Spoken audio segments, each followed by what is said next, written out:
He got me surprised that he's a very epic shit. He's no ordinary kid, he's Ben 10. Bam, bam. Danny Phantom. I'm just kidding. Danny Phantom and Ben 10 are nothing alike. That's what I thought when I was a kid, but no, they're not really the same. Alright. Let's see if this live stream is going live, because we are starting with Ben 10, especially if there's any people in the chat. As a matter of fact, I met the voice of the teenage Ben 10, but it wasn't Tara Strong, it was Yuri Lowenthal. So whenever Ben calls his cousin Gwen, I just think of, oh yeah, okay, yeah, I've seen it going live. Do it live, that's how we're gonna do it, ladies and gentlemen. Okay, I see, I got a notification. Yeah, I got it too as well. I had to send the link. I'm only going to post on Instagram because if I post on other platforms, nobody really cares about that.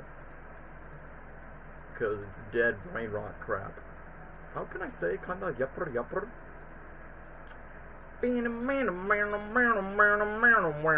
I can't get the original theme song out of my head. I mean, the Alien Force, I like a little bit more of it, but, you know, there's no lyrics in the Alien Force theme. Yeah, social media. Thanks for sending me that cosplayer, Juicy Jacob, doing the mask on College. I'm like, wait, bro's a Curry fan too? Hey, you're stealing my thunder, bro. What's up, dude? Yeah, what's up, Doc? Ah, yes, one of the familiar users of Part 1. And, yeah, yesterday, Part 1, I were Finn and Jake. Now to ride some Mordecai and the Rigby's monkeys. Get out of here. Get out of here. Yeah, that definitely sounded like Mark Hamill voicing the monkeys. But yeah, wearing my regular show. Already wearing my regular show t-shirt because why not? I'm literally the same age as Mordecai Rigby and now until I turn 24 in the next couple of weeks. But yeah, anyway, let's just recap of what's going on. So for those that stuck around with yesterday's stream, Part 1, it's already been streaming right now. Me and my boy Lesnar. It's only just me and Lesnar for Part 1, just like what we did with the Nickelodeon streams last year. We are back with Part 2. Part 1, we already talked about our fan favorite iconic Cartoon Network shows. And now Part 2, like what I said before, no chronological order. It's just a bunch of like randoms of like, alright, familiar fan favorites, some recent ones, well, for the last couple of years, some misfires, some underrated ones, and you know, like, that's what Part 2 is going to be all about. It's just going to be a roller coaster of like hits or misses when it comes to like these Cartoon Network shows that we're going to rank, whether they last long or not. And yes, you want to know what's surprising? And since I brought Lesnar here for this one, Part 2 is going to have the notorious live-action shows on a network called Cartoon Network, where they try to be like Disney Channel and Nickelodeon. So yeah, before we start the stream, Lesnar wanted to start up and say hi to the chat and get ready for Part 2. Yep. That's your cue, bro. Yeah. Sorry, I had to mute for a minute. Sorry, bro, just had a stroke, so that's why you had to come back. I just had to mute for a minute. It's alright, but like I said, just introduction for yourself, and then we'll start get to ranking. Okay, what's up, guys? It's Lesnar here, back again for Part 2 of the Cartoon Network stream. We're gonna have fun tonight. We're gonna not too long though, but yeah, we're gonna talk about our favorites and ups and downs of the shows. Because clearly, all the lists you see here, it's either fan favorite or just not it. Yeah, that's what I'm saying. Part 2. That's to say, Part 2 is just a hit and miss type. While Part 1, we just went to like the big fan favorites. And what do you know? We got the bro. I'm reading some of the comments. I haven't seen Ben 10 in such a long time. Hey, original dude, you're not the only one. Neither have I as well. So I literally had to rewatch a couple of clips of the original show and Alien Force, and we'll get straight to that. But my older brother was like a big fan as a kid. I mean, if you guys notice, like the first 3 TV shows we're going to talk about is literally the more boy, kick butt, superhero type of shows that's not Marvel or DC. And then I would have put Teen Titans Go higher because it's entertaining so stupid. Well, I don't know where you've been in Part 1, but Part 1, we said Teen Titans Go may have its gens, but if you take a look here, D tier for obvious reasons because it's not as good as the OG. My favorite character. Okay. Before we talk about Ben 10, I want Lesnar to get out the way because somebody in the comments might relate to Lesnar by saying, "Oh, I haven't seen Ben 10 in a long time," or probably have not seen much of it. So, Lesnar, do you want to talk about, like I said, only just both of the shows, the original and Alien Force, which is like a quote-unquote 5 years time gap with the original show and Alien Force. We're not Chad, we're not including every single one because these are the only two that I am familiar with, while the other ones I haven't catch up with the others. So I haven't seen Omniverse or Ultimate Alien. Yeah. So, I mean, I didn't watch Ben 10 like that. I did see some clips here and there, and even then watched it at occasional times. But I didn't. But then again, I didn't watch it even as a kid. I didn't watch it. I didn't really watch it like that anyway. So that's all I'm gonna say about it. All right. So basically, you're on the I haven't seen it category. Yeah.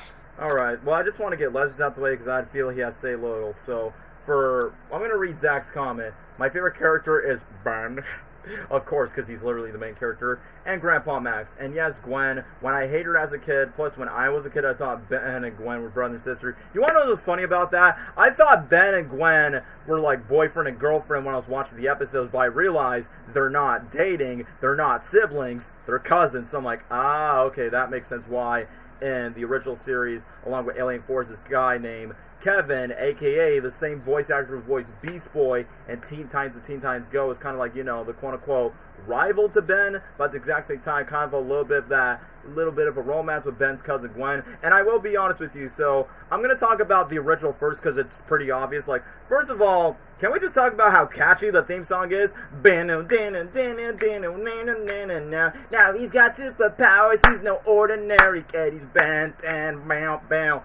I mean, this show came out, literally in the mid-2000s, so I just can't get, this music-gasm out of my head. Because I will be honest, guys, on first impression, I thought Ben 10 was going to be like Cartoon Network's Danny Phantom, who's like, oh, he has the powers, and then he has to use, Alien Force, but obviously Ben Tennyson is, no ghost or anything, and Danny Phantom is obviously a teen. I mean, we get to see Ben as a teen, but at the exact same time, this show, when I see the original show, it definitely gives me the vibes of X-Files meets Scooby-Doo meets Spectacular Spider-Man and Young Justice. That's the tone and the vibe, since, this is made by the same, I think, the company that makes this Man of Action, who also made Generator Rag, some of our superhero shows that we grew up, whether it's Ultimate Spider-Man, Avengers Earth's Mightiest Heroes, it definitely feels like it's in the tone of those, and to go to that. And hey, what's up? I don't want to butcher your name. Irving, it's good to see you back in the chat.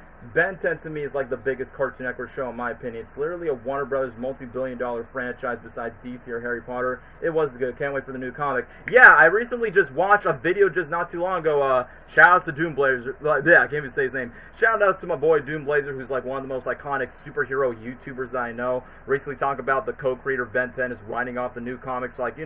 Ben 10 is one of the most profitable franchises from Cartoon Network, and the thing about the original series as a whole, I mean, kind of a big surprise that it's so funny that Tara Strong voices two 10-year-old boys. One of them is for a Nickelodeon cartoon, Timmy Turner Fairly Odd Parents, and then this one is obviously for a 10-year-old kick-ass action type of show, which is obviously Ben. But the best thing about Ben 10 is, first of all, I really like the animation, I do like the tone, and I will say this, I know this is going to be pretty cliche, but the relationship between Ben and his grandfather Max, I'm just going to say this, straight up Uncle Ben and Peter Parker vibes. That's all I'm going to say, him just being the mentor for him, obviously there are some things of responsibility, maturing, but also, what does it mean to be a hero? That's the dynamic I'm sort of feeling with Grandpa Max and Ben as well. So when someone said in the chat that Grandpa Max is the best, yeah, honestly like that dude. He's literally Ben's Uncle Ben. And on the topic of that, like what I said before, when I was younger, I thought Gwen was technically Ben's girlfriend or something, and somebody pointed out, I thought they were siblings, but no, surprisingly, they are cousins, just to get that, that little bit of family dynamic. And it's kind of funny because even in real life, I had, a lot of female cousins, in my family, so I kind of, see that through Ben's eyes. But anyway, given the fact that, obviously, when you see the most famous device that he just puts in that can generate to any type of other aliens, I mean the most iconic one that we all know is the forearms one, which the forearms alien fusion is not only the most iconic one that I can think of, because it's been used for merchandise, it's been used for the promotions of Cartoon Network, and let's not forget, I know this is not related to the original series, yeah, Little Ben just did a dab in that form, and that honestly was it did not age well when it comes to that. But either way, the best thing about Ben 10 was obviously like the idea that you could just transform to different aliens. One of the most iconic ones is Heat Blast, which I think Heat Blast was my favorite one. I could have swore, I don't remember if there was a blue one, and I will admit, there's like a blue alien fusion that honestly reminds me of Blue Beetle from the DC universe. And I was like, oh, what do you know? He just turned into Blue Beetle. So that's one thing just to keep in mind. I'm rewatching the entire show with one of my friends on Discord. He would sometimes call Grandpa Max Uncle Max because they're dying. Yeah, that's what I've been saying, bro. It is literally Peter Parker and Uncle Ben. And yeah, let's not forget, I mean, Ben, like, the one thing that is relatable to young boys growing up is like, yeah, you're definitely like the nerdy, dorky boy that often will get picked on by some other bullies, but then you have somebody in your family that will like stick up to you, but then Ben has to live like this double lifestyle of like trying to be a kid, but you know, just like in the theme song, he's no ordinary kid, he's Ben 10. And yeah, literally, Ben Tennyson, like literally like upon to his age, it definitely like gives like the idea of like you as a young boy that you have like the powers to like have any other abilities, which I could have swore like it kind of like gives me a little bit of that Danny Phantom vibe, but I will say this is a lot more mature than Danny Phantom just because it feels like it's one of those more series driven type of shows. And yeah, I remember the merchandise for the show is everywhere, and I believe like one of my favorite ones aside from Forearms, like obviously that's the most iconic one. I also like the Garfield where he kind of turns into like a giant tiger, just starts slicing his enemies like that. I'm like, bro, I honestly thought that was really cool. I just say like the merchandise was probably everywhere when I saw it on Walmart and I saw it on Target. You even joke about this as being a prequel to Spider-Man, like Ben 10 is a young Peter Parker. No, Ben 10 is like a young Ben Parker. Yeah, that's eventually when Uncle Ben decided to become like before he was Peter Parker, or in this case Uncle Benjamin. My favorite transformation. Oh yeah. I know what you're talking about, the gray matter alien. Like I said, the alien of how the way that he fuses, where he can multiply, he can like transport, fly, and just have any different abilities. It's kind of like having your own Pokemon, but except you use this iconic watch and then you just go fuse and then just go beep beep beep. I think I remember when I was a kid, like when I was watching a lot of spy parodies, where sometimes when I used to watch it, I'd get to be like, alright, time to transform to way big, Heat Blast, Alien X, and then just transform to like different fusions. But other than that, like when it comes to like to the character dynamics, I definitely like the one where Ben and Gwen. We even get to see a young Kevin, which back then young Kevin was kind of like the anti-Ben, like being the opposite of responsibility, being the opposite of like using his powers for good and just like, you know, be more immature with it. And I like that how it usually grows with Ben 10 Alien Force, because I will say this, like I will talk about Ben 10 Alien Force later on, even though I do say Ben 10 Alien Force is a lot more mature with its serious themes. But one of my complaints about Ben 10 Alien Force is the fact that yes, Grandpa Max is in it, but he's not in the show that much compared to the original. So that's why I just feel like the original has its core from with its characters, from its world building to the action sequences, and then boom, it just gets to that. What's your favorite alien from the OG show? You know what? That's a good question. I think my personal favorite one from the original show, I think in the new version from Alien Force is Humongousaur. But my favorite one has got to be, if I have to take a look at the quote-unquote names so I can remember. Yeah, I remember like my favorites was Garfield, which is like the one where he turns to a tiger. One of them was Marshmallow, and then the other one was called Lampshade. That was like another fan favorite too. E-Blazer. The list goes on and on. I mean, obviously, Forearms is like the most fan favorite and the most overused one, but still, it's like, it's really that iconic when it comes to like the original series. So, like what I said before, like when it comes to like Ben 10 in terms of the action, in terms of like the character dynamics, yeah, I think the original Ben 10 is going to be easily on the S tier. Yeah, definitely up there on the S tier for sure. And then when it comes to Alien Force, I remember like, okay, this is going to be a little bit off topic, but when it comes to like the original series, let's not forget that Cartoon Network was like experimenting like their new live action shows. Like, I'm pretty sure people probably must have remembered this because I remember I watched commercials of there are like 2 live action Ben 10 movies. One of them is obviously based on the original, and then they made another one that was literally based on Alien Force where Ben decided to grow himself up to be 15 years old around that time. I was like, holy crap, they actually made it into live action, and that was like, you know, Cartoon Network's way of like experimenting, of like making their shows transition into live action. Just want to point that out there since, you know, that was like a big part to Ben 10, like in the original series. I remember when Alien Force was like promoting, like literally when I was in 2nd grade or 3rd grade, I remember there was like this Cartoon Network promo that goes, on Wednesday it's Ben 10 Alien Force, and the secret Saturdays, Thursdays, the stars are, and Friday is the thrill. RUCN this. and then that's how I got interested with Ben 10 Alien Force. And then this is gonna blow my mind because little that I know, like as a kid, I did not get went too deep with the voice actors, but guess what, y'all? I actually met the voice of 15-year-old Ben from Alien Force, and it's none other than my boy, Yuri Lowenthal. If you guys don't know who he is, obviously he's the voice of Spider-Man in most of the recent Marvel video games, whether it's the Insomniac Spider-Man games for PlayStation, Marvel Rivals, Ultimate Alliance, and obviously for any Naruto fans out there, he's the voice of Sasuke, and yes, he definitely voices another famous teenager character right here. For me, Heat Blast or Forearms. Yeah, Forearms is iconic. Same goes for Heat Blast 2. Never seen Alien Force. Love Ben 10. Okay, love Ben 10. Race Against Time. I believe that was like one of the specials that was like earning stuff at Cartoon Network.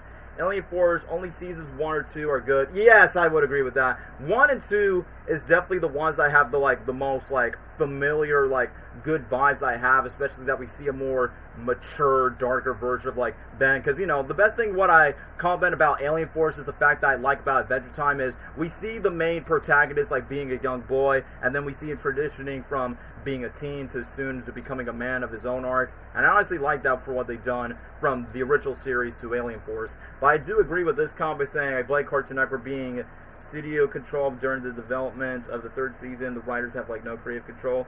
Hey Daniel, wasn't there like a dog alien? Yes, I definitely believe it was. I don't remember the name, but I definitely remember seeing that creature like in a couple of episodes. But anyway, what I do like about Ben 10 Alien Force is the fact that you got my boy Peter Parker voice again, so I'm like, wow, the Peter Parker and Ben comparisons are very uncanny. And the funniest thing is, once when Gwen got older, which once again, when Gwen gets older in Alien Force, hear me out, that's all I'm going to say. But other than that, it's kind of funny whenever time I hear him say Gwen, I'm saying, Peter, you do realize Gwen does not exist in your universe. Yeah, that's the name. Thanks, cool man, for like playing Wild Mutant. But anyway, what I do like about Alien Force is like once when Ben decided to leave the Omnitrix, because you remember in the first early episodes that he didn't have the Omnitrix watch on him to his rest until when he reunites with Gwen, which he's studying a little bit of martial arts, and then the Omnitrix itself just becomes allowing Ben to transform to like any numerous aliens to like inherit every unique abilities of the alien race, which I remembered. Not only I see the toys of like the Omnitrix like literally like everywhere up on shelves back at Walmart. I remember back then when Ultimate Alien was being promoted for McDonald's Toys Happy Meals. I remember there was like this one kid had the apple fries and he's like going Ultimate Humongosaur. So, and then I remember there's this one kid that just gives like the Humongosaur chicken McNuggets. I believe it's yours. Who remembers the Ben 10 Generator X iconic crossover? Sadly, I've never watched it, but I've heard of it mainly because, you know, Man of Action is like the production behind it. I hope you meet Yuri someday. I was planning to meet him this year, but I was too late. Hopefully he comes over next year. Yeah, because Yuri was here last year at MegaCon Orlando, and he was here earlier today, but no, not today. Earlier this year, my bad. But last year, got to meet him because mainly for Spider-Man, and my cousin meet him because of Sasuke. I like that Yuri Lowenthal actually commented by saying, hey, I like your Sasuke shirt. I'm like, hey, if you can already tell that both of us were like paying off to his other roles, except for him just coming back to Ben. And speaking of Kevin, man, I forgot to talk about Kevin, which back then, I thought in the original series that he's basically meant to be this rival opponent and this bully, but I definitely see that Kevin's definitely glow up. Like, not just literally glow up for himself as a character, but again, the fact that his relationship with Ben has gotten grown and a little bit of conflicts with Ben here and there, and then obviously getting in touch with Gwen, just, you know, creates a little bit of sparks. But I like that the 3 kids that we saw from the original series decided to become a team, and then they team up with this other alien, then get like other messages from Grandpa Max. And like I said, even though the original series definitely has like the most heart to it, but I definitely say Alien Force, in my personal opinion, has the better action sequences. Like, very Teen Titans meets Young Justice when it comes to the fights. Do you know that Duncan Rotel wanted to do a Ben 10 universe for Generator Rag, Secret Saturdays, and Symbiotic Titan? I did not know that, but in some ways, they could be canonically revealed to the universe. Will you do Star Wars or Harry Potter? Probably, like, for Harry Potter, not sure, because I don't think anyone on my channel is not really much of a big fan of that franchise. Star Wars, however, maybe, but it just really depends if, like, viewers on my channel will actually care about that, because usually animation will just get to the waste. But anyway, let me just get back to Ben 10 Alienverse. So, why I say Alienverse, I mean Alien Force. I remember when the show was getting popular around that time, there was like a lot of computer games where you can literally transform to like different aliens, and you kind of have like this little bit of a Street Fighter type of parody where you can literally have like all the aliens like fight one against each other. And I could have swore that Alien Force actually got its own time video game for the Nintendo Wii and the PlayStation 2 around that time when both their consoles were like getting really big around that time. But the art style just, once again, gives you that Young Justice way. I remember that McDonald's commercial, I got the ultimate humongousaur. You have a lot of exciting, yeah, I'm really excited for those movies. Duncan Rollo had the pitch to do a Ben 10 animated theatrical movie to Warner Brothers, which, yeah, it's kind of shocking that Warner Brothers never would have thought of that, because Ben 10 is literally one of the most noticeable and successful IPs in the franchise, that they never branched out to it to the big screen, which they could have done that for Adventure Time, but unfortunately they didn't do that for Teen Titans Go. The worst episode, in my opinion, was the ground episode where Ben got grounded by his mom and dad. You know how that cliche goes. Sorry, you cannot go out, even though secretly you're a superhero that just changes into different aliens. But sorry, you're grounded for, like, you know, not obeying our rules.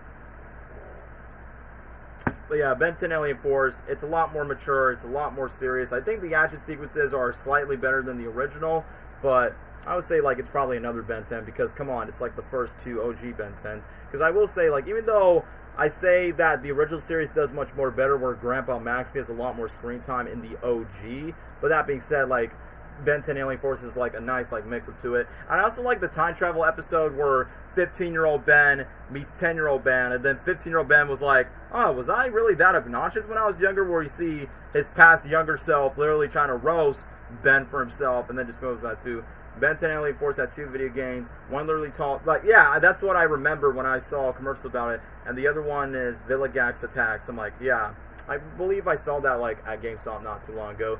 But yeah, Ben 10 Alien Force is basically like, the TMNT meets Young No, let me scratch that off. It's like Young Justice meets the X-Files, meets Teen Titans, meets Spectacular Spider-Man in terms of, like, the tone, the writing, the animation, you know, how very popular it was when it comes to, like, young boys like ourselves growing up. So yeah, easily one of the best franchises from Cartoon Network, which is quite a shame that Cartoon Network could have done things a little better for his future iterations, whether it's the reboot or many movies in the case. I could have swore that they were originally going to make, like, a big budget live action movie, just like they were trying to do with Danny Phantom, but clearly that's not going to be, you know, happening anytime soon. But at least the franchise of Ben 10 is, like, you know, somewhat continuing in the form of comic books, since the co-creator is involved, for what I checked recently last time.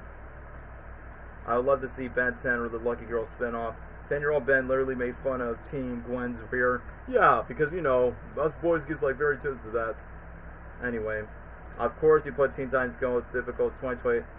Bro, I think it's pretty self-explanatory why we don't like Teen Titans Go. I mean, it's not the worst Cartoon Network show ever, but come on, bro. It's not the OG Teen Titans by comparison. But it seems like you're relaying part one, but we're not here to talk about that. I have a lot of boomerang archives recording on my TV for years. Yeah, remember back in the day we used to record all of our favorite specials? Yeah, we just gotta get that out the way. But anyway, guess we're done with the Ben 10 stuff, since we kind of want to speed run. What about we go to, man, you guys think Ben 10 was popular around that time? Man, talking about Lego Ninjago's Masters of Spin Jitsu was very, very, very, very, very beloved in my elementary school days. I mean, come on. The theme song's really catchy. Up and kick and whip around and spin. Ninjago. Heck, even the underrated 2017 movie paid a reference to that theme song, like, earlier in the beginning.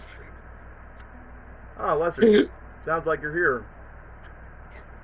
Yeah, I'm gonna say this real quick. Didn't watch Ninjago. Oh, that's it. That's all you're gonna say. Like, yeah, never watched it. I'm joking. Hey, the show looked pretty cool. I'll tell you that. And it was the hype. I remember the hype about it at the time. But, like, you know, I guess I never really got around to it at the time. All right. I wasn't really into watching it that much, so yeah. So just like Ben 10, another boy-centric show, you're not interested because you were more into the comedy type of shows. Well, technically. But anyway, let me just... I didn't grow up with it, though, so...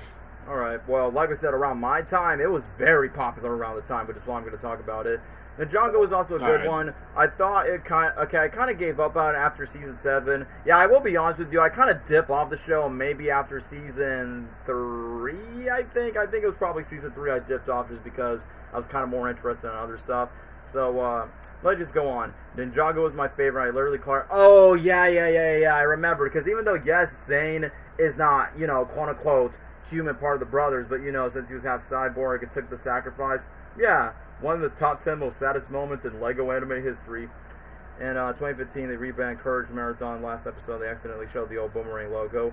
Because, TV ratings cannot, catch up with the dates.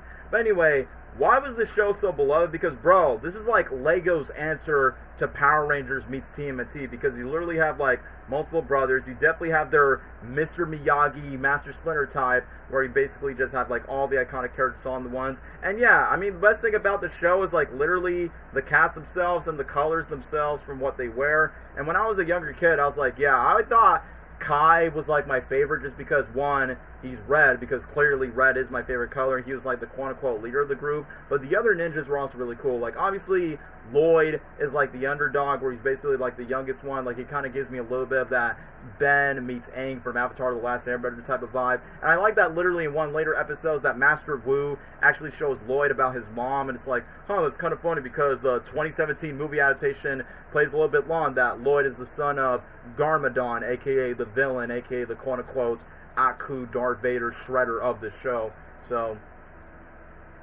when it comes to these, spiritual, in this case, type of these action-driven shows, there's going to be some family tie and plot twists.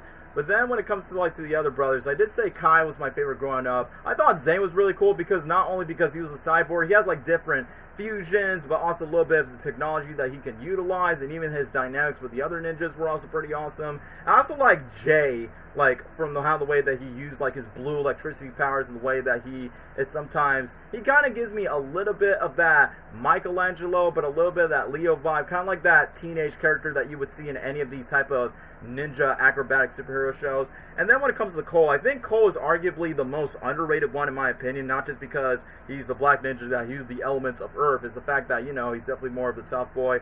I remember he had a talk with Kai's sister around that time, Nia, where they're eating at the dinner table, and they're it's kind of funny that they basically have that, or a little bit more of their complicated history when it comes to that. But when it comes to all the fusions, and when it comes to all the swords, and the fact that this show does a really good job when it comes to world building, character development, and all fusing. And like I said, Master Wu, he's literally Mr. Miyagi from Karate Kid meets Splinter from Teen Titans. No, why say Teen Titans Go? Teenage Mutant Ninja Turtles, my bad.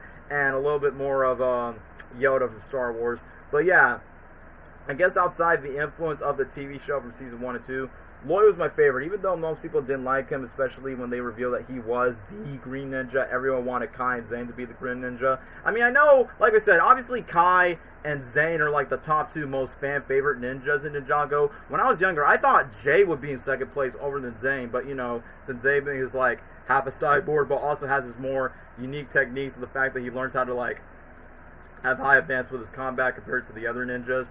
But, like I said, I feel like Lloyd is basically kind of the quote-unquote underdog, but I definitely say that Lloyd definitely had the most potential, which is why in the later seasons they give, Lloyd, the most spotlight. Because, usually it often happens, when the quote-unquote younger brother of this kick-ass action team that they usually fight in, they just want to give a crown to, who's, next in line for being, the next predecessor when it comes to, being the Green Ninja. But I say it totally works for the character, which I remember, when Cartoon Network was revealing Lego Ninjago only to promote the DVDs, they actually got exclusive figures, whether it's either Kai or Lloyd. And let me just read this. My favorite was Zane, Kai, Jay, Cole. Pretty much the main character is what you have to say. My favorite storyline was the final battle where Lloyd faces the Dark Overlord, and I like the school episode. Yeah, I also like that as well too. So, like I said, I remember back then when I was a kid, all the boys, they loved the show so much where they not only won, they brought their minifigures after school. I think some of them had Kai, some of them had Cole. I think one of them has Nia, since she was the only token female ninja of the group. And I think there's multiple commercials that were running through. There's one where Master Wu is having coffee and cleaning the action sequences, where Garmadon is trying to take down the ninjas multiple times. And yeah, the Lego sets were pretty crazy around that time. And I could have swore that Lego was profiting Ninjago so much to that extent for multiple seasons that they even try to do that with Lego Chima. But for me, I've watched Chima, but I don't see as beloved as Ninjago, because at least Ninjago has a legacy for the Lego fan base, but also people who likes very ninja type of shows like the TMNT. So that's why I just wanted to point that out. So if I had to put Lego Ninjago, yeah, I guess I have to say this again, another S tier for the action and depth, everything. I own a Ninjago comic book right now. Yeah, I would say this. When it comes to like the boy-centric TV shows, whether it's the Ben 10 universe or Ninjago, you know it's definitely going to be an absolute banger. So definitely S tier when it comes to it. Oh boy, guys, and Lesnar, I feel like you're going to have some cause to say, because you said you haven't seen the first 3 shows. The next show that I purposely did not want to put to part 1, but we're definitely going to be talking about, yeah, Steven Universe. Yeah. Hot take time, okay, boys. You know, ready to bring some hot takes? Yep, I'm ready. We're going to tell you our true feelings, chat. Okay. Towards this show. Look. They're going to be grabbing their pitchforks. Yep. All right, I'm getting ready. I don't care about the show. I tried giving it a chance. I didn't watch the rest of it. I kind of got bored throughout it. And it just doesn't seem that interesting to me. Like, yeah, I get it. They're crystal gems. They like they're heroes. I think. I don't know I forget what they do really. Oh my god. Man, I bet people in the chat are saying, "You don't know what's the name of the crystals? Boo! Throw tomatoes." Yeah, I don't care. But yeah, the show is not like, it's not really on my alley. I mean, I did watch like the premiere. Well, actually, no, I did watch a couple episodes back when it premiered. But that's kind of it. And I tried to give it a chance, not years ago, like binging it. But like even then, I kind of got bored from it, like I said, and I just didn't. And like I said, I didn't care about it. And how can I say this without offending anyone? So it's not really that bad. It really amazes me. There's a lot of hate for the show in 2025. I mean, like I said, I don't hate it. I don't care about it. Probably because of the final seasons did not really satisfy the fans that much from the fans' perspective. And, like I said, some things just didn't hold up for, like, some fans' perceptions. So, yeah, and, like, brought that up. Since the show was made by Rebecca Sugar, yeah, the same queen who gave us Martial Elite songs at Adventure Time. Yeah, and I'm not really a big Rebecca Sugar fan. I'm not gonna lie, I think she's kind of weird. Lesnar, she's a huge fan of Invader Zim, so how can you say that? I know she is, but like that's the only W from her. But aside from that, she's weird. Interesting for you to say that. Bro, no, Daniel, bro. I hope you know about those weird ass comics between Dib. I'm not even gonna go there. Yeah, let's not talk about that. Just on the topic of this show, like that she's been a part of. Yeah, I mean, aside from like the banger song she made on Adventure Time, yeah, the show isn't really it for me. And also the stuff she's done that I've heard of and I've seen, yeah, weird. And let's go back to the show. Have you heard about the Uncle Grandpa crossover? Of course I have. I've seen some of it. I recently got reminded of it in a reel of freaking Pizza Steve with the crystal gems, man. I'll admit that was funny in my personal opinion, where he's like, "Hey, Pizza Steve universe," and then Amethyst decided to eat that bro, and at the end of the episode, it just goes "R.I.P. Pizza Steve." Daniel, can you agree with me that that Rebecca Sugar is kind of weird because she's made some things that are really like just not it? I know what you're talking about, bro. But for right now, I'm just trying to separate the artist from the art when it comes to this, just like Drake and Josh and iCarly. Art? No, I'm kidding. But yeah. Anyway, yeah, I don't really got much to say about the show besides like, oh, the animation style, the premise, the plot, or something like that. I don't even know what goes on for the rest. I know there's like other spin-offs or other shows that kinda. One of them was called Future that literally came out after COVID, which I've never saw, and all I just know it was like a new thing that quote unquote like sets up after the finale. And then there was that movie. Oh yeah, the movie that a lot of fans decided to make a lot of covers, art, everything else, and yeah, somebody mentions about the movie. I'm like, right, and I will admit, the movie's villain, which, what's her name again? Spinal? Why does she remind me of a FNAF character or something, like Baby on Crack or something? I don't know, that's just me. Yeah, I don't even know. I don't know who that is. I never watched it. But yeah, Steam Universe, it's not for me. and even then, I don't really like the show like that. So Garnet was OG in my opinion, especially that one song. Oh yeah, I think I know what he's talking about. I'm gonna rank this. Yeah. All right, so you actually would give it a ranking if you have to.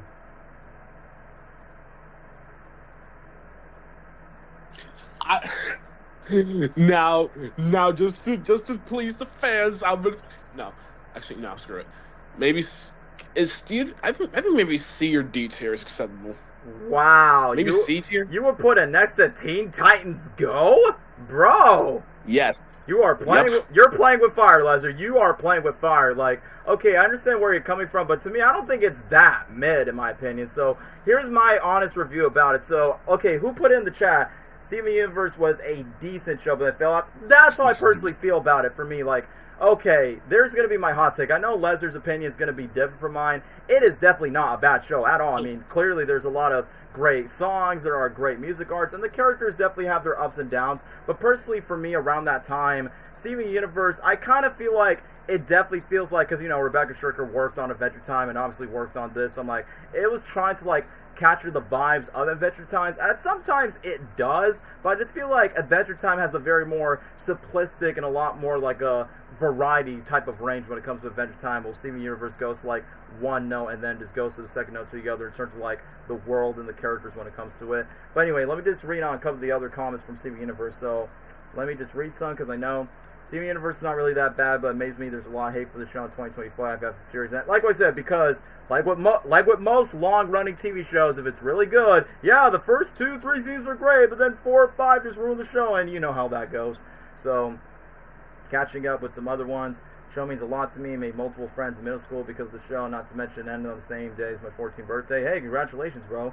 I mean, to be fair, this show definitely connects a lot of friends. I mean, bro, there are like, I already said this like in part 1, like when the first Adventure Time finale came out, I wear my Adventure Time t-shirt, the one that I wear in part 1, where people actually cared about it. And yeah, they were a lot of girls. I would say most specifically girls that love CMV. Like, I could have swore there's like one of my classmates actually looked like a younger version of Rebecca Sugar from Steven Universe, and I'm like, yeah, I kind of figured that you like the show. And, you know, some of them do sing the songs to rehearse for theater class, so I'm like, yeah, I kind of expected that the show is, like, really that big that would, like, attach to, like, most of the school communities. But anyway, let me just catch up with the other ones. Garden was an OG in my opinion, especially from that one song. I don't remember the name of the song, but I probably must have heard of it, like, maybe once or twice. So, the movie was hype up during the summer of 2019. Me and my friends waiting for it to drop. It was pretty much our most hype up movie since Avengers Endgame. Could have swore from that.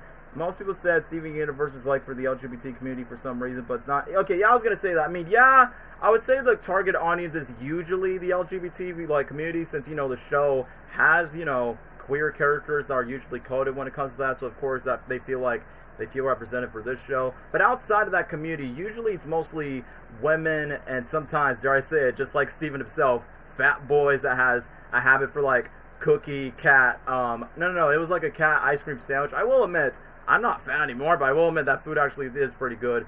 But I feel like Steven is definitely like one of those sweet cinnamon roll boys that you would see in school. Like, I will admit, like, when you're younger, when you don't usually been through like a lot, sometimes you decide to become a cinnamon roll. But Steven's definitely more of like the good-hearted young boy that definitely wants to like see like the better with the other crystal gems and play the snow with all the people. Which, yeah, speaking of the shipping, we talk about the shippings of Adventure Time, regular show, and Gumball. Boy, like, what's the girl's name? I think her name was Connie or something. You know, the black nerdy dork chick that was like very close with Steven. And then they made this hot babe Crystal Future out of them. It's like, yeah, I remember the shippers on YouTube were going crazy over their dance moves at the beach. Let me just take a look. My tier list, I'll get Steven Universe between A or T. I give it a B tier.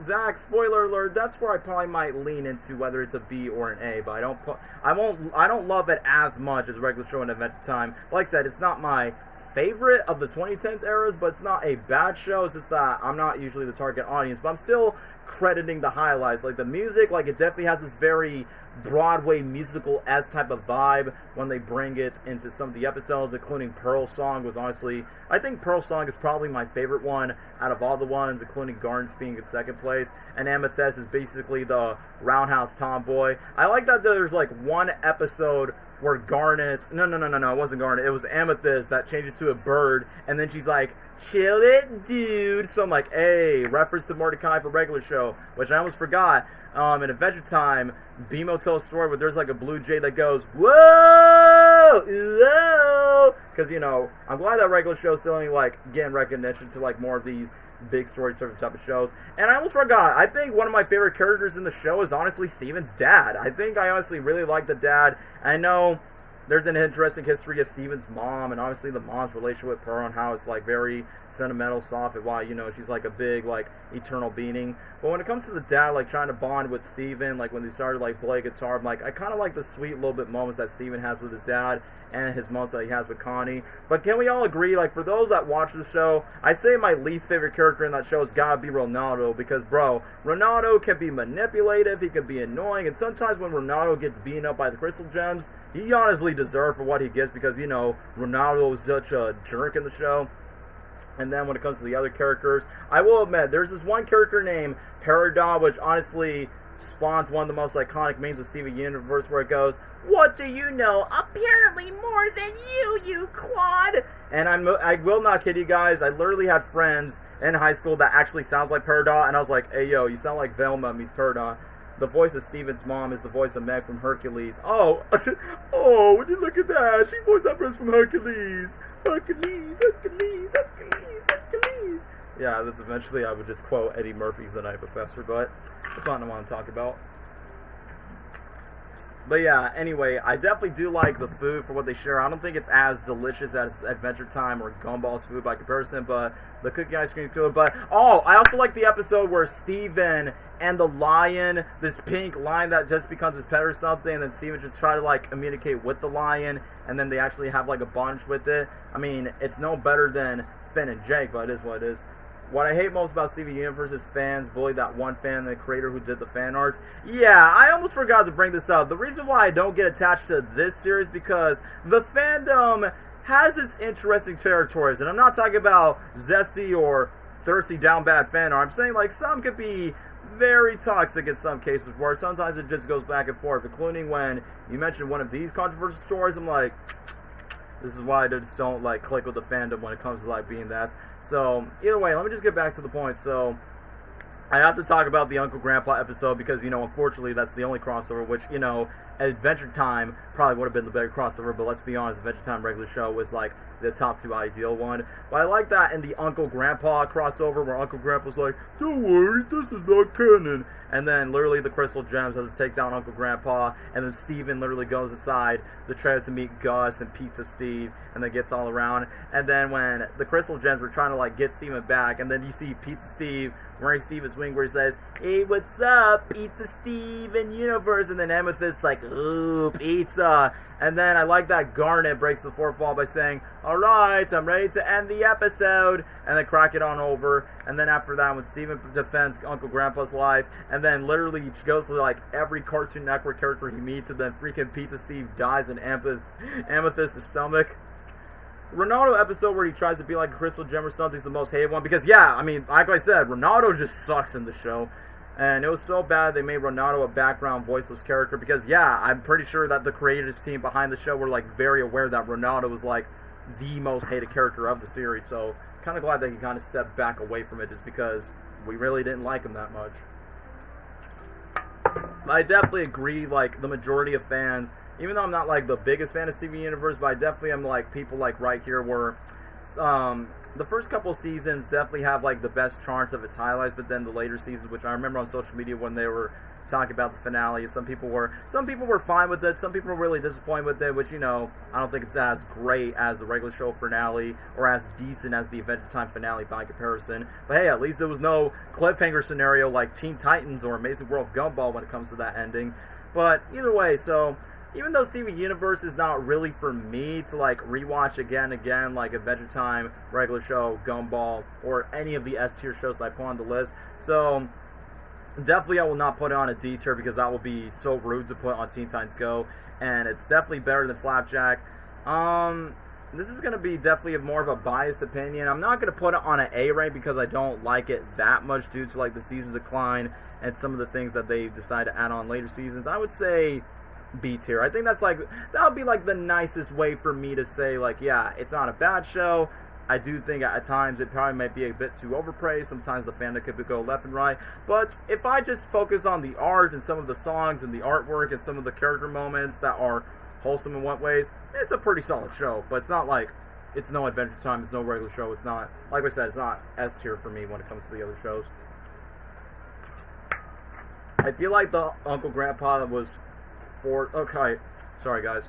I feel like Uncle Grandpa crossover was forced by the studio since Cartoon Network used to always say the best crossover episodes were Kid Next Door and Billy and Mandy over Ben 10 over Generator Rex. Yeah, I mean, that was during the time, which it's so sad that we wanted Adventure Time regular show the crossover so badly. The only close thing we ever got to Adventure Time regular show crossover was a freaking comic books issue, and some Cartoon Network promos were regular show. No. Finn and Jake is in the regular show universe, and then they sometimes pop up here and there. And then Mordecai sort of had a cameo in Adventure Time. There was one guest member in High Five Ghost, or in this case, Low Five Ghost Party, where one dude was dressed like Ice King. I feel like, man, an Adventure Time regular show crossover special on television would have just bring a lot of fans hype for it. But, you know, the comics is the closest thing that we ever could have gone. But, you know, Uncle Grandpa and Steven Universe is like the most random crossover when it comes.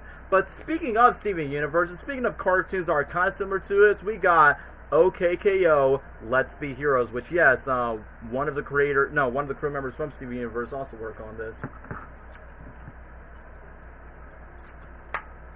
It's understandable, bro. You do you. Steven's great, but I'm glad you think it's on. I mean, yeah, like I said, I don't think it's bad, like some people are saying now. I just think it's, like, a decent show, but it's not, like, top favorites for me. But, you know, you do you for yourself. But anyway, Lesnar, do you have anything to say about OKKO, Let's Be Heroes, since it was, like, it was fan favorite, but it was a short run series for, like, 2-3 years? Yeah, I remember seeing a lot, being promoted a lot at the time. Although, then again, never gave the show a chance. But I will say it does look pretty decent for what it is, and I like the animation style. It looks pretty different. But other than that,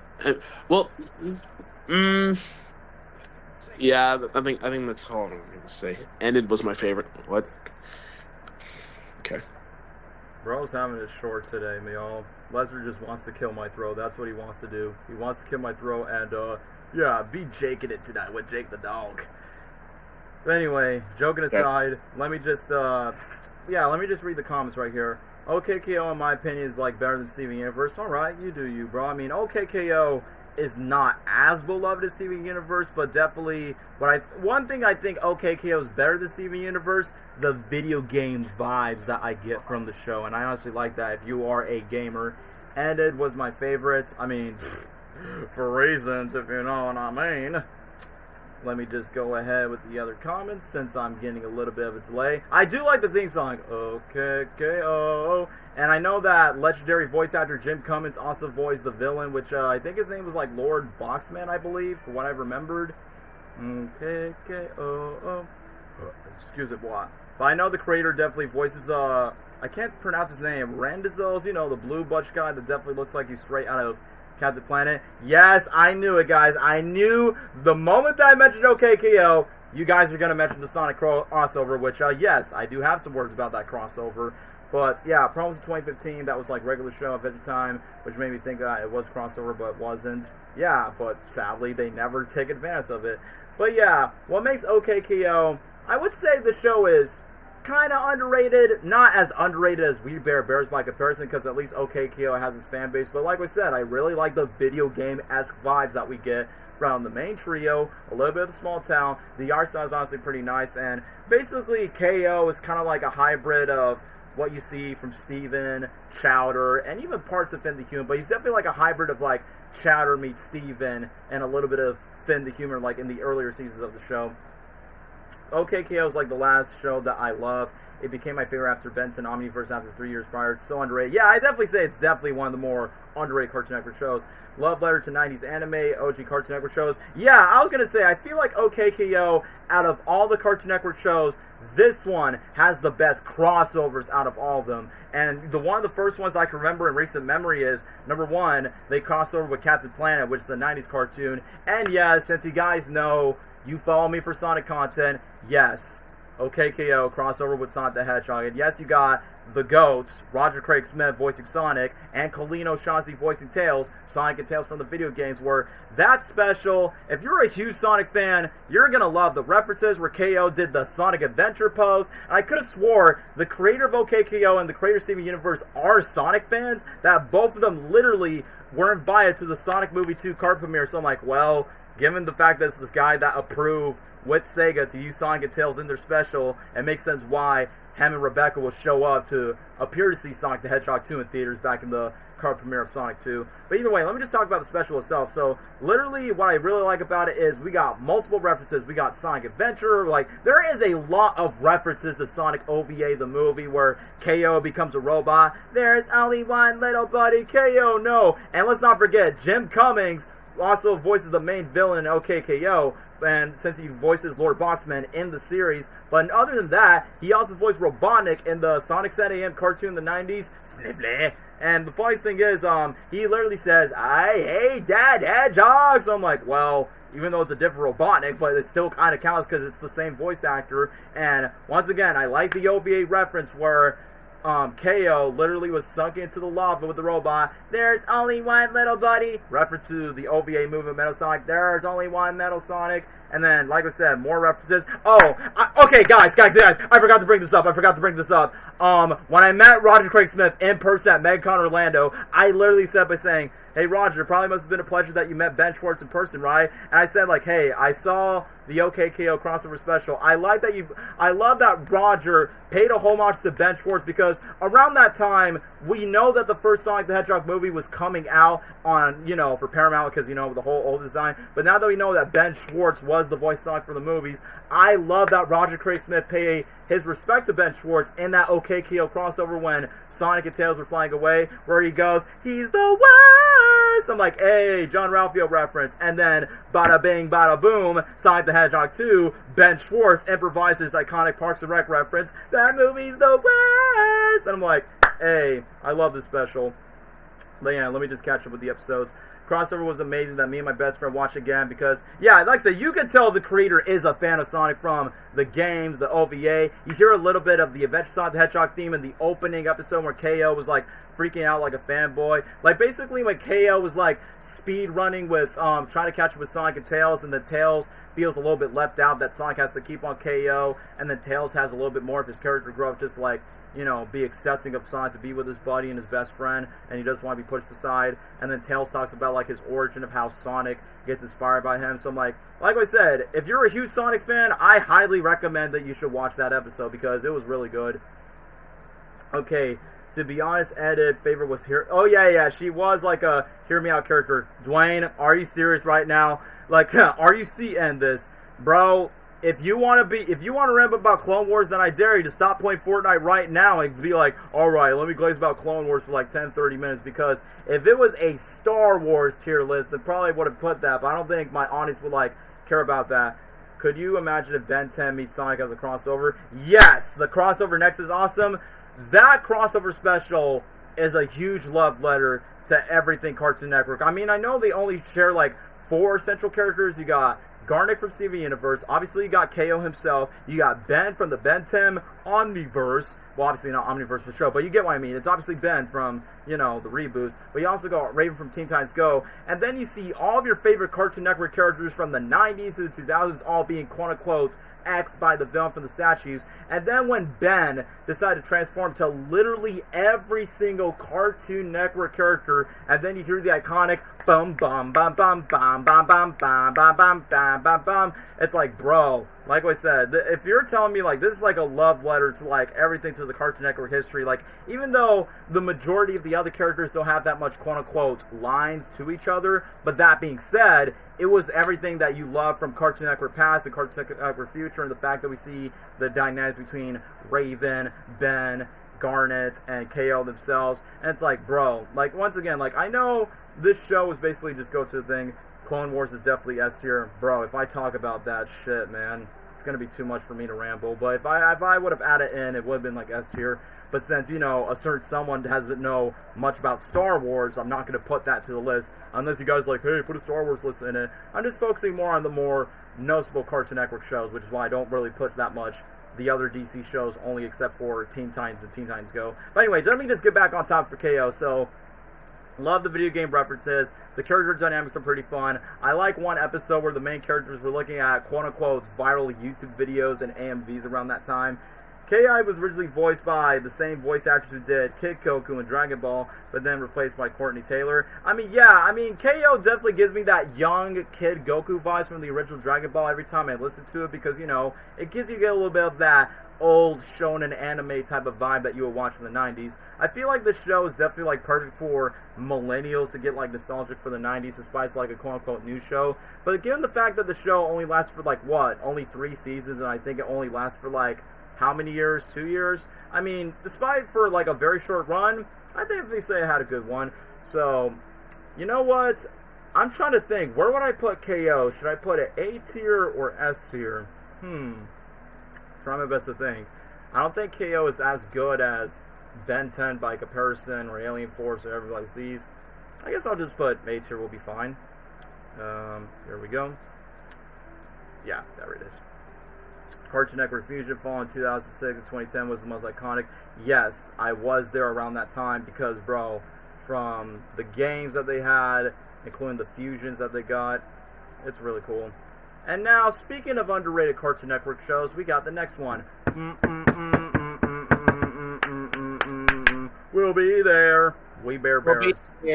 Okay, Lester, do you actually got something to say about We Bear Bears, despite its I do. Despite it's literally one of the most underrated Cartoon Network shows of all time. Yeah, you're right. It's very underrated. I love the show, actually. Okay, so I'm gonna give you a throw to break, Daniel. Okay, so Thank We you. Bear Bears. It's another. I can't talk. Okay, so We Bear Bears is literally one of those shows that's actually not crazy or stupid or brain rotted or all over the place. It's actually a slice of life with 3 bears that are brothers living in the same cave together, and they just do normal human things. And the show, I don't know, man. It has that nice sweet touch for what it's like. Even when you're a bear, you'd be still living in a normal life and even hanging out with the humans. Especially the characters themselves, they're actually really likable. I like all 3 of them, especially the grizzly bear. He's fun to be around, and he's someone that I definitely would want to be friends with. And even for the majority of the times, even though he can be there are times where he can be just a little crazy, but even then, I'd still hang with him. The panda, again, like him too, cause he's also really relatable in a way, cause he's I don't know much about the panda, but aside from knowing that he's also one of the part of the crew, and just into hanging with his bros, and also just being part of wanting to be the influencer or whatever, even then, that's just the thing I like. And I'm not gonna forget about the ice bear. Love him. He don't even have to say much to know who he is, bro. He's just him. And let's see, the episodes. I like the episode where they meet the little koala guy. I like what's his name? Charlie, played by Dave from Alvin and the Chipmunks. Let's see what else. There's also Chloe. I remember her. She was pretty cool, and at least the show was not it wasn't made just for the kids, because kids love all the stupid stuff, but the show actually feels like something that anybody can watch, especially the grown adults can watch. And I'm not gonna forget the Baby Bears episode. There's this one episode where they're in a whole factory of boxes, and I don't know, that's always been my favorite to me, especially because the Baby Bears are cute. But aside from all that, I like the show. I like it a lot. I really do. I didn't watch the movie, but I do like the show, and I think at the time when I was watching it, that was when I was getting more into Cartoon Network, and I was taking a break from Nickelodeon and Disney at the time, and just seeing what was new on the channel at that point, and I'm proud to say that they did not disappoint. So yeah, if I had to rank We Bare Bears, I want to put it in A tier. Okay, A tier, that definitely seems pretty solid from that review. Anyway, let me just read the comments right here. I'm just rambling. I don't know what it's. We Bare Bears is funny as hell. My dad and I will watch it frequently. It's so wholesome, kind of like a comfort show. Literally, it is a comfort show. Comfort show. That's another thing. Yeah, because if I had to say one word to describe this show, relaxing. Pretty chilling to watch. It doesn't go over the top. Yeah.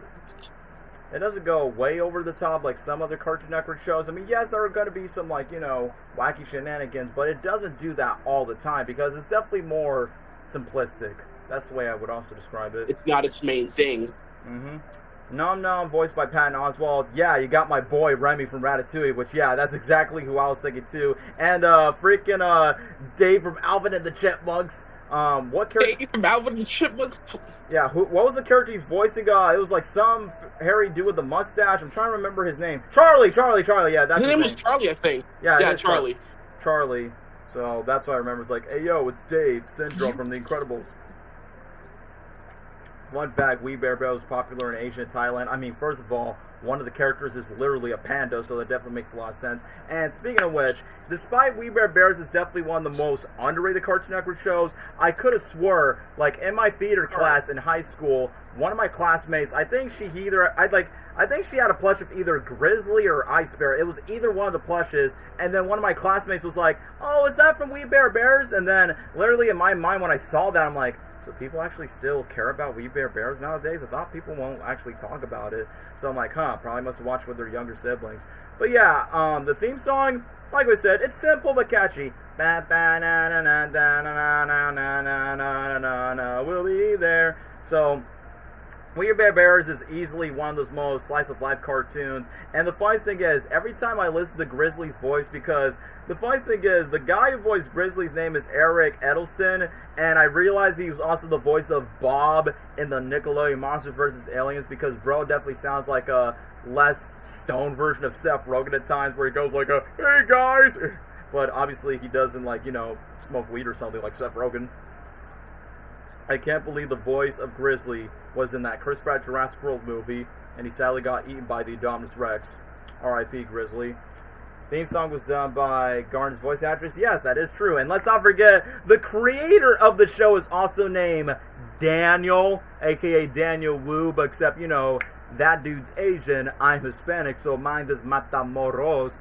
And thanks to the success of what Cartoon Network has done with We Bare Bears, that obviously got its own merchandise, it was part of the Cartoon Network Hotel. And let's not forget, guys, the creator of We Bare Bears happens to make the next upcoming original Pixar movie called Pixar's Hoppers. When I saw the trailer, I was like, oh, what do you know? That bird actually sounds a lot like Ice Bear's lines, which I am fully aware that Ice Bear's either one of or the fan favorite bear out of the three.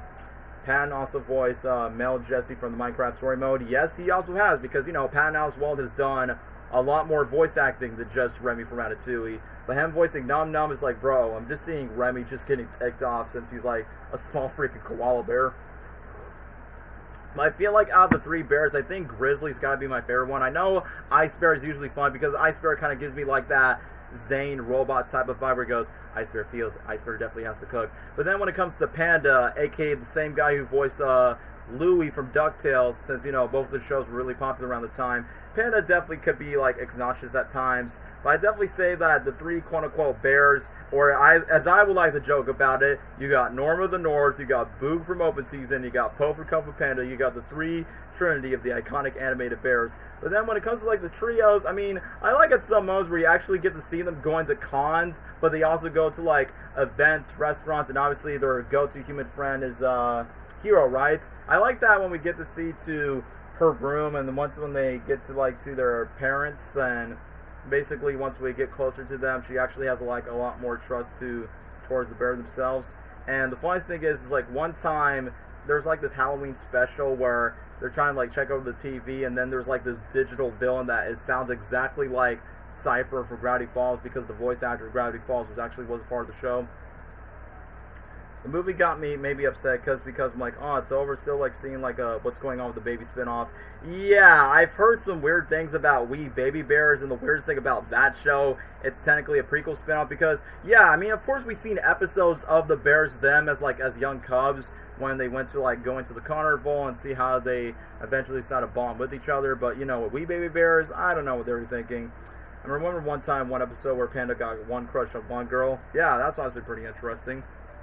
I also think like one of the most critical episodes is one where Ice Bear has this very 80s futuristic vibe where he goes to like icy nights. But I think one of my personal favorite episodes from We Bare Bears, because I feel like We Bare Bears go to like that similar Adventure Time territory where, yes, it's mostly comedy, but at the exact same time there's going to be some heartfelt moments where you're going to be like, aw, I feel bad for you. Remember the episode where Grizzly is trying to, like, being so attached with this one giant burrito that he literally takes the burrito everywhere where he goes, and then when they knows about Grizzly's, like, you know, hyperfixated truth of why he's so attached to the burrito, and then they make one giant one for him because it actually shows a flashback of young Grizzly crying as a baby bear cub, hanging on he's hanging on a tree for his dear life, and then you see a group of firefighters trying to rescue him, and then you see the firefighters like putting on a cast, and then you see baby Grizzly hanging on to that hand. They're like, oh, so that, I mean, yes, for the first half of the episode, it's a comedy by his brothers basically, and everyone else in public thinks he's the same of seeing a grizzly bear grabbing a big bag of burrito, taking wherever he goes. But there is like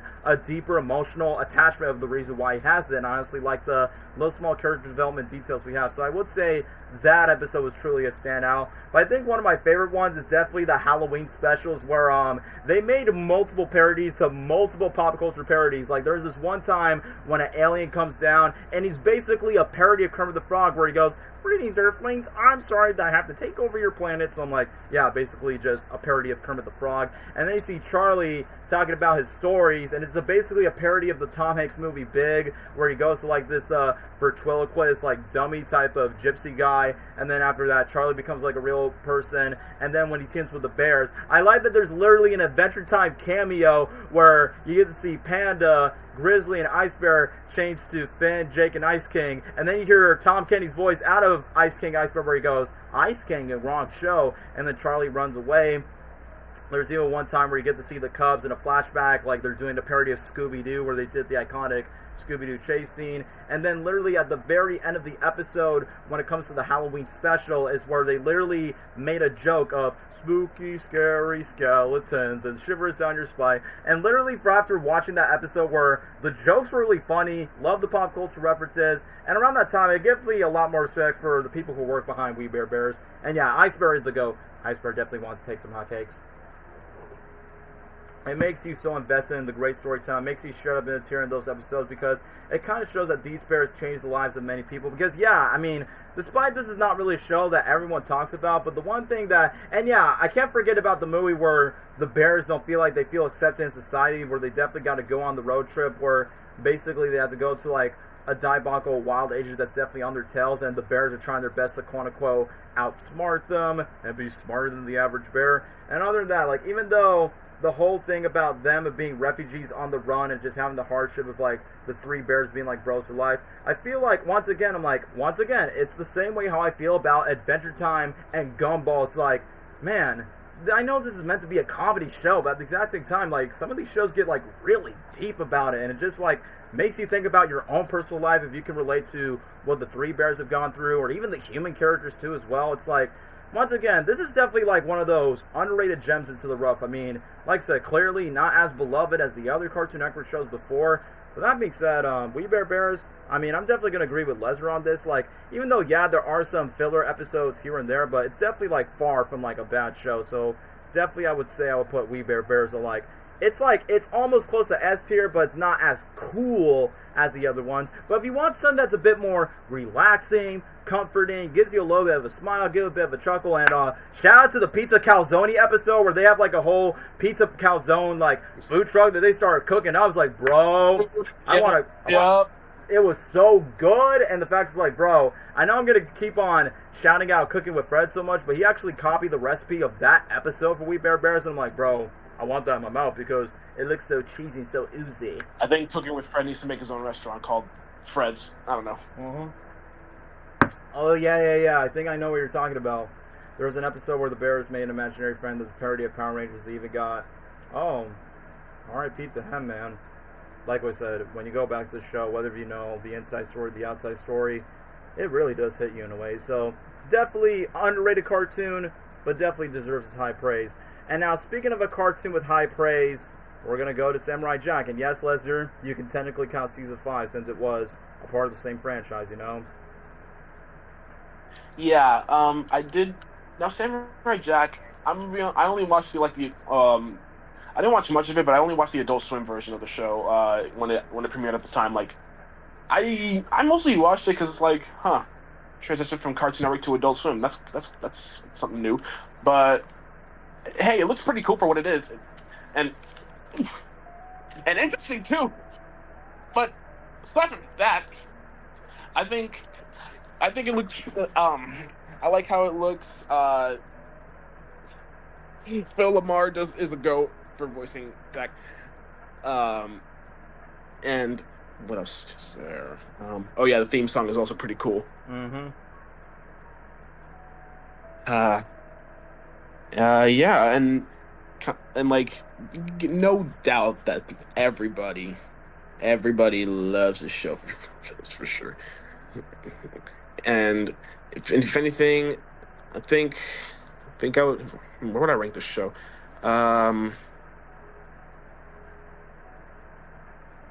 Okay, Samurai Jack is S tier. Period. Yeah. Yeah, that's what this user puts. But what about yours? Since you're currently stuck in the middle of your opinion on it. Stuck in the middle? Disney? No. Why not? I think either screw it. Maybe I think S tier or A tier because like I like it for what it looks, and I've seen some episodes here and there, so I agree with the user. Well, you're not the only one because now we're getting more fans that are going to be singing the people's praises for Samurai Jack.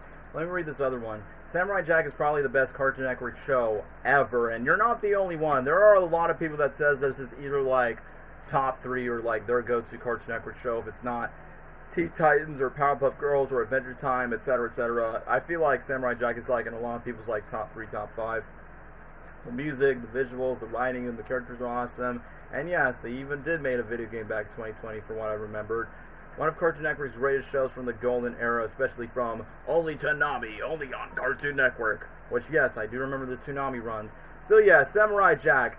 Who would have thought this is made by the same guy that gave us Dexter's Labatory, which are two different type of shows, and then that bro ended up working for Sony Pictures Animation when it comes to Hotel Transylvania. So, way before we had Kung Fu Panda, way before we had Lego Ninjago, we had Samurai Jack.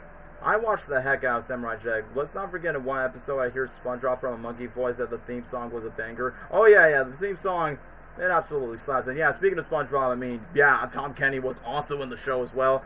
But yeah, clearly the standout of the show is easily Phil Lamar, which, yeah, I mean, despite he's a black voice actor just to voice an Asian samurai, which is obviously Jack himself, he really, like, nails, like, the emotions, the integrity, and also the way that he communicates, and the fact that he still brings his A game when he reprised the role in the 5th season where it becomes a lot more darker, which I remember that I had a friend in class and one time, and he was, like, very hyped for Season 5 by saying, oh, have you seen Samurai Jack Season 5? It is really good.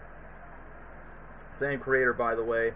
Shows clips to Hotel Transylvania. Like I said, seeing the clips of Hotel Transylvania, Dexter's Laboratory, and Samurai Jack is like literally day and night, bro. I mean, I know Gendy wants to make more comedies, but for this one that has the perfect balance of action and drama, but also very unique art styles, great villains. I mean, come on, guys. Can't forget about Aku, which is not only just a threatening villain, but also he could be funny as well. Like that one time where Aku was on the phone, and let's not forget this iconic meme where he says, extra thick. But yeah, Aku's like, you know, critically acclaimed. Like, obviously, the fact that he's like a shape-shifting demon lord that gets to like fight Samurai Jack in the dystopian future is like, bro, like he's easily like one of the best Cartoon Network villains, period, of all time. So let me just read to the summer comment. That one episode where Jack went to the future, battling the robots' armies and the Vikings was crazy cold. Huh, no pun intended if you ask me.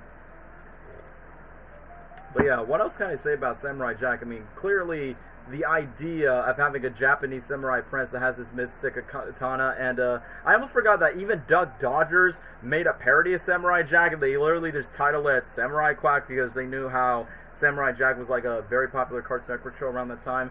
But given the fact that Jack, addressed by like the time period that he's been, just traveled back to this old time to fight a coup to take over a world, while Jack searched for his way back to his own time period that transcends a coup's control. But then Jack has efforts largely vain to the dudes to the back of his way, just ends up most out of his reach.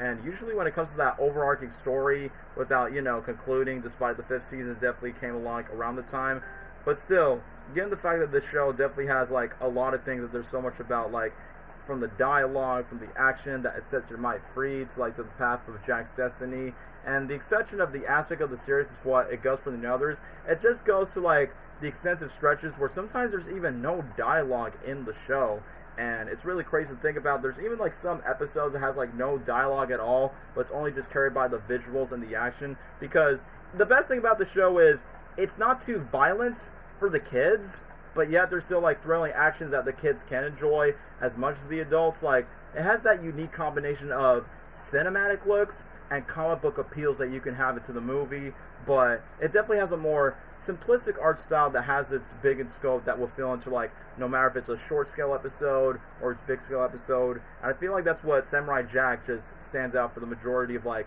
most of the others Cartoon Network shows. Like, that's why it's like, not only it's beautifully animated, it's the fact that it's really well written and just like one of the best, greatest, like, not just samurai, but one of the more kung fu martial arts shows before we got Ninjago, before we got Kung Fu Panda, and many of these other shows that kind of pays off a little bit of the legacy when it comes to this. And believe it or not, this show definitely wins its size for like other Emmys for like best directing, best outstanding production. Heck, even the 5th season gets like multiple like Emmy wins for like outstanding individual achievement animation. So that's how you know that Samurai Jack is one of those cartoons that it never overstates welcomes. It never becomes like underwhelming, or in this case too cash grabby like other Cartoon Network shows.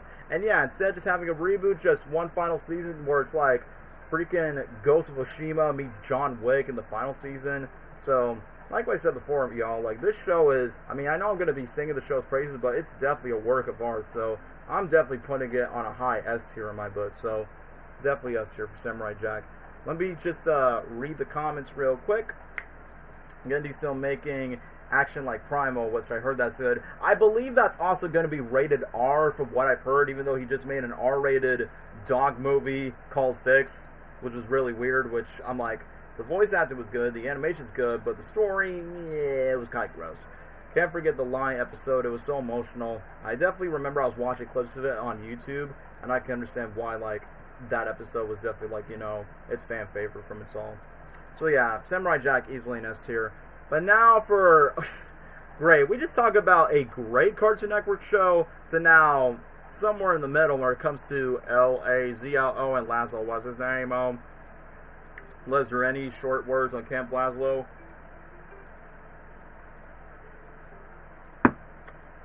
And he definitely left me abandoned in the dark.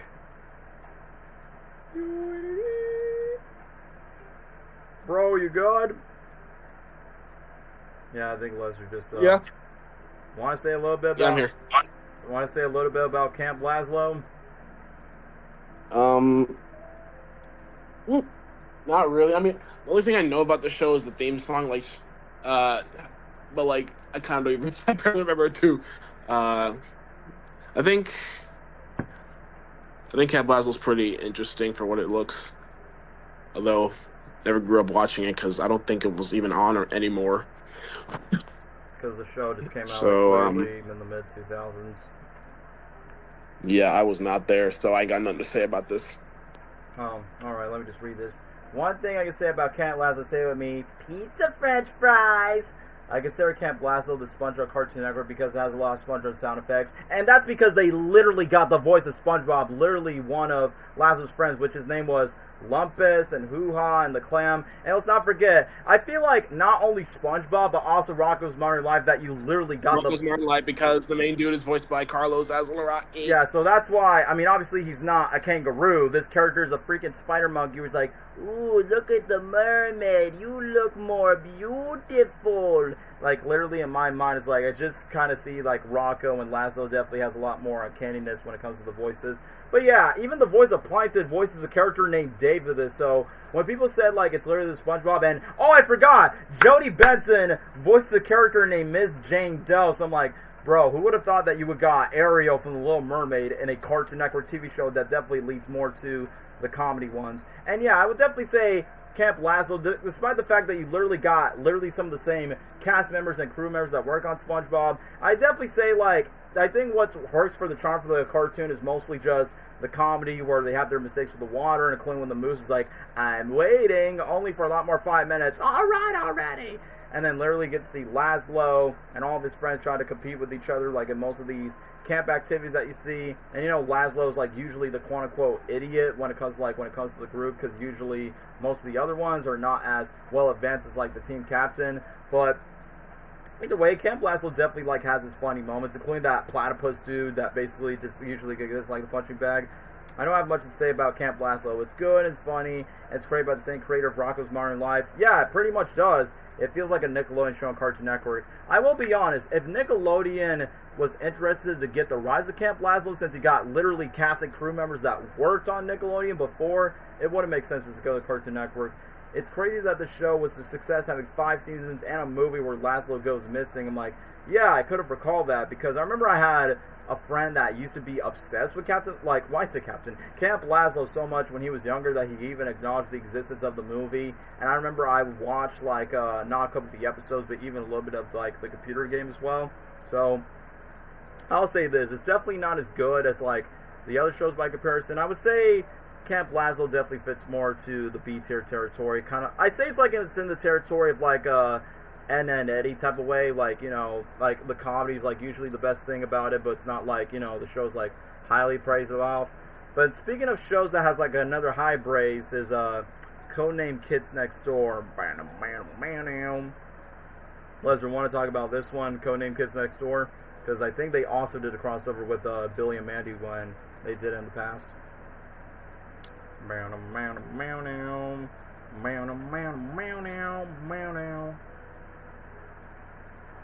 Second thought, I'm just going to comment one thing about Camp Lazlo that honestly gives me a little bit of that Mighty B reference. I did not know Jody Benson was in it. Yeah, a ride, which I honestly did not expect that at all. She finally did something that isn't Ariel, or I guess Barbie from the Toy Story sequels for the most part. There's one deleted scene where one of Rocko's friends appears in the finale. Oh my gosh, Kid Next Door is absolutely A or S tier. I will admit, when I was watching it, I was like, yeah, the show definitely have more of its comedic moments, but definitely it gets a lot more serious and darker when it comes to like some episodes where you literally see the kids getting like possessed, like, I wouldn't say like ghosts or aliens, but they definitely were kind of like possessed in a way where they're kind of like that, this alien virus. I don't remember what was the name of the episode, but then you have the kid in the orange hoodie and the girl in the green shirt was like, oh, just kiss me, and then boom, they decided to become like alien creatures or something, which I remember that when I was watching them when I was younger. And I will admit, when it comes to like the main characters just talking, since he has a little bit more of a Stewie British accent, but clearly he's not much of a jerkish thing, because I know most of the characters' names are just number 1, number 4, number 5, number 3, because usually they pop up in the opening sequence. And the funniest thing is, when I know about number 5, it's literally Cree Summer, the voice of Susie from Rugrats. So I'm like, yeah, when it comes to like, oh look, it's the voice actors from Rugrats. Kids Next Door is such a banger, especially with Teen Titans, but if they were kids. Pretty much, number 1 is the GOAT. Operation Zero movie is awesome too. I don't think I've seen the movie, but I've heard a lot of praises about it. And I remember I watched the crossover special for what they did with Billy and Mandy. I remember there was like this one creepy episode where I could have sworn there's like, 5 like group of kids where they literally just talk to each other at the same time by saying, okay, stay calm. And then basically you just gotta get the way with the kids next door literally about to stop like these multiple variants of these quote-unquote creepy cloning kids that you see from The Shining. And then I remember there's like this one silly segment where there's like this one monkey named Chimpy or something, and then there's like this one blonde kid that was voiced by Tom Kenny, and it just goes very bonkers and bizarre. I mean, like I said, even though the show definitely has its more quote-unquote comedic moments, but it definitely has a lot more of its serious, more action moments. And again, the fact that, yes, I would agree, it definitely like has the same vibes as Teen Titans. Number 4 is Goku and Dragon Ball Z episode was hilarious. I mean, yeah, because, you know, Cartoon Network was promoting Dragon Ball around that time, and the fact that, of course, there was like plenty of Dragon Ball Z references here and there. Fun fact, Timmy Turner's dad voiced Count Speckleluck, and he spanks all the kids in Mushu in one clip. So, no, Mushi, my bad. Why I say Mushu from Mulan? I don't think I saw that episode, but I definitely like had the feeling by saying, bro, we're literally seeing Timmy's dad spanking his own son, but as different characters on Cartoon Network. Number 1 and number 2 share the exact same voice actor, Ben Diskin. Yeah, hello, Venom from Spectacular Spider-Man and Black Doom and Shadow Generations. Because when I was younger, I thought number 2, or in this case, number 1, were basically going to be like, I don't know, Stewie Griffin and Vader Zim type of knockoffs, but turns out they're not. Since clearly number 1 and number 2 basically has like a similar vibes to it. I remember that number 1 had this quote-unquote disgusting girl, and then her booger was like in the salad, and then there's like this fat guy just coming up and saying, no, this salad tastes like boogies, germs, and then basically the conference room decided to leave. And I remember when I was younger watching it, I was like, bro, what was the context of what was going on in that episode, which I did not remember much beyond just that booger in the salad scene. So, like I said, the theme song is pretty cool, the characters are pretty like outlandish and outstanding, and the action sequences are pretty nice. I mentioned about the Billy and Mandy crossover, so if I had to give Codename Kids Next Door a ranking, I think A tier will be fine. I think A tier would be good just about here. Yeah, I'll go on A tier. Lesnar, do you have anything to say about Codename Kids Next Door? We move on to the Garfield show. I'm telling you, bro, it's just... Go ahead, say what you have to say. I've only seen like a little bit of Kids Next Door during the time when it kind of did make reruns. But like aside from that, I mean, you know how the only iconic thing I know from the show is again the theme song, but it's something that I've seen a little bit over the time, and I even then enjoyed it too. So basically, the more that you keep on saying that you only know the shows of... Yeah. Basically, it definitely proves the fact that you definitely were more of a Nickelodeon kid than a Cartoon Network kid in your childhood. Because at least for Nickelodeon... 2010 CN... Because definitely for Nickelodeon, you have a lot to say, but for CN, it's mostly the 2010s era. Yeah, I do. Well, that says a lot. Anyway, let me just read this comment. Fun fact, Ben Diskin helped D. Bradley Baker get the role on full-on scene on DVC parody since Ben's a huge DVC fan. I figured. I remember the episode Operation Treaty and END ending where Chad pretended to betray the kids next door to be a teenager. Interesting. And now, before we get to the weird side of Cartoon Network, I know this show was airing for like only for a little bit. Excuse me, I just got myself the hiccups. I want to talk a little bit about the Garfield show because I will be honest with y'all, I actually liked the show growing up when I was being a kid. And... So did I. Alright, so do you have anything to say about the Garfield show, Lesnar? I will. Dude, I catch this show all the time when it was rerunning on like Boomerang mostly. I only saw it on Boomerang, not, but like, yeah, I enjoyed almost any episode. Literally, moments made me laugh hard. I liked the characters. This show is clearly an exception for childhood. And Garfield show, it's I like. Yeah, I'm gonna say it. The animation style is goofy and it's very expressive and wacky, and that's what I like about it too. Some of the jokes in the show, or at least just moments in general, have made me laugh hard. I like Garfield. I like John. I like Odie. I like Squeaks. I like the other ones. The only one I didn't like at the time was Normal. But but aside from all that, that's kind of what I thought about the show. And what else? Oh yeah, again that catchy theme song.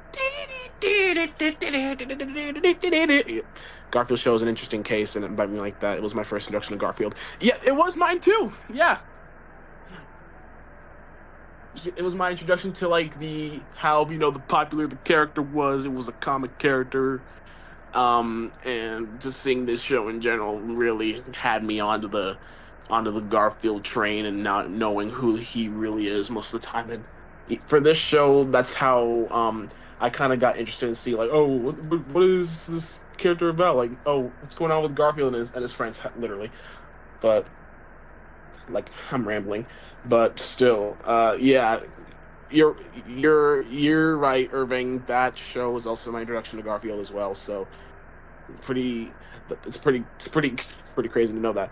But hey, I liked Garfield show growing up. Even then, if I rewatched the show, I actually did rewatch an episode like not too long ago, and even then, it brought me back to the times when I would watch this, and even then, I still enjoyed it too.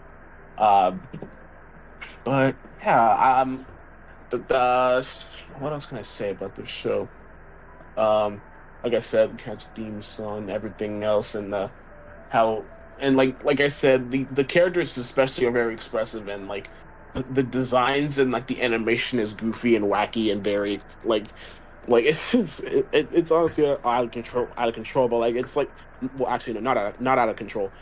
It's just something that I like watching, that it's appeasing to my eyes. So that's what I got to say about the Garfield show, and knowing just Garfield in general, how I kind of got on to know who the character was more. I know about the original Garfield and Friends show that aired in the 90s. I know about the movies that I've seen, the live action movies with freaking Bill Murray voicing the character, and just the future ones too. I did see the not recent. I did see the Garfield movie that the recent one that came out. Chris Pratt. Yeah, Chris Pratt Garfield. I did see it, and I enjoyed it. I pretty liked it. And now there's going to be Nickelodeon's version of Garfield, which will be coming pretty soon, I'm pretty sure.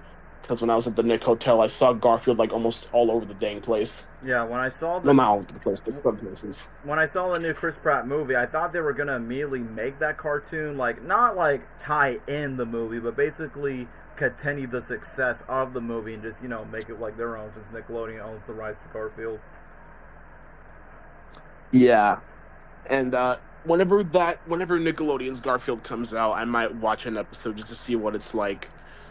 I'll catch on to it, but okay. If I had to rank Garfield show, I'm not gonna put it in an S tier because I feel like that's too much praise. But like, I liked it, and it's another nostalgic memory, nostalgic childhood show of mine, and it's something that I like I said, I rewatched it recently, and even then I enjoyed it. So where I'd put this show, I want to put it at A tier because it's so funny at some points. All right, A tier is a good one. Let me just read the comments for what people are saying about the show.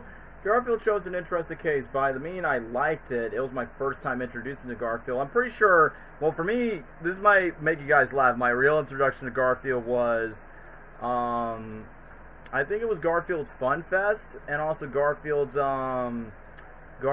Pet Force. What was the third one? There was Garfield Gets Real. That was the one. Garfield Gets Real, Garfield's Fun Fest, and Garfield's Pet Force, where they kind of like make a straight-to-TV Cartoon Network trilogy out of that, and then they made live-action movies with the Bill Murray ones, even though Bill Murray regret doing those movies due to like being mistaken with a different John Cohen with an H. But literally in my mind, when I was thinking about it, I'm like, well, I seen the straight to Cartoon Network TV movies where Frank Welker did the voice. I seen the live action movies, and I will agree with this comment that the Chris Pratt movie was, I mean, it's alright, but let me just continue on with the other ones. Oh wait, hold on, let me read this. I enjoyed the Garfield show, plus Frank Welker fits Garfield perfectly. I mean, yeah, just the passing of Lorenzo Music, because, Garfield's pretty low, and he definitely has a little bit more of this voice like that. Definitely want my lasagna, definitely want to be with Pookie, which obviously Frank Welker's like the best successor after Lorenzo Music of doing the voice. There was one episode where Garfield and John delivered Vito's pizza to Eddy, and there was a Scooby-Doo reference. Remind me what was the reference again? Because obviously I know Vito's pizza place because he kind of was the Italian Luigi lookalike character where he goes, Mamma Mini's Pizzerina! And one of my favorite episodes from the Garfield show is when they went to Vito's Pizza Place where John was trying to go on a date with Liz, and Liz is a hear me out character in one taste. But literally when John and Liz were going out on a date, and then literally Garfield, Odie, Nermo, who's voiced by Max from a Goofy movie, Jason Marsden, not be confused with James Marsden, Jason Marsden, the dude who voiced Kovu from Lion King 2, but also voiced one of Timmy Turner's friends from Fairly Odd Parents.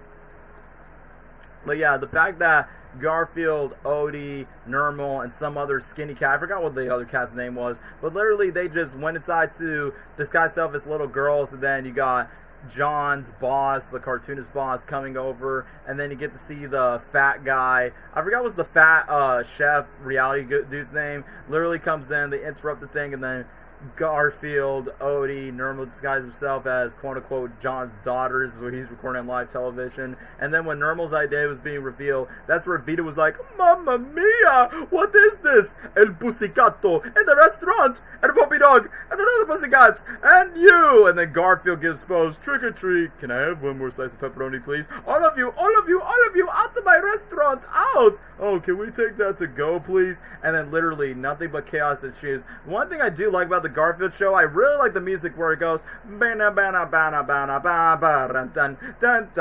like usually when a wacky shenanigans happens, it usually happens and like they play that music multiple times, including when Garfield has one dream where cats act like humans and humans act like cats, where Garfield's girlfriend Arlene literally was being like the vet, kind of like how Liz was a vet to Garfield, so they kind of like switch it up in the case, but for dogs it changed the same, including one time where Nermal time travel where Garfield is no longer the star of the show. It's called The Nermal Show. And then after that, John was talking to Odie where it's like, don't worry Odie, I promise to not get any more cats. And then Garfield and Nermal were like, the Odie Show, don't worry kids, we'll be right back to the Garfield Show or the Nermal Show or whatever the show is.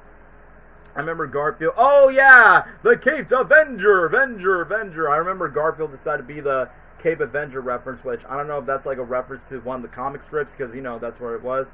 And yes, the intro of the song is pretty catchy.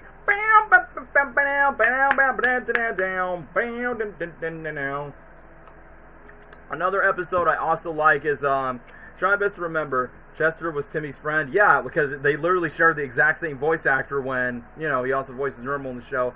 I remember one time where Garfield definitely has this one episode where he honestly forgot who he is. Kind of reminds me of SpongeBob, Who Bob, Wet Pants. And then Nermal decided to, like, lie to Garfield by calling him Ichabod. And then Garfield is trapped in. It's like, oh, can I be your servant? Certainly. And then basically just trapped Nermal in. He's more like, Garfield, Ichabod, get out of here. And then I remember this episode did kind of freak me out because I know Garfield in the comics is afraid of spiders, which I don't blame him. He tries to take that spider, he's like, oh, look at the spider. Look at him not hurting anyone. Take the swing, spider. And then after that, you get to see Odie and John as spiders literally chasing Garfield. And they were like giant and big. And Adam Mack is like, no, please, I hate spiders.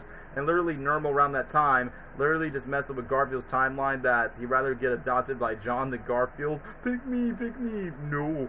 And let's not forget Garfield's mouse friend Squeak, which basically I remember that Garfield and Squeak basically make a deal to let all of their mice friends take over the food. That Squeak actually had a cousin named Max that literally just came on over, and his cousin basically has a personal vendetta against cats. That he literally shows like basically a warning PSA video of why cats are like dangerous predators to mice. And then literally when they saw footage when all the mice were like freaking out seeing the cat eating the mouse, I remember Squeak was like, no, turn it off, Garfield, how could you?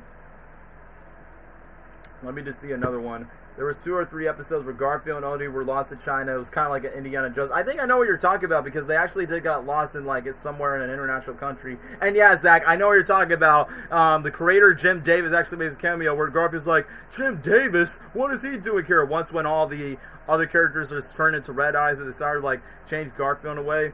Oh yeah, Jim Davis, they made a cameo. I was like, cause yeah, I'm kind of surprised that man is still in good shape, is still in good health to like literally appear to like being a part of the show, which honestly is pretty funny because, you know, sometimes some cartoons do get away to have their original creators to be like as a guest star appearance. So literally seeing Jim Davis in that episode where basically everyone just be like, you know, we're about to attack on Garfield, I honestly thought that was pretty hilarious.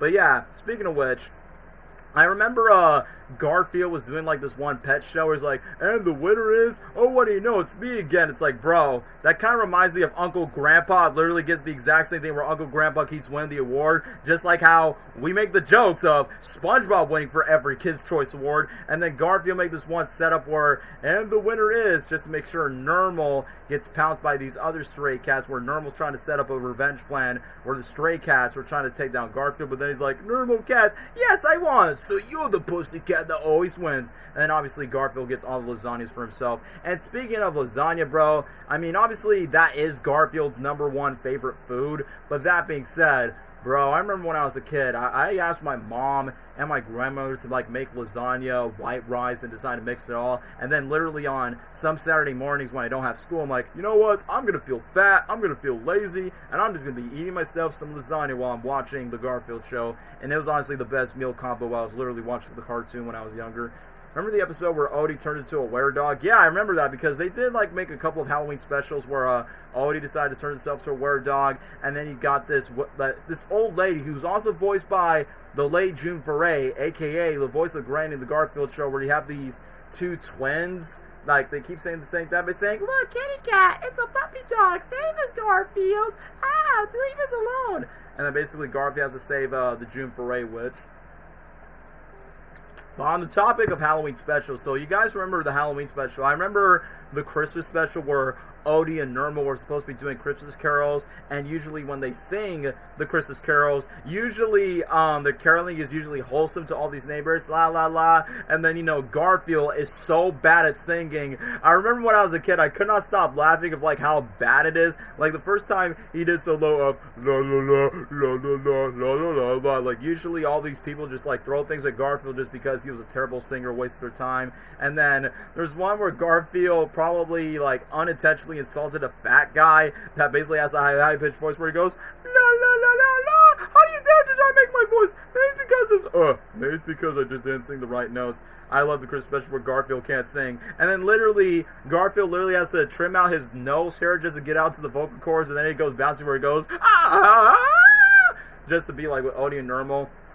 And clearly, Odie and Nermal usually just like take all the foods whenever they go, and then Garfield's like, hey, can I have your cookie, guys? Garfield, have you ever shared your food with us? Because, you know, Garfield's usually a jerk when it comes around the holidays. Since, you know, he's a fat cat that mostly just likes to eat his food.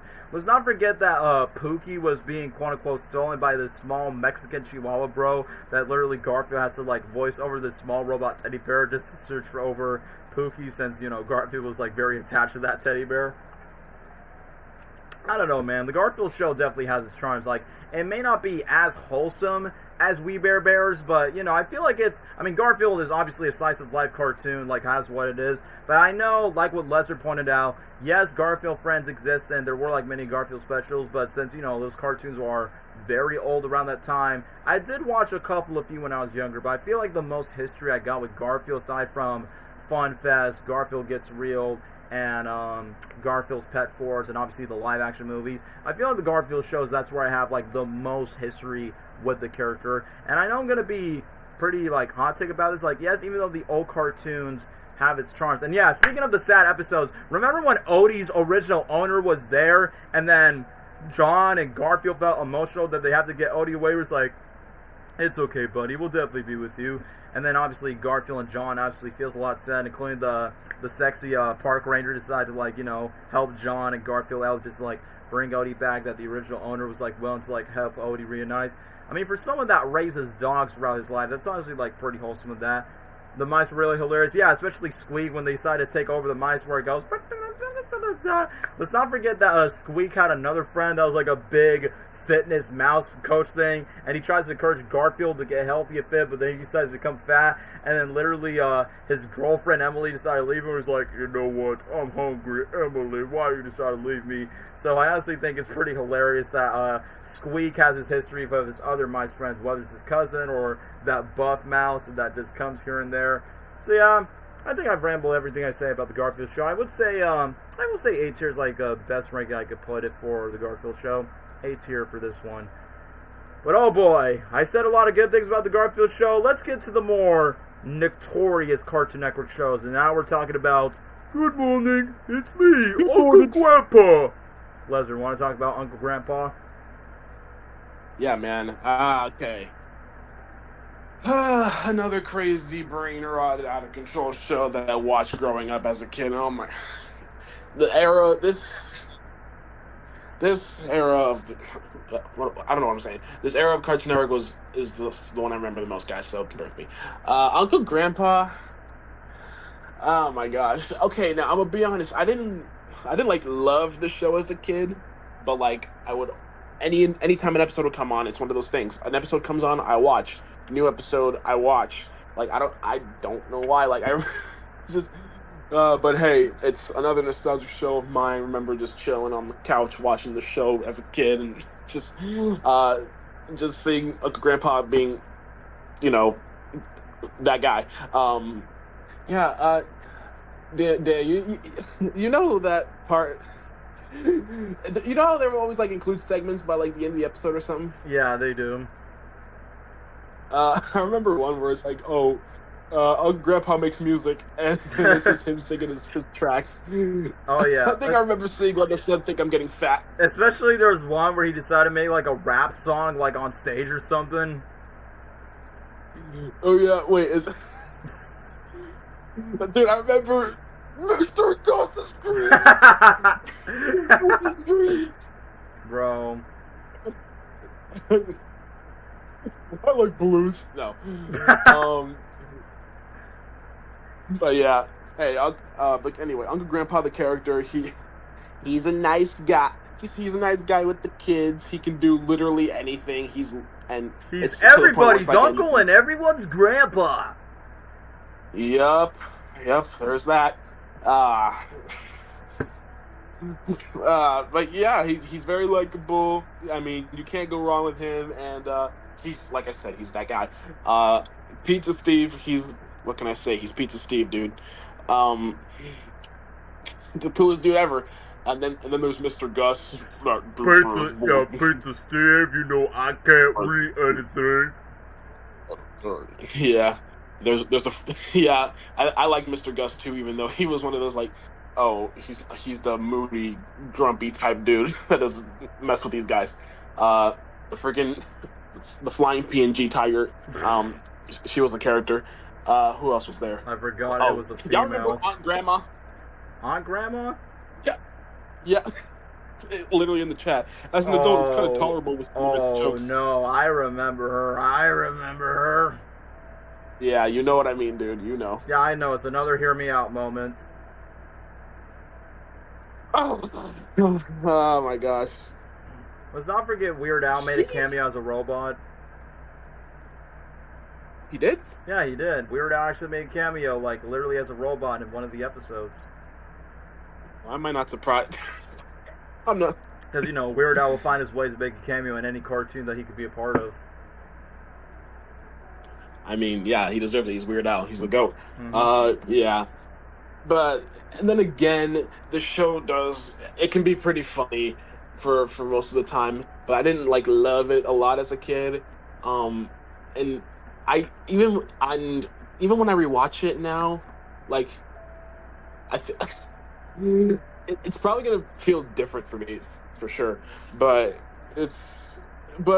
hey, I accept it for what it is, man. And even though the show could definitely have its hit or misses, it's still something that I grew up with and that I liked. But like, it's not the best in my opinion. I'm gonna be real. Like, I'm not gonna lie, dude. I actually rewatched it at not too long ago. Well, some time ago. But and let's just say that I've just been wanting to rewatch episodes that I've seen from my time as a kid, and what do I say? It's different from how I viewed it as a kid to now. That's the one thing. But hey, it does have, even though it does have its comedic moments like that. That's one thing, and I think I've laughed at a few things from the show, but not gonna lie, now watching it as the current age I am now, it's it does have, I'm gonna be honest, it does have its hit or miss, and sometimes when it hits, but when it misses, it misses.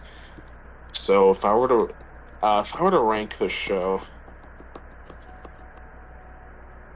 I don't want to be mean to it, so I might say B tier. Oh, B tier? I thought you were gonna choose like C, but I was gonna say this, like, for me. B or C tier, that's understandable. Well, for me, I think Uncle Grandpa is slightly better than Teen Titans Go in terms of the comedy, even though the one thing that doesn't age well about Uncle Grandpa, I mean, clearly you expected the gross out jokes where it comes to like a squeezing eye and the fart jokes here and there, so of course the jokes, usually some are like highbrow, some are low, some are like pretty funny, which I will acknowledge some, but I'm just going to read I'm going to read the chat just to see what's going on. Uncle Grandpa's a D tier for me. It's victorious that my parents didn't let me watch it. I mean, this is coming from the same guy that literally had family members freaked out like Flapjack by saying, "What are you watching?" And I'm like, I don't know. And then I would watch it when they weren't around. Even I was like that. I'm like, yeah, as a kid, sometimes we watch one of those weird, not so well-received cartoons that has like very weird, trippy type of humor, but also some animation that's a bit too grossy type of like humor when it comes to like to ourselves. Yeah, I changed my mind. The show's a C tier. Yeah, Leslie, I was going to say, like, you just got to... Because, Leslie, you said it twice to yourself by saying, as a kid, you liked it more, but then when you got older, it's like, yeah, I don't think that doesn't hold back when I remember when I was younger. Yeah, it's one of those things where, like, you're a kid and you watch it and you just don't think much of it, but now that you do, you're like, what? I really rock with this? Yeah, that's how I thought about Fanboy Chuncha back then. I'm like, why? I like this show? I'm yeah, me too. But anyway, let me just read the other comments. But yes, C tier. Okay, let me read this comment. I don't know if it's just me, but Uncle Grandpa sounds a little bit like Patrick Star. You want to know what's funny about that? Literally, the voice actor of Uncle Grandpa literally voiced a sea star in one episode of SpongeBob. It's an episode where Patrick was eating the ice cream, and then he meets this sea star, like, ice cream king, and he's like, yeah, hey, you want my ice cream? Yeah, can you just give me the ice cream back? Yeah, but you have to be on an ice cream cone flight with me. Because I feel like the crew behind SpongeBob probably must have watched Uncle Grandpa be like, hey, you sound like Patrick Star. You want to voice a sea star in one of our episodes? And yes, you are right. He is the creator of Looney Tunes cartoons that basically was the classic reboot to the Looney Tunes, but also directed the Daffy Duck and Porky Pig film, The Day the Earth Blew Up, literally that came out earlier this year. So I'm like, who would have thought the creator of Uncle Grandpa will happen to be a huge Looney Tunes fan, but also like reinvented the Looney Tunes back to its old classic charm and back to like the glory days of Looney Tunes and make a 2D animated film, like make it classic enough for like old longtime Looney Tunes fans would like, but make it modernized for like new audiences to enjoy. Literally, I'm surprised it's the same dude that made Uncle Grandpa, even though usually Uncle Grandpa's like you know, not the most well-received show. I will admit, there was one segment, it's both gross, but funny at the same time, where Uncle Grandpa tries to, like, hit up on this slime, cheesy type of monster. I don't even know what the name it was. And then he started to do, like, a charade, sing a song, Yora, I'm about to sing you a song. And then he literally got Mr. Gus, Pizza Steve, and the Bag trying to break into the RV now. And then some other character. Shag made an appearance in one episode. I mean, this is Cartoon Network that we're talking about. If they can get LeBron James literally in Teen Titans Go, they can find a way to put freaking Shaquille O'Neal in Uncle Grandpa. I'm just going to quote this from one of my favorite YouTube videos. Oh, it definitely tastes like Shaquille O'Neal dunk his feet in a bowl of warm lemonade. But given the fact that Shaq was literally in the show, next Uncle Grandpa on stage, I honestly think that was pretty funny. Hey, Lesnar, would you was scared of the funny face? I think they're asking you about, the live action head. I forgot what was the name of it, but there's like this floating. Oh, I know what you're talking about. Yeah, there's a live action floating head in the episode. Yeah, that's literally one of the first episode I looked back on actually. No, I wasn't scared of the funny face at the time. I thought I thought it was just weird. Yeah, back then I was rolling around. yeah, back then I was like, no way, this is real. It's like, wait, why is this happening, bro? And then yeah, no, I wasn't scared of it. I just thought it was like super, just it was just weird. Yeah, I mean, they try to make it creepy, but in my mind, it's more like what is the show even about again? I mean, I know Uncle Grandpa is basically like the equivalent of Santa Claus. I mean, it's literally like in the show, he's everybody's uncle and he's everyone's grandpa. But what's so weird that Cartoon Network was trying to do with this cartoon is, despite it only just ran for like 4 years in 2017 before the creator of Uncle Grandpa decided to work on Looney Tunes cartoons, I find it very weird that Cartoon Network want to prioritize Uncle Grandpa so many times that they think it was going to be like a massive hit like Adventure Time or Steven Universe by comparison, but in reality it wasn't, because, you know, the show was like not well received from the audience. But it definitely has its hits or misses. Like, for instance, I mean, we've already talked about the Steven Universe crossover, which I thought it was a pretty decent one, and R.I.P. to Pizza Steve. So funny that Pizza Steve is voiced by Adam Devine, which I always make fun by saying, bro sounds like if Jack Black had a son that's not his real life son, so that's what it would have been like. And he actually did an episode with Jack Black, and I forgot it was in a TV show, but the voice actor Pizza Steve worked with Jack Black in a separate project by saying, yeah, that's my dad. And then literally I always realized that he's the voice of Sam I Am in the Netflix Green Eggs and Ham TV show. So I'm like, yeah, of course bro has range like in terms of voice acting. I mean, yeah, he was in the dog in the R-rated dog movie from Sony Fix. I'm like, bro, I cannot even take it seriously because it's freaking Pizza Steve from Uncle Grandpa. I remember when Pizza Steve was like being ashamed of like talking about Mr. Gus's like book sales or something. He's like, alright Gus, I have to say the reason why I just hide my face with these shots is because I don't want to cover my eyes. And then Mr. Gus like, Pizza Steve, you do realize that I can't even read from this book, because, you know, you got legendary voice actor Kevin Michael Richardson doing the voice, and every time he does a little bit more of this deep voice. It's just hilarious, bro. And then I remember one of the promos, somebody asked Mr. Gus by saying, you know what's my favorite food? My favorite food is toast. Pizza Steve, what you doing there? I'm about to go get me a snack. Bro, I would say like probably Mr. Gus is probably my favorite character in the show, even though Pizza Steve definitely has his funny moments, but sometimes he can be a little bit annoying. But for Uncle Grandpa, for what he's done to the kids, some are just like, you know, quite questionable. Like some of them was a fat kid that had like, I don't know, some major problems with like weight issues. Let me just read this comment. It's funny because I remember in 2022, HBO Max was taking out the majority of the animated shows. What, bro? They kept Uncle Grandpa in 2022? It's like, bro, what is like the main priority of Uncle Grandpa being one of their biggest hits? Like, I get that Uncle Grandpa's meant to be a comedy. I know they're trying to make Uncle Grandpa like Santa Claus, where he goes to like every kid's house and crossover with like every Cartoon Network character. Like, let's not forget the most infamous special where you literally see all of your fan favorite Cartoon Network characters and probably your least favorites there. Like, you literally see the cast of Adventure Time, Regular Show, Steven Universe, Gumball, Ben 10. Who else was there? Clarence was also there too. And then basically you see all these multiple Uncle Grandpas, and it's basically making fun of, like, you know, when SpongeBob wins the award for every Kid's Choice Award, where he goes, the animation first wins with Uncle Grandpa. And I like the Adventure Time one. Is like, here is your favorite award, like, here's the category nominated for favorite fantasy show featuring a talking yellow animal. Oh, what do you know? Uncle Grandpa. And then Jake is like, this is bonk.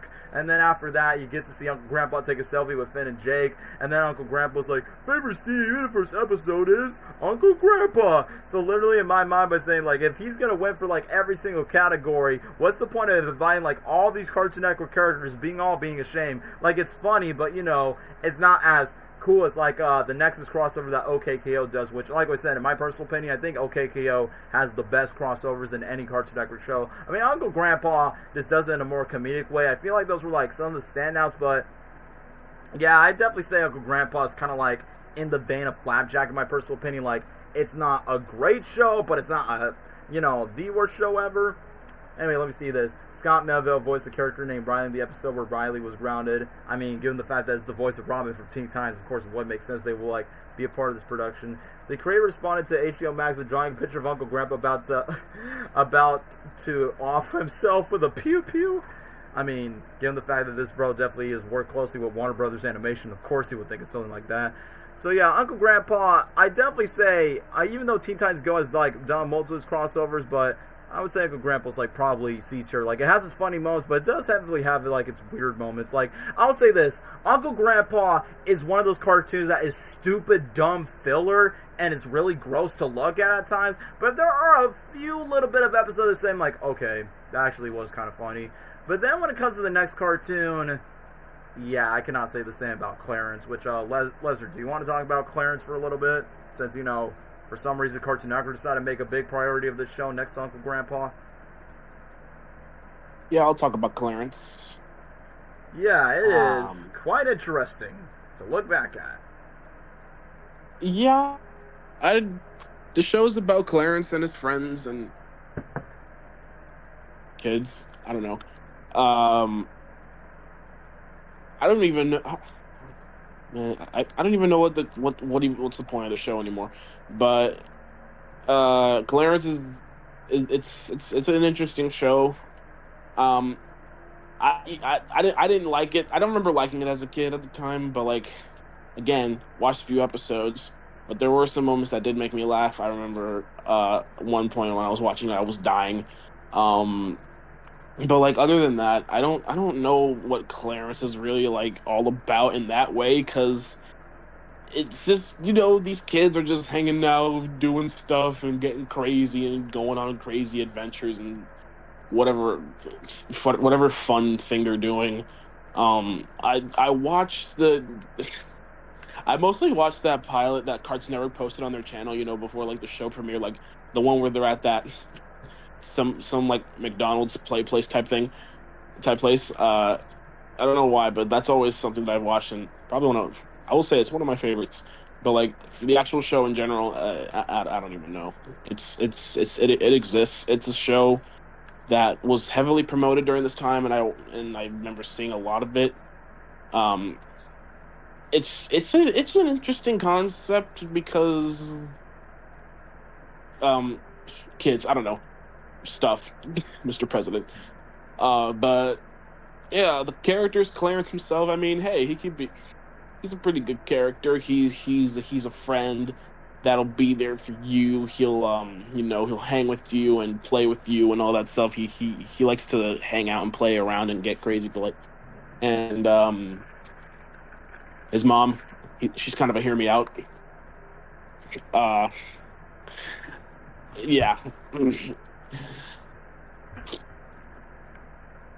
His mom, I would. Nope. Yeah, you're right. You're right.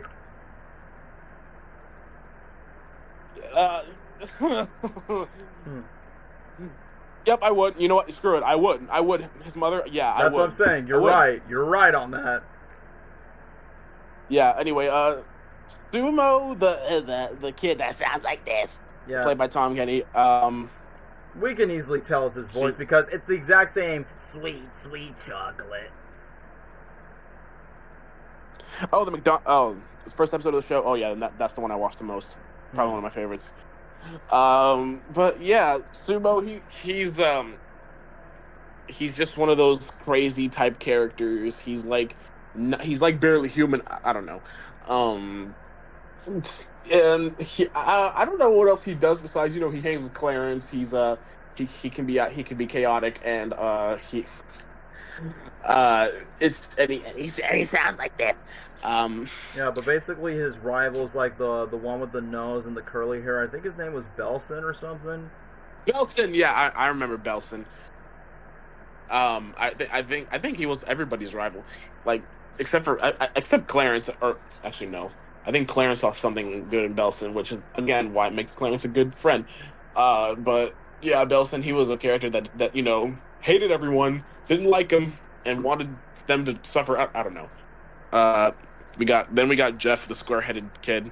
He's one of those, characters that are, boring, or not boring, more like, oh, he's like a clean freak or something like that. He doesn't want to get tangled in any stupid shenanigans or whatever. But that's all I know. That's all I know about these characters, really. I didn't look at him like that. I did see the series on occasions on the time back then, but I didn't like it a lot. I didn't like it a lot as a kid, but I didn't hate it either. But like if I watch it now, I probably wouldn't even know what the hell's going on even to this day. Well, I mean, I probably would, but like, I guess I had no interest. I have no interest in watching it now. And even then, when I was surfing through and then I cut to Cartoon Network and I see the show, it would be like, oh, the show is on. Oh, all right. And I'll just freaking play for background noise. I don't know. Perfect. But, yeah, best way to describe the show. It's just background noise and on the TV. Yeah, there were a couple episodes I remember, but I remember watching. Like I remember some scenes, but I don't remember like the plot. But yeah, the show isn't really that interesting to me. If I would have to put the show, I'd probably I don't know, maybe put it next to Uncle Grandpa. Wait, you actually put it on C tier? I mean, I don't hate it, but like I also don't really care about it like that. So, all right, that makes a lot of sense. Okay, let me just read this one. Belson, yeah, we know who Belson is, who's voiced by Roger Craig Smith, because, Roger's everywhere on Cartoon Network around this era.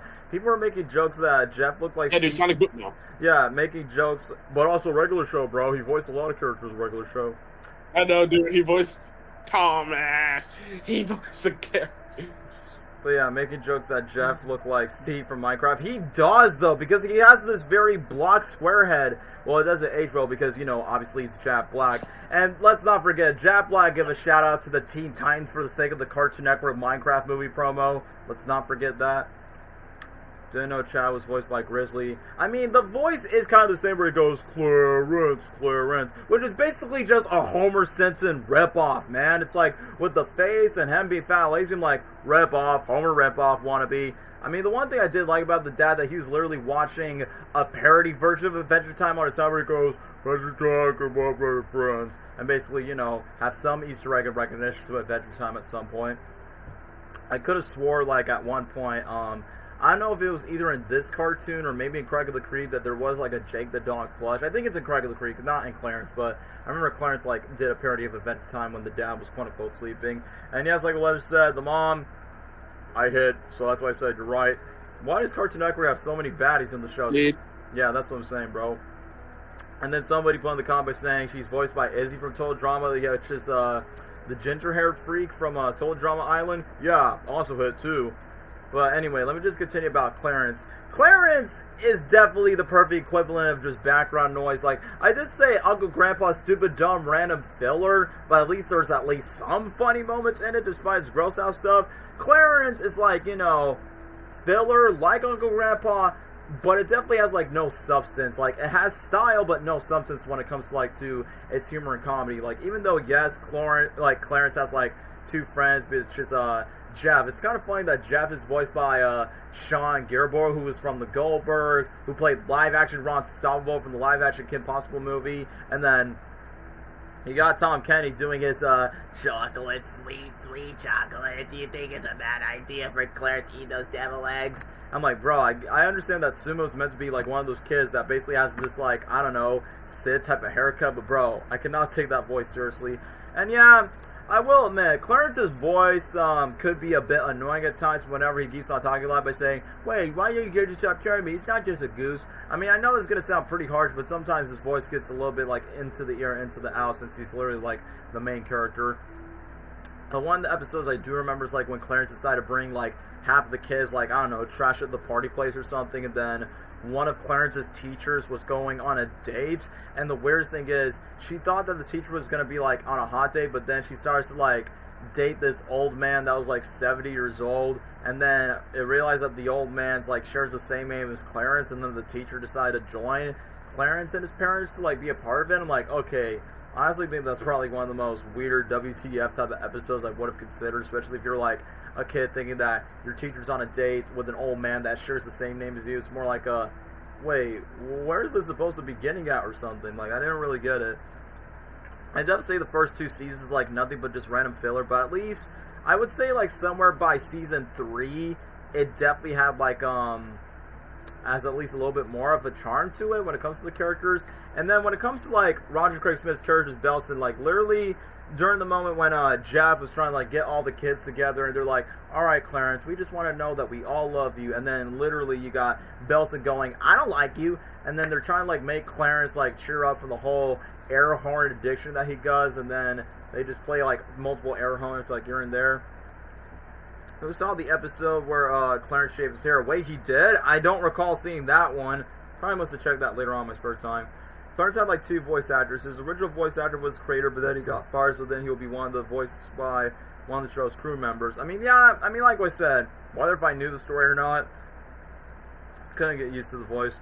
But yeah, since the show definitely mostly lies around with a bunch of gross out humors and just, I guess, kids just going to a lot of whack shenanigans, I would say season 3, despite it was the last season, got a bit slightly better, but it's definitely like one of those more mid-tier type of shows. Like, it's not terrible, it's not the worst one ever, but it's not the type of show that I would want to rewatch. It's like, I mean, I would honestly rather watch Teen Titans Go by comparison, but, you know, Clarence is not a good show just to think about.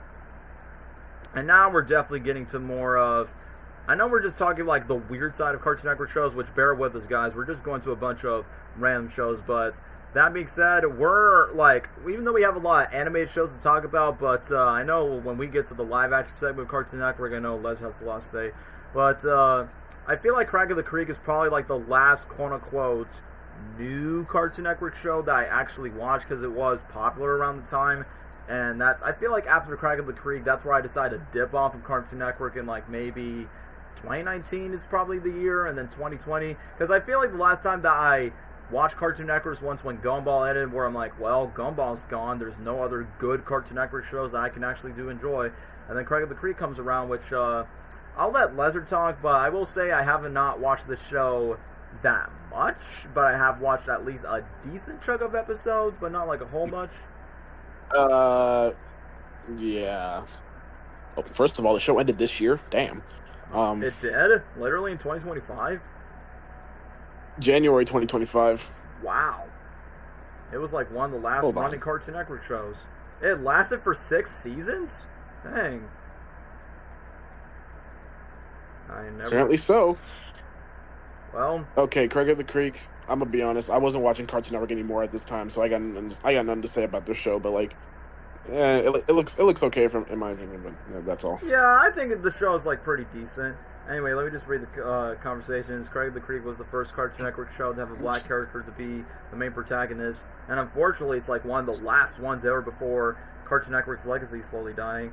And then, let me just see this. Craig of the Creek at first. I didn't like it, but I figured times I would watch it would become enjoyable. Yeah, they actually made a reference to Sonic the Hedgehog at one point in one of the episodes. And, could have swore they also made, like, references to Adventure Time. And I will say this. When I watch a little bit, I think I watched one YouTube video where I think it says, oh, other references of other cartoons and Cartoon Network. And the funniest thing is, dang, this show really loves Steven Universe a lot. There's, like, references to the Cookie Cat. There's, like, some references, like some of the songs from Steven Universe, and like some Easter eggs here and there. It's like, yeah, I would not be surprised if the creators of the show at least were like, they worked on Steven Universe and then they worked on this show. I would not be surprised for that. But either way, so Craig of the Creek, I think the show is decent. It's not terrible. It's not, you know, mid or at least like confusing. I say it's another one of those simple slice of life type of TV shows where technically you have like the main characters like literally just going on a hiking adventure to the woods, and I say like Craig's family's honestly pretty decent. I like the fact that he definitely has like one friend that learns how to speak Filipino, and the grandmother was speaking Filipino, and I'm like, bro, why does that remind me of Ned's grandmother in Spider-Man No Way Home? I'm going to bed. You get what I mean? But I will say this, I think when I was watching Cooking with Fred's videos, he actually like took inspiration where Craig's dad literally made like a blackberry sandwich, decided to put it in, and I'm like, okay, that actually is pretty good. And earlier this year, also the creators, also the show. Oh! Okay, that makes a lot of sense. And yeah, I did watch Your Friendly Neighborhood Spider-Man. I talked about that show on a separate Spider-Man tier list stream not too long ago. Huh. Who would have thought the creator of a Cartoon Network TV show happens to run the Disney Spider-Man TV show that will be running for like probably more than 2 seasons, since season 2 will be coming out next fall, and season 3 and the rest, etc., etc. So yeah, interesting fun fact I didn't know about, since I didn't watch the show that much. But I definitely say the show's pretty decent, where it's not too over the top, it's not too gross out. Like I said, it definitely has a little bit of that Steven Universe vibe, but without the Crystal Gems parts, but there are a little bit of Easter eggs and pop culture references, obviously the Sonic reference, a lot of Steven Universe references, and a little bit of Adventure Time. So I definitely say, if I had to put Craig of the Creek from the small, decent chunk amount of episodes, I think B tier will be fine. Like, it's better than Five Jack and Uncle Grandpa. Mm-hmm. Yeah, I think B tier will be, like, the appropriate place to put Craig of the Creek. And now, speaking of another cartoon I did not see much, but I put on the list because I've watched at least a little bit of episodes, is My Gym Partner's a Monkey. Monkey. Monkey. Yeah, a freaking monkey that spanks his butt cheeks for, like, throughout the entire intro. Yeah, that's the only thing I know about the show is the intro. Other than that, I didn't watch it. Alright, let me just talk about the little bit that I do know. The episode I did watch is where the main boy was like talking about his quote-unquote mom or something. It was like, oh no, mom's gonna kill me. Can you guys just get me out of the dark? Because the weirdest thing is, you got like this human boy that's literally surrounded with a bunch of animals as pets, and I'm like, wait, what happened to this boy? Did he got deported to like be a part of the animal habitat? And I feel like the title of the show is like quite questionable. It's like, why is it simply called My Gym Partner's a Monkey? And it's like, does it have to be specifically a gym partner or just like a classmate in general? Because I know it was going to be like that usual comedy type of show where you have like the main kid and then you have the dog, kind of like Destin Checks In or George of the Jungle or Clint Eastwood with the chimpanzee orangutan, something like that. Like, I don't know, bro. Like, it started to become like very random. Terry Crews voices. Yeah. I noticed that when I heard Craig's dad, I'm like, bro, that's literally Terry Crews. He did not do the, and I need you, and I miss you, and now I miss you. KLC was my favorite one. She's the orange hair girl. You know what? The one episode I definitely won't have anything much to say about My Gym's a Party Monkey. So I say like probably like after 1-2 episodes, I don't really have like a strong opinion to say, but I definitely say it looks alright. So I guess I'll just put My Gym's a Party Monkey on. Haven't seen much of it yet. But now, this is a familiar Cartoon Network show where it goes, Johnny Test, which I'll say this, the theme song is pretty catchy. Johnny Test. But I am aware that Johnny Test is usually one of those mixed bag Cartoon Network shows where some fans are nostalgic about it, some fans didn't like it. Like I said, it's one of those Cartoon Network shows that usually gets like a mixed bag, whether or not if it either has its fans or have its haters. So, Lester, do you have anything to say about Johnny Test? Well, yeah, I mean, aside from the theme song, and the show is made by the same dude that made Big Time Rush, Johnny Test is something that's it's an interesting show concept. I've only seen like a couple episodes here and there. I know he's like he can be like some sort of lab rat. Yeah, literally said in the theme song. But I mean, hey, it's a fine show for what it is. I mean, I didn't watch it a lot back then, but because I don't even think it was still on. Was it on? What? I can't remember. On I what? can't really remember, but of course. Yeah, Cartoon Network. I don't know. But hey, it's a fine show for what it is. It's okay, really. I mean, I don't love it really. So, in your opinion, it's just fine. Yeah. Definitely sounds more like a C-tier territory. Yeah, I don't know where to put. I don't really know where to put it, if I'm gonna be honest. But like, maybe C-tier is fine. I say C was probably fine because I did watch a couple of episodes. I don't love it, but I don't hate it. It's definitely like one of those more like average type of TV shows. Oh gosh, Johnny Test bringing the whip crack sound effects. Also, the opening's just American Idiot, Green Day. Yeah, like straight up Green Day vibes. Johnny Test, I wanna be an American Idiot. Johnny Test was my favorite show. Plus, I seen the previews where I saw those Mario Dick cartoon shows on DVD. Plus, Duke was the go. I did like the dog. I think the dog was honestly pretty funny, which I would say honestly liked them more than the show.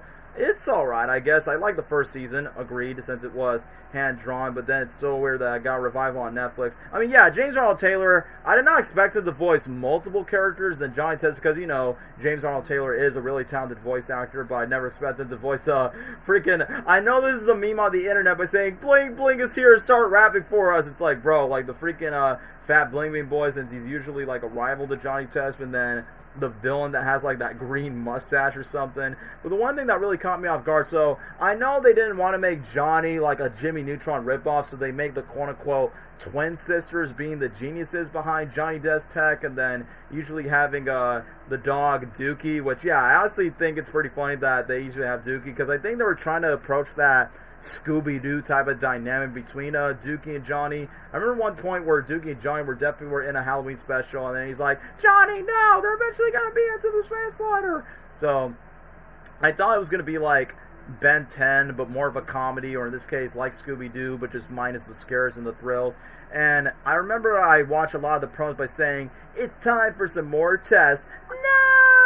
No, not type of test. It means more Johnny tests. Even Vega Darth Vader was a villain that existed in the show, because I could have swore I saw like a green Darth Vader knockoff that decided to do this, because I know this cartoon basically has the tropes to like make fun of like other pop fictional characters, whether they are from superheroes and some villains. And yeah, the one thing I also is like pretty curious is like, yeah, even though this cartoon is not that universally beloved, but it's not like hated as well, but it is pretty surprising that they got like a revive on Netflix, even though I wasn't really sure that people would have asked like a new Johnny Test revival back in the day. So, like I said, I do like James Arnold Taylor. The voice is honestly pretty iconic for what he does to voice multiple roles. And Dookie's definitely, like, in my opinion, the best character in the show. But I remember one time where Johnny and Bling Bling decided to turn themselves as babies, and they started to, like, fight against each other. And I honestly thought that was kind of funny. So I definitely say Johnny Test is definitely, like, more in the high seats here. Like, I honestly would rather rewatch Johnny Test more than Flapjack and Uncle Grandpa. So I would say that. Like, the show, it's decent, it's fine. It's not, you know, my go-to show that I would rewatch. But anyway, I know I'm bringing like one movie tie-in show, which I'm surprised that Nickelodeon decided to not have the rights to make a How to Train Your Dragon tie-in show. And for those that, okay, let me just read this comment real quick. Revival only lasts for 2 seasons, so who was it really made for? I guess the quote-unquote fans that actually cared about Johnny Test? I don't know. I mean, even though I've heard about the revival, but since I already said that the original series was okay, I don't think I really have a strong interest of watching the revival. But anyway, on to this, Dragons Riders of Berg, which I remember I watched a few episodes of Season 1 because when I was a kid, I loved the original animated How to Train Your Dragon, which I easily say is like one of the best DreamWorks animated movies of all time. And let's not forget that this is definitely an era where DreamWorks is getting like their own movie tie-in shows. Like obviously we had Penguins of Madagascar and Kung Fu Panda Legends of Awesomeness for Nickelodeon, and I guess shouts to Monster vs. Aliens as well. But then How to Train Your Dragon, which I remember I've seen clips of it in recent times because during the hype of the live-action remake where the fan base were like going ahead with the whole Hiccup and Astrid shipping, because obviously you get to see more of the relationship growing in this series. But I will be honest with you, this is going to be my huge hot take.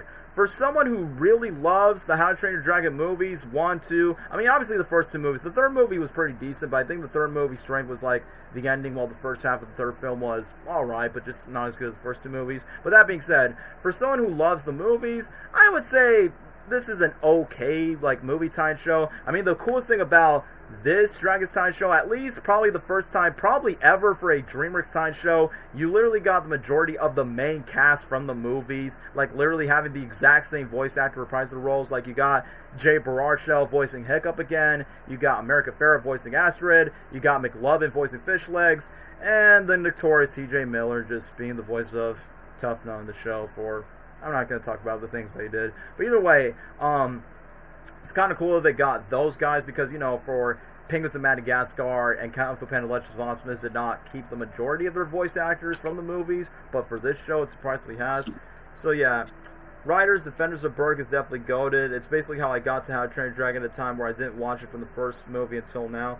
I definitely say the show is definitely pretty solid. I mean, I will say, like, at least the show definitely doesn't tarnish the legacy of How to Train Your Dragon, but the legacy definitely pushes forward to. I mean, just like the movies, I like that we get to see more screen time with Hiccup and Toothless, Astrid and Stormfly, and I feel like thanks to the TV show, that's how I know most of the dragons' names than just like, oh, Blue Spiky Dragon, Red Dragon, because now the TV show, they gave them names, like Astrid's dragon is Stormfly, and Fishleg's dragon is Meatlug, Snoutlouts is Hookfang, which I think Hookfang is probably my third or second favorite dragon after Stormfly and Toothless. And then the Zippleback dragon, I think they named themselves Barf and Belch, because, you know, Rough Nut and Tough Nut are just stupid twin idiots. So, honestly, like, kind of knew that they have, like, other names. But at least thanks to this TV show, we actually get expanded to see, like, more dragons that we never seen in the movies, despite half of them did got teased in the Book of Dragons special. or the Bone Napper one, or the Christmas special like Gift from the Night Fury.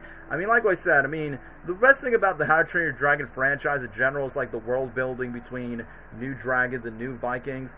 After seeing the live-action remake, I got back home and watched the first 4 episodes because I got a moon nostalgic after I see after the remake. I mean, yeah, like I said, this show existed during the success of the first movie. And yeah, I did watch clips of it again to get myself prepared for the remake that happened back earlier this summer. Because the one thing that definitely stays strong for this show is Hiccup's relationship with Toothless, and clearly a lot more Hiccup and Esther stuff since they officially became a couple by the end of the first movie, and you get to see more of that. But I like the fact that the majority of this show and all of the Dragon shows that follow up, since the rest of the quote-unquote seasons and sequels went on Netflix, it's like, it's in the events like after the first movie but before the second one. But I feel like Dragons Riders of Berk, along with the other sequels and seasons that they've done, I feel like it's definitely one of those scenarios where you don't necessarily, like, if you're like a die-hard fan of How to Train Your Dragon, then go ahead, you can definitely watch out to watch more bonus content for Berk.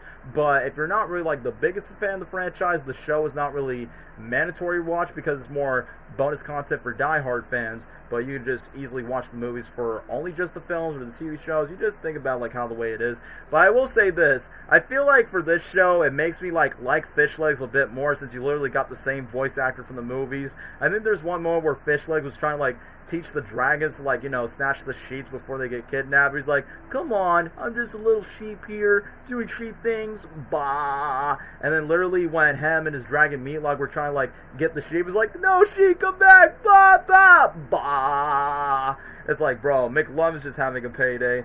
Yeah, it is definitely canon to the franchise, because even some of the dragons that we see from the TV shows actually do make appearances in the sequels, and I guess a little bit in the side DVD specials. And I remember when the voice actors, Jay Baruchel and America Ferrera, literally talked about by saying, yeah, it's been a long legacy that we've voiced these characters for these movies and TV shows. And like I said, I will give the show credit. At least they got the same voice cast of seeing, you know, Jay Baruchel by saying, oh, come on, was the tooth really necessary? Because I remember they actually had, like, villains that they introduced, that they got Alvin, who's voiced by Mark Hamill, which I'm like, of course, I mean, Mark Hamill's no stranger for voicing films, but I never expected him to be in the Dragons franchise. I remember Alfred Molina voice another Viking, and I'm like, bro, you got Dr. Octopus from Spider-Man 2 in this series? That's honestly pretty cool, man.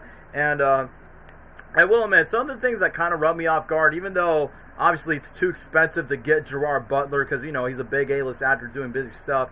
But then I know they got Nolan North doing the voice of Stoic. Not saying he does a bad job, but given the fact that it's not found very stoic enough, that's where I'm like, yeah, I know they couldn't afford Gerard Butler, but I kind of feel like they could have got like an actual Scottish voice actor than just, I don't know, a talented voice actor seeing Nathan Drake doing like a fake Scottish accent or something.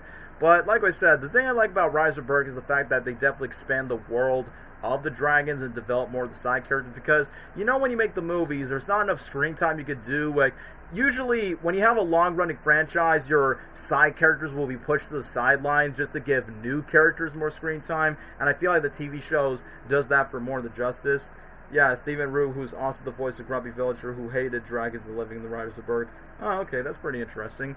But anyway, back to the point I was saying, like, usually, like, most of these franchises that has, like, huge ensemble casts, like, get less screen time in the movie sequels, but if you give them more spotlight in the TV show, then there's not really much to worry about, since, you know, it's kind of funny that when I was watching the show when I was a kid, I was like, why does Snotlout sound different? Because clearly Jonah Hill's not going to be interested to voice act his character in a low-budget TV show, because obviously he will only sign up for the movies. So I would say Dragons Riders of Berk, it's not the best DreamWorks tie-in show in my personal opinion, because I definitely prefer Kung Fu Panda Legends of Awesomeness a bit more, because, you know, yeah, the legends of the Kung Fu Panda. So if I had to do like a ranking for Dragons Riders of Berk, I'd definitely say B tier will be like the best territory that I can put it there, because some episodes are really cool. Some episodes were kind of boring when I saw them when I was a kid, but some of them definitely does expand the lore of the dragons and give more screen time to the side dragons aside from Hiccup and Toothless, since, you know, they're like the heart and soul of the franchise. So yeah, that's all I'd say about Riders of Berk, especially since I love the Dragons franchise. Now, we still got a couple of a little bit more Looney Tunes franchises, which I know for any Looney Tunes fans, I would ask you by saying, what's your opinion on Duck Dodgers? Duck Dodgers is pretty good. Duck Dodgers. Yeah, which let's not forget, this TV show exists ever since Looney Tunes Back in Action brought back Daffy Duck's Duck Dodgers persona. Duck Dodgers in the 21st and a half dude, century. I wish I watched the show, man. I don't remember the show being on anymore. Well, it was being on in the old era of the 2000s. I think one of my favorite promos is, okay, I will say this, like, not only this show, Looney Tunes Back in Action has my favorite voice actor who voiced Daffy, which sadly he passed away in 2016. It's the GOAT, Joe Lasky. Every time I think every time I think of Daffy's voice, and for those that watch my plush videos, that's basically the main inspiration that I got, because I don't know, there's something that I got with the voice where he goes like, "Oh, Duck Dodgers do." No, wait, I am Duck Dodgers. Duck Dodgers to the rescue. Duck Dodgers. Duck. Aha! It's you know who to the rescue. I don't know if it says it. Don't say the name. It helps if you don't say the name. So I'm glad that Joe Lasky gets his own TV show as Daffy Duck in this, because not only it's obviously a TV show that's based on the old 50s Duck Dodgers episodes where he has his conflict with Marv the Martian over the moon, and Porky's like his space cadet that will be like his sidekick. But I was not expecting this to be like an action sci-fi. Like, obviously it's comedic because obviously it's Looney Tunes, but it definitely has its fun action sequences. And for instance, like, the one thing that's really cool, they actually find a way to like modernize it to make it look cool for the others. And even though Daffy's main suit is like the blue suit, but I kind of wish they would have like done like a reinvented version of his old classic like Duck Dodgers suit from the old Looney Tunes cartoons, but that's probably because it was probably going to be a bit dated. But the one thing that this Duck Dodgers cartoon kind of gives me the vibe of Star Trek meets Star Wars, and dare I say, a little bit of the Buzz Lightyear of Star Command cartoon, which that's the best way I would describe, where when one of the main characters of the franchise gets their own spin-off solo project that takes place in space, yeah, pretty much I can think of Buzz Lightyear of Star Command. But one of the promos that I did like is when Daffy and Porky literally talk to their voice actors, both Joe and Bob Bergen, where it's like, wait, who are you voicing? Whose lines are this? And then Joe responds, yours. And then when Daffy talks to Porky's voice actor, Bob Bergen, oh, who are you supposed to be? Think about it. And then Porky gets to say his "that's all folks" line. Duck Dodgers came around. Sadly, I never get to see it. It's so cool that it got referenced to Back in Action, because even though Back in Action was a box office flop, but thankfully it's the reason why this show existed in the first place after the quote-unquote recognition of Duck Dodgers getting a slow comeback of Looney Tunes Back in Action. That's how we both know. And once again, I know I'm going to be milking this "hear me out" quote, the Martian Queen in this TV show. You know, the sexy Martian Queen alien? Yeah. Hit it. I mean, even one point, Daffy decides to hit her up. But you want to know what's also cool about Duck Dodgers? We have the introduction of Daffy Duck as Green Lantern, a.k.a. the Green Loon-Turn. And in my mind, I'm like, wow, this episode is way better than the 2011 Green Lantern movie, despite there was a Green Lantern TV show that Josh Keenan voiced, but sadly, I didn't watch the show that much when I was young, so that's on me. But either then, I did like the Green Lantern special, that Daffy Duck has the Green Lantern powers, that he even came back as Green Lantern for the Lego Batman 3 video game that had freaking Kevin Smith and Conan O'Brien for some reason.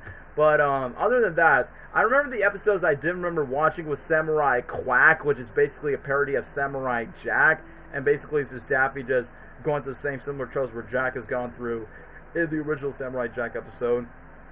So I will say this, like, the show definitely has its cameos where you got K9, it definitely has its usual Daffy Duck shenanigans, and yes, some point in the comments, Duck Dodgers in the 21st and a half century. So if I had to put Duck Dodgers on a ranking, I would put it on B tier. Like, B tier is definitely pretty fine. And then probably for the final Looney Tunes project, because I'm going to be super biased on this one because I've watched this one a lot when I was a kid, next to Chowder, and it's none other than the Muppets Baby version of the Looney Tunes, Baby Looney Tunes. And I know people are going to be commenting about the meme where Daffy Duck is swearing as a kid. You little... Oh my... Yeah. So yeah, Lesnar, do you have anything to say about Baby Looney Tunes, since this will be the final Looney Tunes project for the tier list? And by the way, Lesnar, we're getting very close to the live-action segment of Cartoon Network. Yeah, I'm ready for that. And yeah, I would like to talk about Baby Looney Tunes. Okay. I saw this more on Boomerang than the other. Yeah. So Baby Looney Tunes. So yeah, let's watch Rugrats for animals now. Yeah. Or just Muppet Babies, but just make it with Looney Tunes. Yeah. I mean, aside from this practically being, I don't want to call this a preschool show because I don't really consider it one, but like, it definitely was for the kiddos, and I actually did enjoy a few episodes here and there back when I watched it when it aired on Boomerang specific, and I won the game. Yeah. Baby Looney Tunes actually is it's a really good and decent show. Like I enjoyed some episodes that I've watched over the times that I've seen the show. I thought it, even though from like all the little, since they're all babies and stuff, like it's one of those things where like turn the characters into babies because that's something that everyone did for some reason. But as a kid, I enjoyed it for the most part. Now I didn't glaze over it, that's for sure. But like it was pretty fine. It was a fine show. Sorry to, and even though this is definitely like a little show for the kiddies, it does have like those. Yeah, the preschool, like I remember there being like nursery rhymes at like the end of episodes or something. Like those little kind of like Merry Melodies. Yeah, I know what you're talking about. There's kind of like those original songs. I remember the one that I remember the most is it's basically a parody of Bingo Was His Name, but they play with Daffy Duck. Daffy, Daffy, quack, quack, quack, quack, quack, Daffy was his name. That's the one I remember too. Mm-hmm. Yeah, Daffy cussing in that one episode. Yeah, I know, because obviously it's the most meme-worthy segment from that cartoon. Incorrect, you little... Yeah, incorrect. And then, what did you just say? I don't know what the you're talking about. And then the funniest joke of the entire segment, hey, I don't know, but you guys should say it. Hi, Granny, how the Granny, are you? Are you? Basically, they're saying... Where did we learn that word? Basically, Daffy, I'm surprised. Basically, they're saying, how the motherfuck are you? I'm like, it's funny that's freaking baby saying that to their quote-unquote nanny in the cartoon. They all say it in sync, too, which is crazy. Yeah, that's what's so funny about it. What is it with 2000s kids shows and having episodes where, like, the characters are cussing, but, like, it's replaced with, like, sound effects? Not the bleep sound, but more of, like... Yeah, just the rubber ducky noise. SpongeBob, it's SpongeBob, it's a dolphin. This show, it's a freaking squeak toy. Yeah. Other ones, it's just...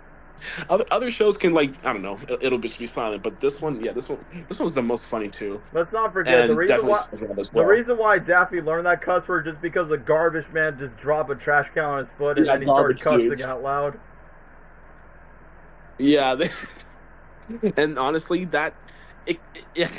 I've never heard like garbage men talk to each other, but if that was the case, that's real. Especially for a freaking little kid show. If you were a kid, then that probably must have been like that in real life. Yeah, especially for a show with that literally the main characters are babies. Like a literal baby show, sorry. Yeah, basically the sailor mouth of Baby Looney Tunes. Yeah, and since that's the most iconic episode. Mm-hmm. But aside from, the memes and the iconic episodes, like I said, I like the show, but like it's not my favorite. I'm not gonna glaze it. It's nothing that's like, oh, you gotta watch this. Like, no. I think it's a pretty good and decent show. So I want to say, I think B tier is acceptable, right? Yeah, for this show, it's B. Mr. Krabs was censored by the sound. Of course it was. Is Tiny Toons University... Wait, did it air on Cartoon Network? I thought it was only HBO Max.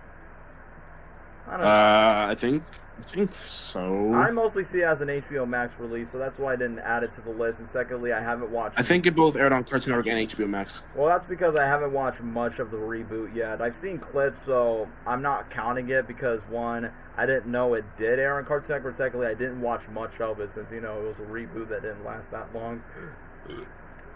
But anyway, yeah, this is going to shock you guys. Most people, obviously, Lola was first introduced in the original 1996 Space Jam, right? Well, this is going to shock you guys. My real introduction to Lola was from this cartoon. So when I was younger, I'm like, wait, so this is not Lola's first appearance. She was in Space Jam where we got like bunny boners when we were kids. So literally in my mind, I was just like, bro, I didn't notice that like ever since when I watched it. So I thought Lola first existed. And thanks to Lola, that's where I got introduced to the other female Looney Tunes characters like Melissa Duck, which later on got replaced by the Looney Tunes Show in that version. And then they got introduced Petunia Pig in that show as well. So it was kind of like my introduction to like, wait, there's female Looney Tunes characters? Let me go. It did air on Cartoon Network. I didn't see it, but I know it's because Eric Bowser promoted it. I mean, I know he did not voice the character, but I know Sam Vincent, who voiced Baby Bugs Bunny, obviously voiced Eddy, the singing voice of Sonic from Sonic Underground, voiced one of the characters, which is obviously the voice of Bugs. But either way, I don't know what was it with me when I was a kid, but I think when I was a younger kid, like 5, 6 years old, I want to see, like, Rugrats, because obviously when I was a kid, I was obsessed with Rugrats when it first aired on Nickelodeon. And then for Baby Looney Tunes, it kind of gave me that Rugrats type of vibe.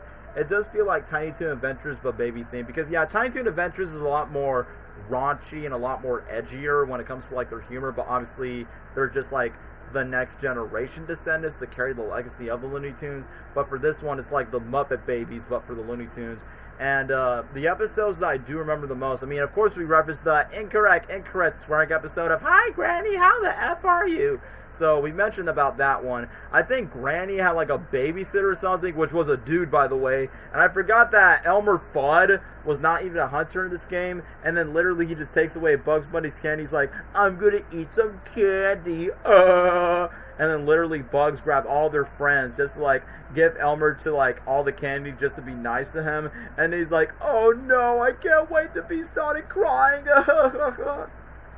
Oh, you're referring to Toon University, my bad. But like I said before, guys, I didn't know that air on Cartoon, because I already told you guys, like, I dip off Cartoon Network in 2019, so of course I didn't, like, catch up to, like, oh, what were the new things that were happening around that time, because one, I grew up, I got older, and secondly, we had streaming around that time, so it's not like I was, like, catch up to date to it. But that's why I subscribe to ValskyBum94, that is more catch up to date when it comes to animation news, just like as equivalent, like you see some random news on Twitter or Instagram or TikTok, like in some other cases.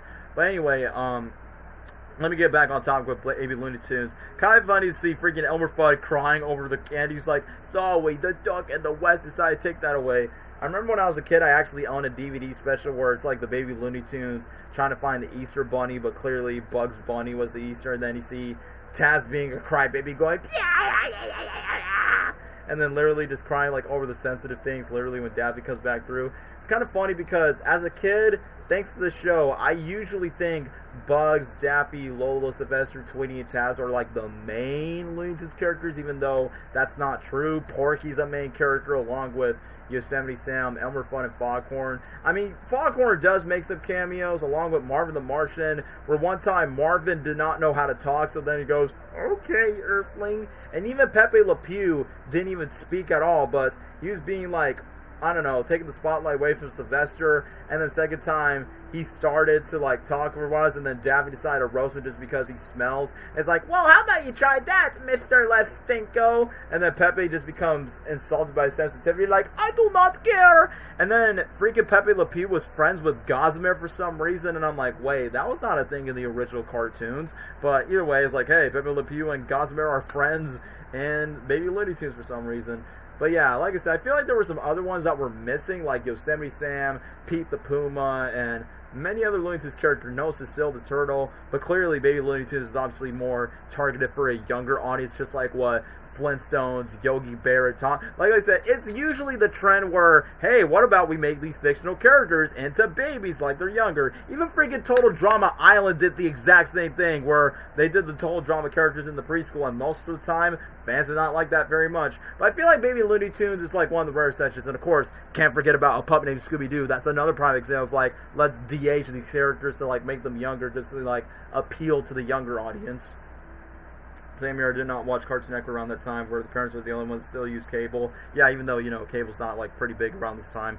But yeah, Baby Looney Tunes, I do have my soft spot nostalgia for it because I do remember watching a lot of episodes where Bugs basically does not like to be using his name because Daffy usually makes fun of his names. Like, he keeps writing like, big ears, Bugs, bug juice, he drinks a lot of bug juice. Brandon, what rhymes with Brandon? I remember that was one thing, and then Bugs and Daffy decided to make their own imaginary box show. I remember Bugs, Lola, Daffy, and Tweet are trying to make their own box, like, it's kind of like their own imagination episode. Basically, Daffy wants to make it to a race car, Bugs wants to make it to a spaceship, and then Lola wants to make it to like a house or something because, you know, she's a girl, just like play with dolls or something.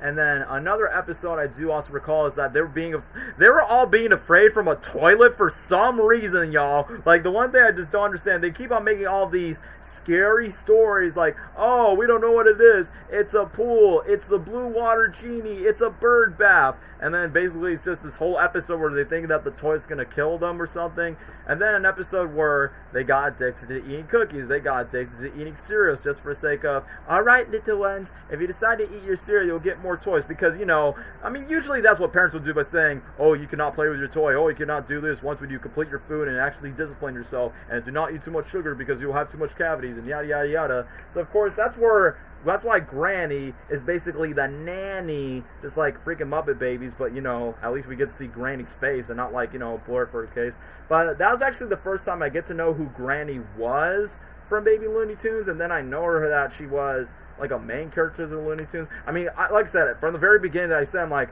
Baby Looney Tunes was basically the first Looney Tunes me about make me say, wait, there's female characters in this cartoon, or in this case, in the entire Looney Tunes franchise. And then when I went to Space Jam and other Looney Tunes media by saying, alright, so there are some female characters that do exist in this franchise. But yeah, despite me having a soft spot for it for my nostalgia, you gotta give credit to Muppet Babies since the whole started the whole baby thing show. Yeah, that's what I'm saying. Like, I guess if it weren't for Muppet Babies, that's where it started the whole, let's make all of your favorite cartoon characters and de-age them into babies. Because that's what I'm just saying. Like, I feel like this is basically the Muppet Babies for Looney Tunes. So I would say, yeah, B tier will be like the best position where I could put this cartoon. But now that we're done with the Looney Tunes side, I know we talk about Tiny Toons University, but like I said before, guys, I haven't seen much of it, so that's why I didn't include it to the list. But now let's talk about the PG-rated version of Robot Chicken, Mad, which, boy, I have a history with the show. But before I get to my history, I want to hear Leslie's history. Yep, I also have history with this show. I only remember it was one time actually seeing it on TV, but the rest I just watched it. Mad. This is a very, what do I say? It's just the like what you said, Robot Chicken for kids. No, PG version of Robot Chicken. I think the show is hilarious for the skits, and especially, you know, the dedication and like the tributes to the Mad magazine. I think almost all of the segments, like my favorite segments were the Spy versus Spy and like the little doodles in between skits. That's what I remember the most from the show, and I loved it too. And my favorite skits I want to include is the freaking Transformers skits. Taking Nemo. There was also what else? The Monday Project. There was what else? What else I just heard? There were so many good ones. The Clifford Field featuring the one skit with the Nickelodeon and Disney stars, but they're a Cloverfield parody. This show parodies a lot of popular media at the time when it was released. Like, I also like the Cat in the Hat skit, Life of Rhyme. That's the one. And I just like it in general, man. Like, I like, I just like everything about it. Like, it's funny, it's hilarious. It's also a very interesting show. I like the theme song too. It's you don't know what it's saying, but it's catchy. What else is there? It's just a lot of the pop culture references and like the movie parodies, and like mostly parodies too. And it's just, that's what makes the show like special in my opinion. Mad is interesting. As a kid, I always had a feeling I was watching something that I wasn't supposed to. Now as an adult, I laugh for chuckles and yep, yeah, yeah. I feel you on that actually. Oh yeah, yeah. Mad. They also make fun of a lot of other things. They even make fun of themselves too. Um, and that's what I like about it too, because like, especially the moments where they make fun of themselves, like, um, all the freaking times when they were like, "Oh, this show's trash," like, and they're talking about their own show. Toy Story 3, yeah, that one Toy Story skit, like the rejected characters. That I like that one. Um, the the freaking uh, what is it? Private Private Space. The the friendly facts, and the cursing uh thing calculator. I don't know, but let's see. That's that is a very interesting like animated sketch show, and that because that was a popular thing during this time, and I will want to and will want to say that the show is honestly like really, we all have a history with the show. Anybody who's watched it growing up, especially me. Um, if I had to rank the show, I want it's I'm not gonna put it in S tier. That's too much. If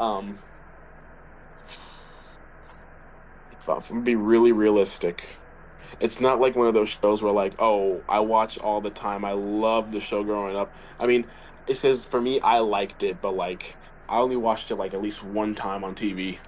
But like that's all I remember from it. I remember the Adventure Time skit. Yep, that one. I remember that one too. They even got Tom Kenny to voice Ice King in that like for 7 seconds. The screen time it has. Oh my gosh. What time is it? It's clobbering time.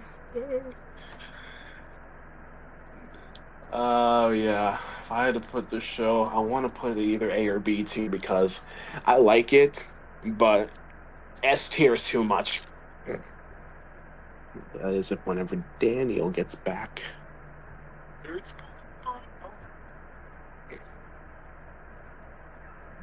Guys, what's your favorite skit from the show?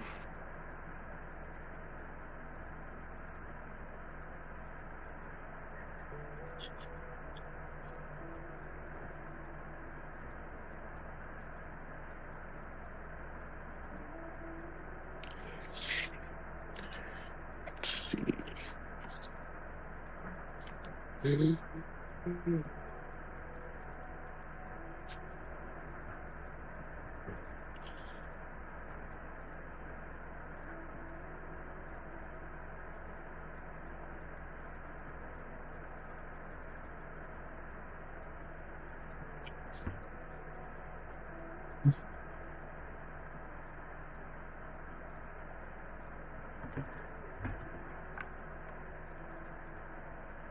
So, what do I miss?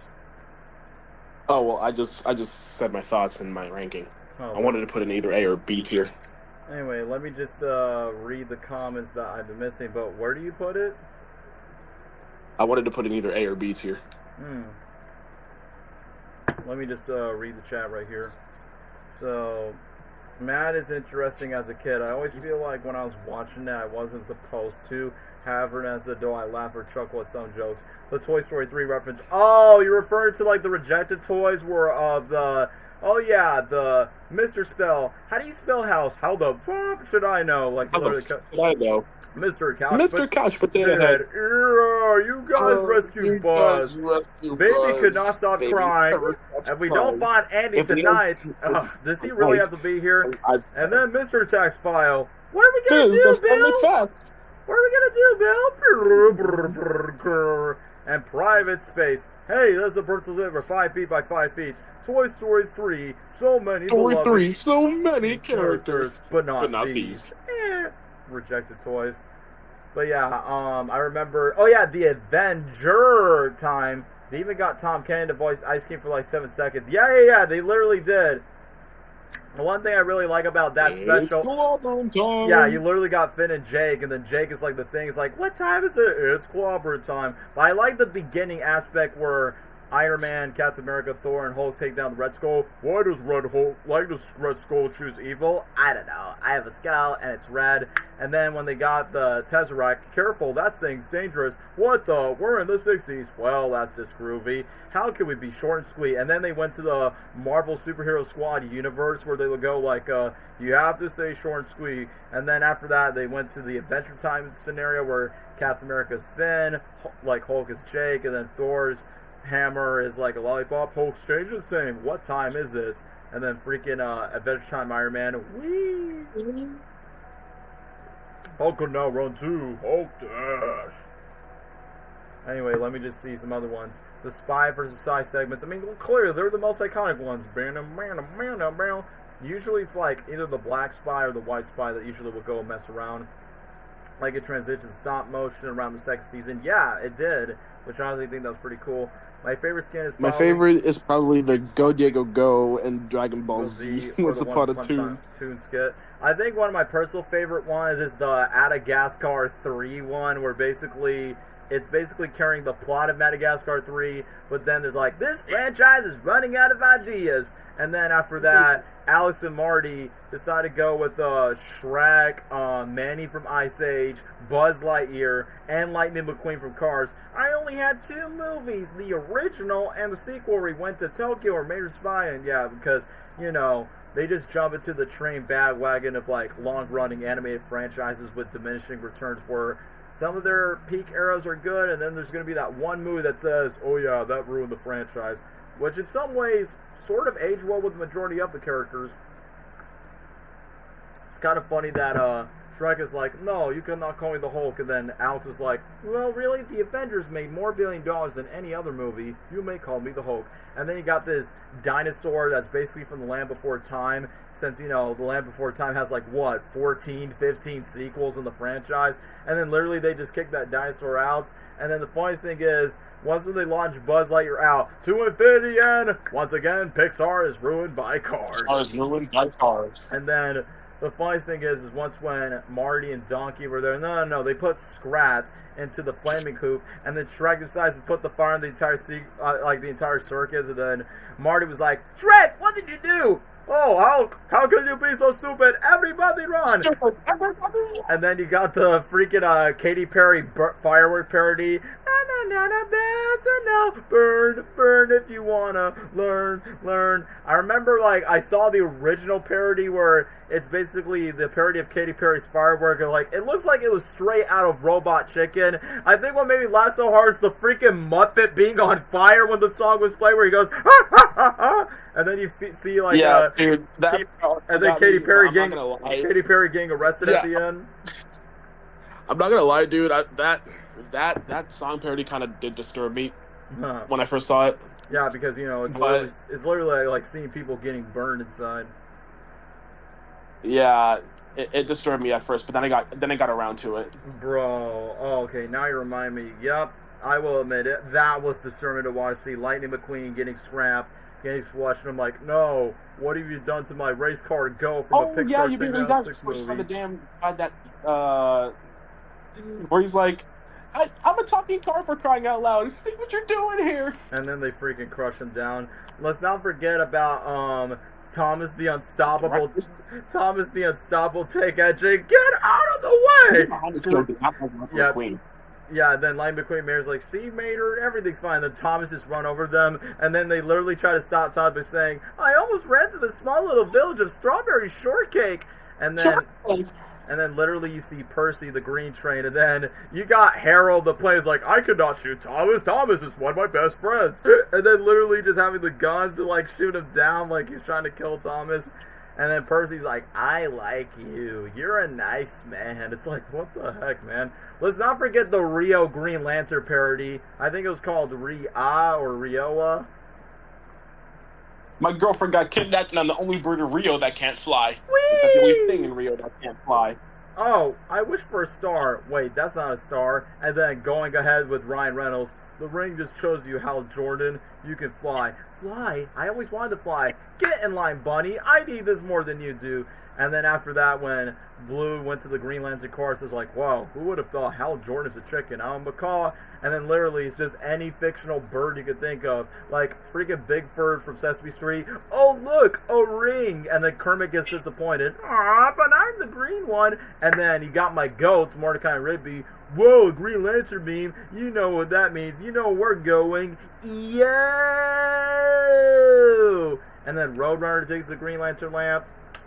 And the Kung Fu Panda reference. Wait, is it the one, Poe, basically, I think there's one that's parodying Kung Fu Panda 2 where Lord Shen is literally bringing angry birds along with them. And then the goat from Kung Fu Panda 2 story said, only a hero in black and white can fight them. Look, I see brown, I see orange. It's like Walt Disney would have done it. And then basically, she says that Poe's more like a midnight ash. It's like, yeah, whatever you say, old goat. As a matter of fact, she is an old goat. And yes, as a Jim Carrey fan, I was not expecting to see a Jim Carrey cameo in that Kung Fu Panda 2 parody. I'm like, bro, you put Jim Carrey and Kung Fu Panda, two things I really loved as a kid growing up. Like, literally, it's just a parody, because both Kung Fu Panda 2 Mr. Poppy Penguins literally came out the same year in 2011. Let's not forget the moment. Shove a ball step, shove a ball lunge. Excuse me, do you have any animals that will be in black and white? And then the Magic Carrey's like, but these penguins want me to be their father. And then Poe looks at the screen. Did you just hear what he just said? And then Jim was crying. He was like, oh, what happened to my career? And then Poe brings one of the penguins.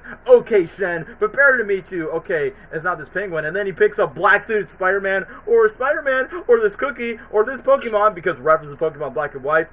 And it's like, okay, you win, Shen! And then literally the goat brings Spy versus Spy from the Mad franchise, and then they take down Lord Shen. Oh, wow.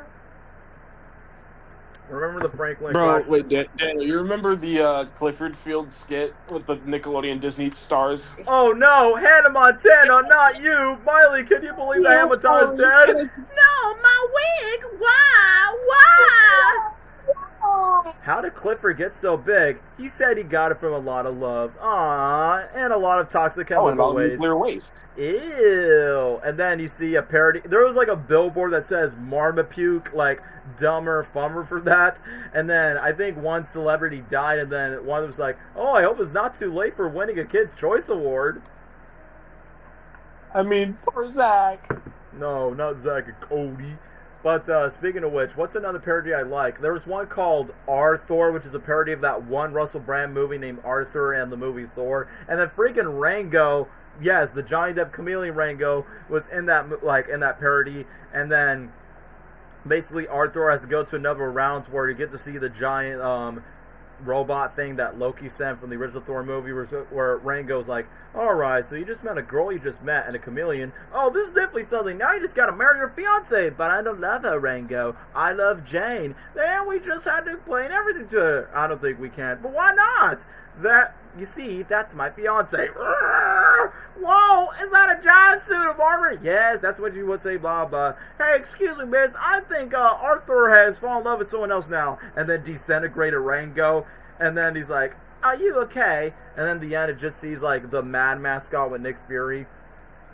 I mean, let me read this one. Remember the Franklin Crash segment where it had Sonic? Oh, yeah, Sonic was a lawyer. Hello, Crash. I like your shoes and attitude. I was just wearing shorts.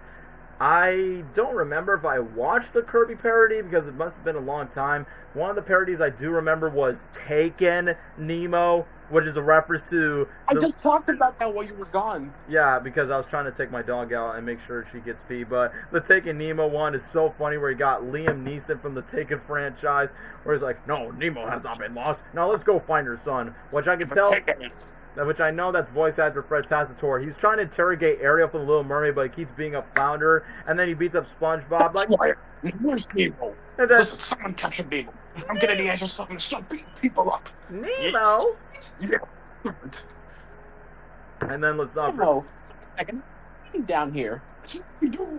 And then let's not forget, he actually got interrogated by John Lasseter, and then they decided to make Nemo 3D. I like the poster that literally says, Finding 3D Mo, because that's kind of like an inside joke where Pixar, or in this case Disney's trying to re-release their movies for the sake of 3D, which I thought that was pretty hilarious.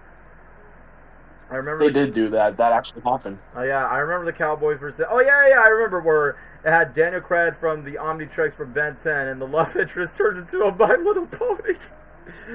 Oh man, I cannot even take that seriously. This show definitely had a lot of My Little Pony skits. Oh yeah, it had like a numerous amount of times. I remember where Shrek and Donkey were like crime detectives or something by saying like, all right, Goldilocks, when was the last time that you saw Papa Bear? Well, we're trying to find Grouchy Bear from Care Bears, and he's the one that murdered Papa Bear. Papa Bear's been murdered? Shrek, look, Grumpy Bear, Care Bear's there. Shrek, what are you doing? Going deep. Wait, I smell pretzels. And then Donkey and Grumpy Bear from Care Bears get to the trash can. That was a slam donkey, which is basically like a parody of Law and Order. And then Puss in Boots was like the court. It's like, what are you talking about? And then basically Grumpy Bear was talking about like when he killed Papa Bear from Goldilocks, where he's like, and then this guy, the football team, you're going down. How does the jury think about this? Well, it looks guilty to me.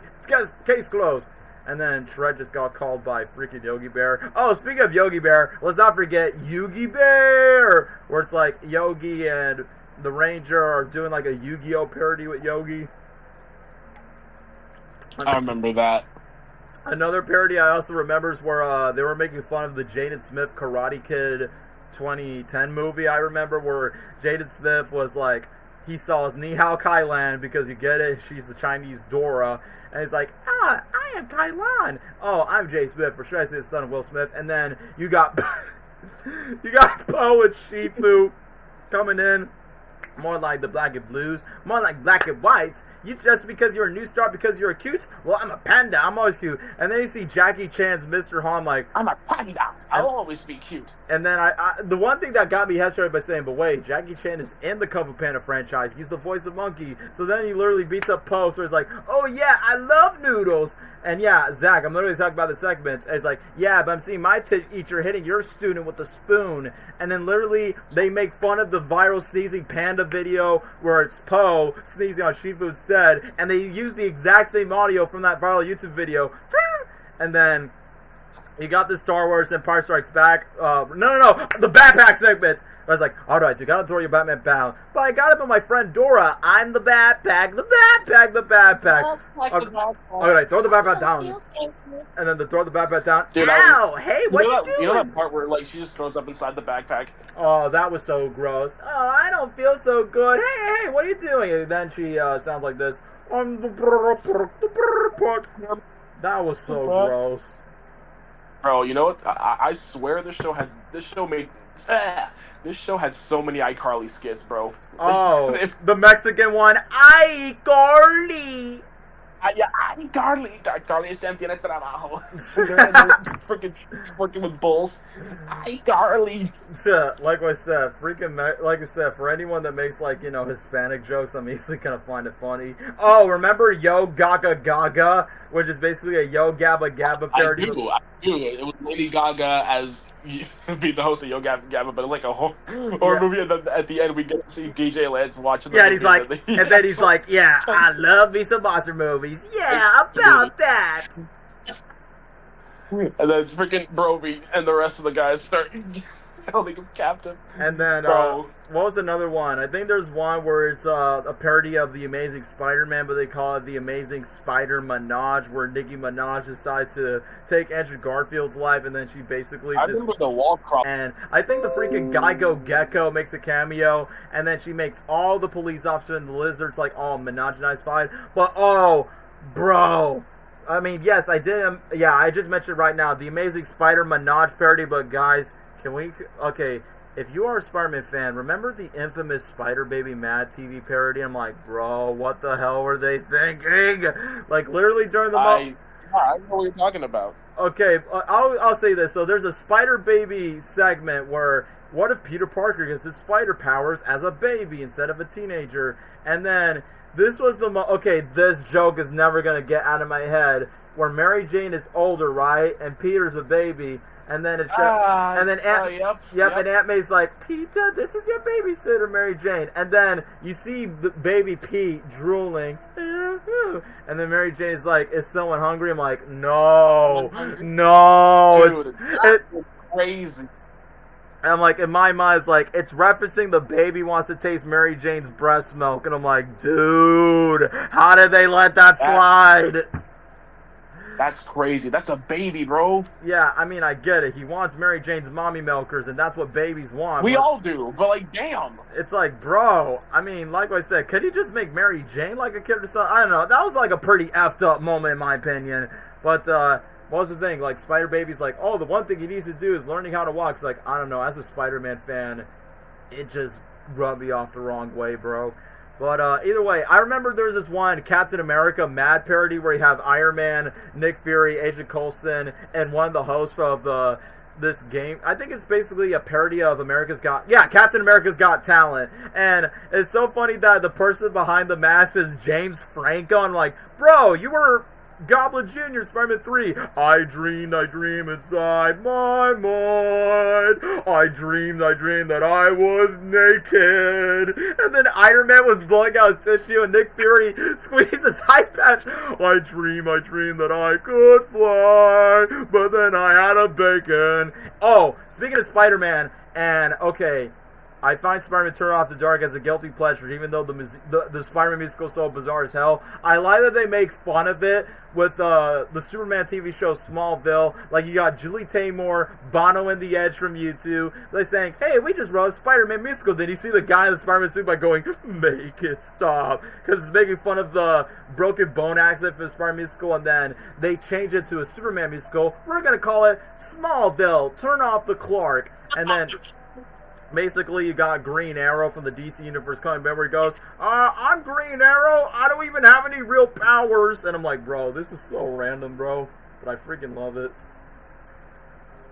Stan Lee even did the narration. Oh yeah, I believe I remember that he did, because I remember Stan Lee has like a notorious fitting whenever he shows up in these parodies. But anyway, as I continue on, one of the other parodies I do remember is the Transformers one, where you have every fictional Transformers. Yeah, every fictional robot. I see my boy Wally dancing, and it's like, whoever's not a robot, get out. And then when Megatron comes in, where he goes, yeah, I was trying to get this movie on DVD. I mean, prepare to die. You'll never win, Megatron. And this is nothing but just a slow fist fight, and then they all just leave. And then another one that was also a fan favorite was another Toy Story one. So I mentioned the Toy Story 3 rejected characters. Remember this Jason Bourne Buzz Lightyear parody? And then Lance was like, I'm afraid you know too much, Buzz. You'll never get away with this, Lotso. Pixar movies are usually set. Pixar movies are set in the middle. Sometimes at the beginning, but never at the end. And then basically they made this whole parody of Jason Bourne where he lost his identity. Like, oh man, jeepers, it's Jason Buzz. No! Not so bad with some guys to know ours. Who are you? Who are you? What's my name? Well, I don't know. We haven't checked your underwear. Oh no, check my underwear. It's kind of funny that the voice actor of Buzz in that Mad parody actually voiced Buzz in some Toy Story video games if Tim Allen's not available, which I honestly thought that was pretty funny, because he was the official voice for Buzz in the Toy Story 3 video game. And let's not forget the whole Tim Allen references in that one. I mean, it says you're Buzz Lightyear, but you're also Scott Calvin from the Santa Claus and even the Shaggy Dog. And then Buzz does not even understand his Spanish. He's like, whoa, like, oye, habla español. I love Spanish. Man, get out of the store.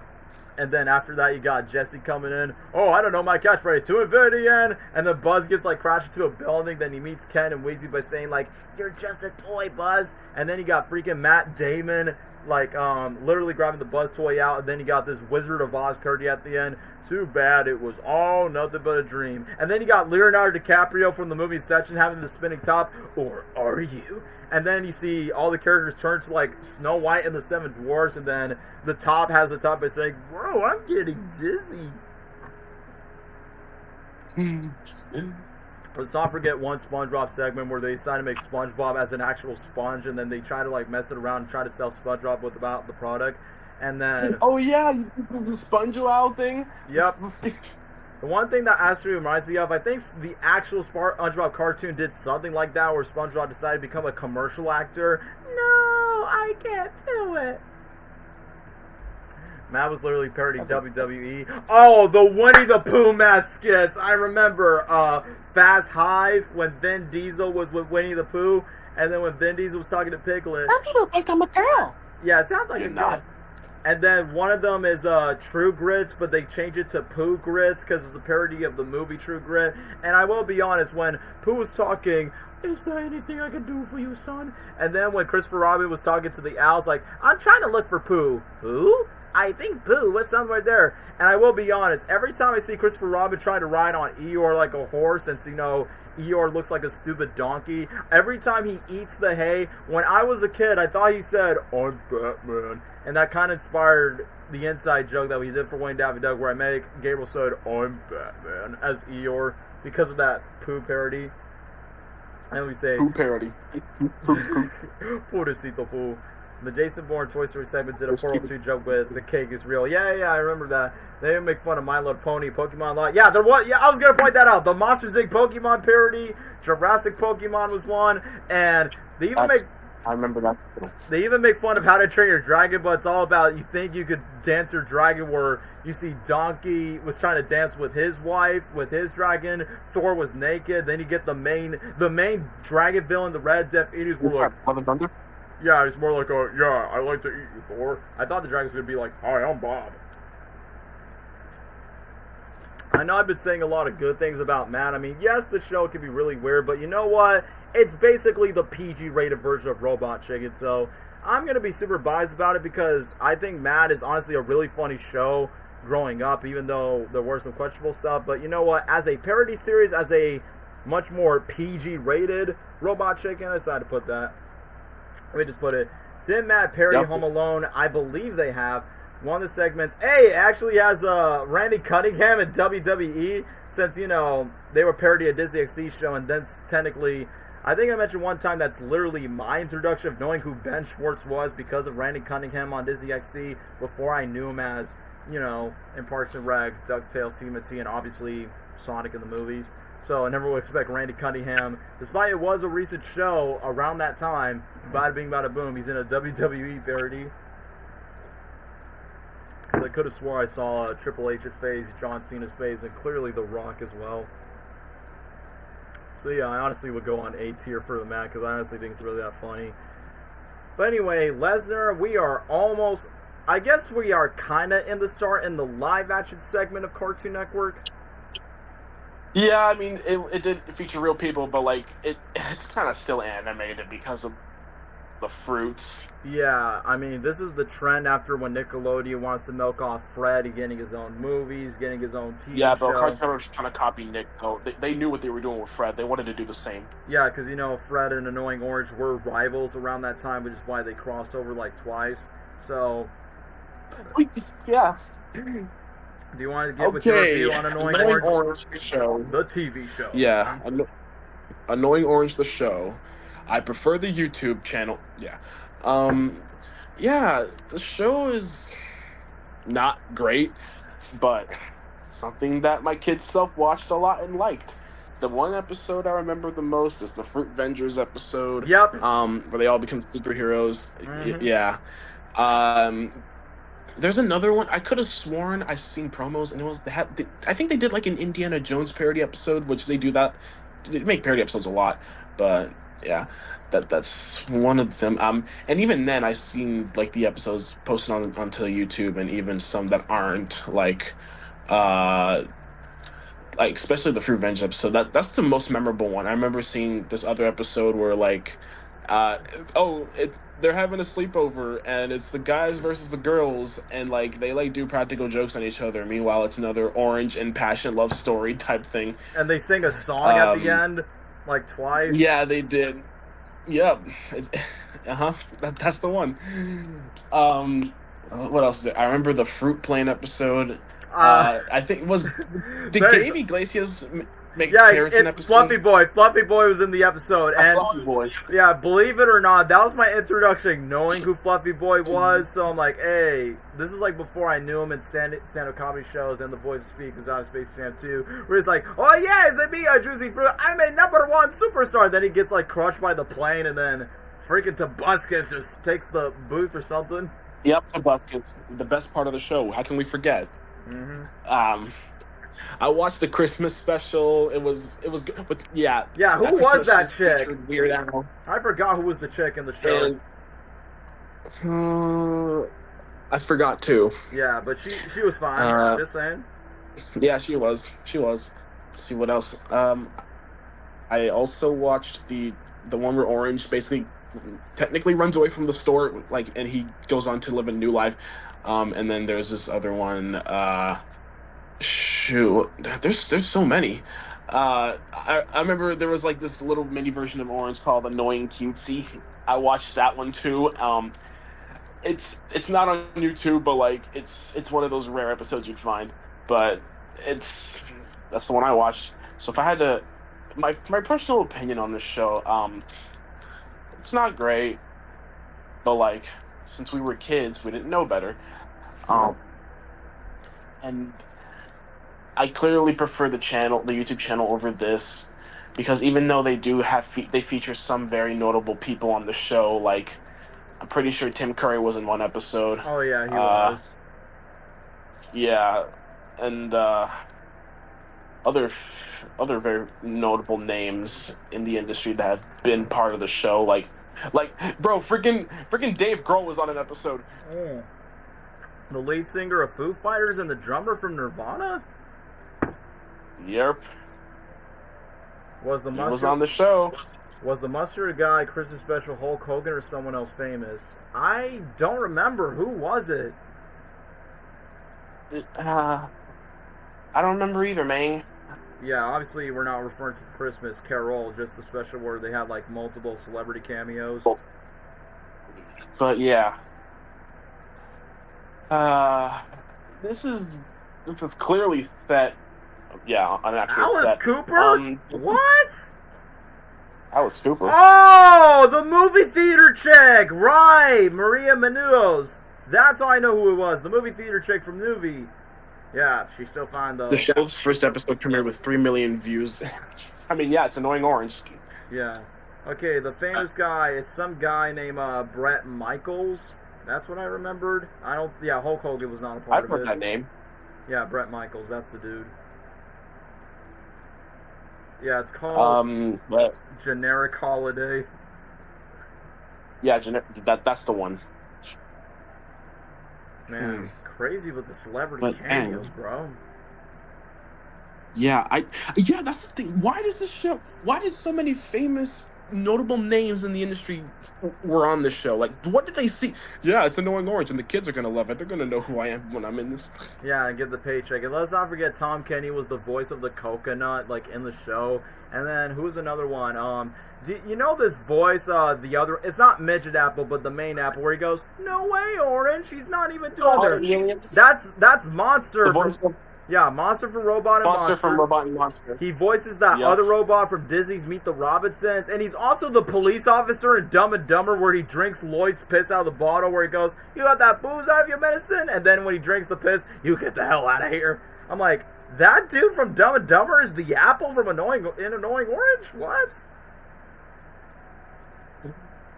He has a very notable, iconic voice. That's what I was surprised about too. Like, bro, they must love Annoying Orange, man. I guess so. And yes, we are aware that Weird Al was also in that special, because, like we said, Weird Al has to be in every TV show around in our childhood, no matter if it's live action or animation. Specifically Cartoon Network too. Yeah. Mostly it's any animation show in general. He's like the Stan Lee of music artists, in my opinion. Yep. Where would I rank this? Okay. I'm not gonna rank it high. I'll say that. Yeah, because obviously the show's not that good if you rewatch it now. No, it's not.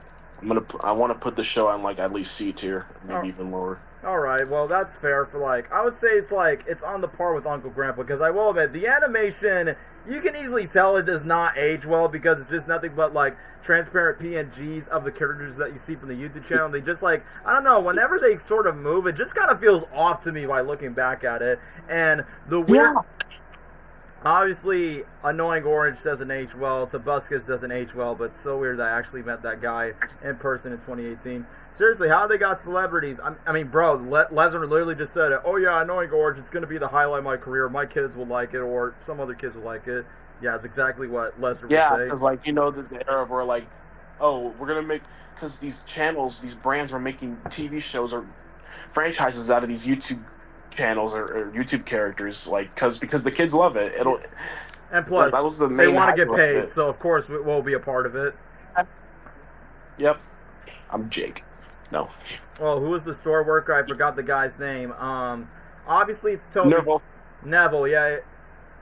That's Buska's character's name, since he was like the comedic character. The one thing I just didn't understand is I think my favorite episode of the entire show, despite this is not a good show, is definitely the fruit plane episode, because like what Lesnar said, Gabriel Iglesias, which was my my first introduction, knowing who Fluffy Boy is in the first place. Mr. Juicy Fun, hello friends, we're gonna put the fruits in the blender, and that's where you all remember the Fed Zombies episode, right? Oh yeah, I do remember that, which I remember they all just like making like freaking computer games out of that too on CartoonNetwork.com. I think I've seen that before, yeah. Yeah, but the funniest thing is, like, during the moment when, literally, when the fruits were about to go inside, okay, me and Gabriel still quote that to this day. You know when, Orange and the other fruits were trying to go to, like, MRI scannings, and then you hear this banana that goes, I don't really like to move, but alright. Literally, me and Gabriel quote that to this day. Man, I don't really like to move, but alright. Yeah, I'm with him. Those aren't mine. And then literally when they go inside the plane, you got freaking Grandpa Lemon being the sour thing. I realized the Peach in the episode is voiced by Felicia Day, aka the chick that's usually in a bunch of these geeky YouTube platforms, who also voiced Mary Jane in the season 3 of the 2017 Disney XD Spider-Man cartoon. It's like, okay, Orange, I love to sit by you. No, you can switch your sweets to Apple, and I can sit next to him. Yuck.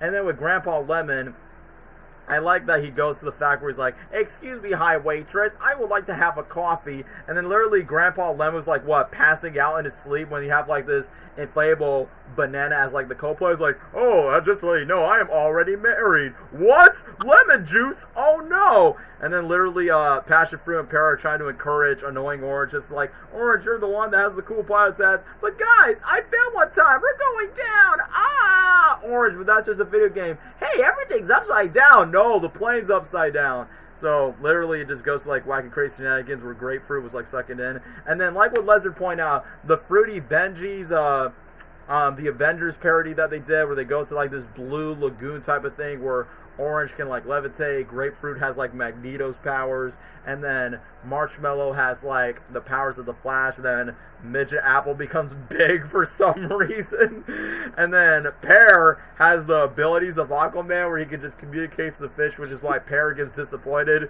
I don't know, as a kid, why do I find it funny where Midget Apple becomes the Big Apple? Yeah, I get it, it's a New York pun.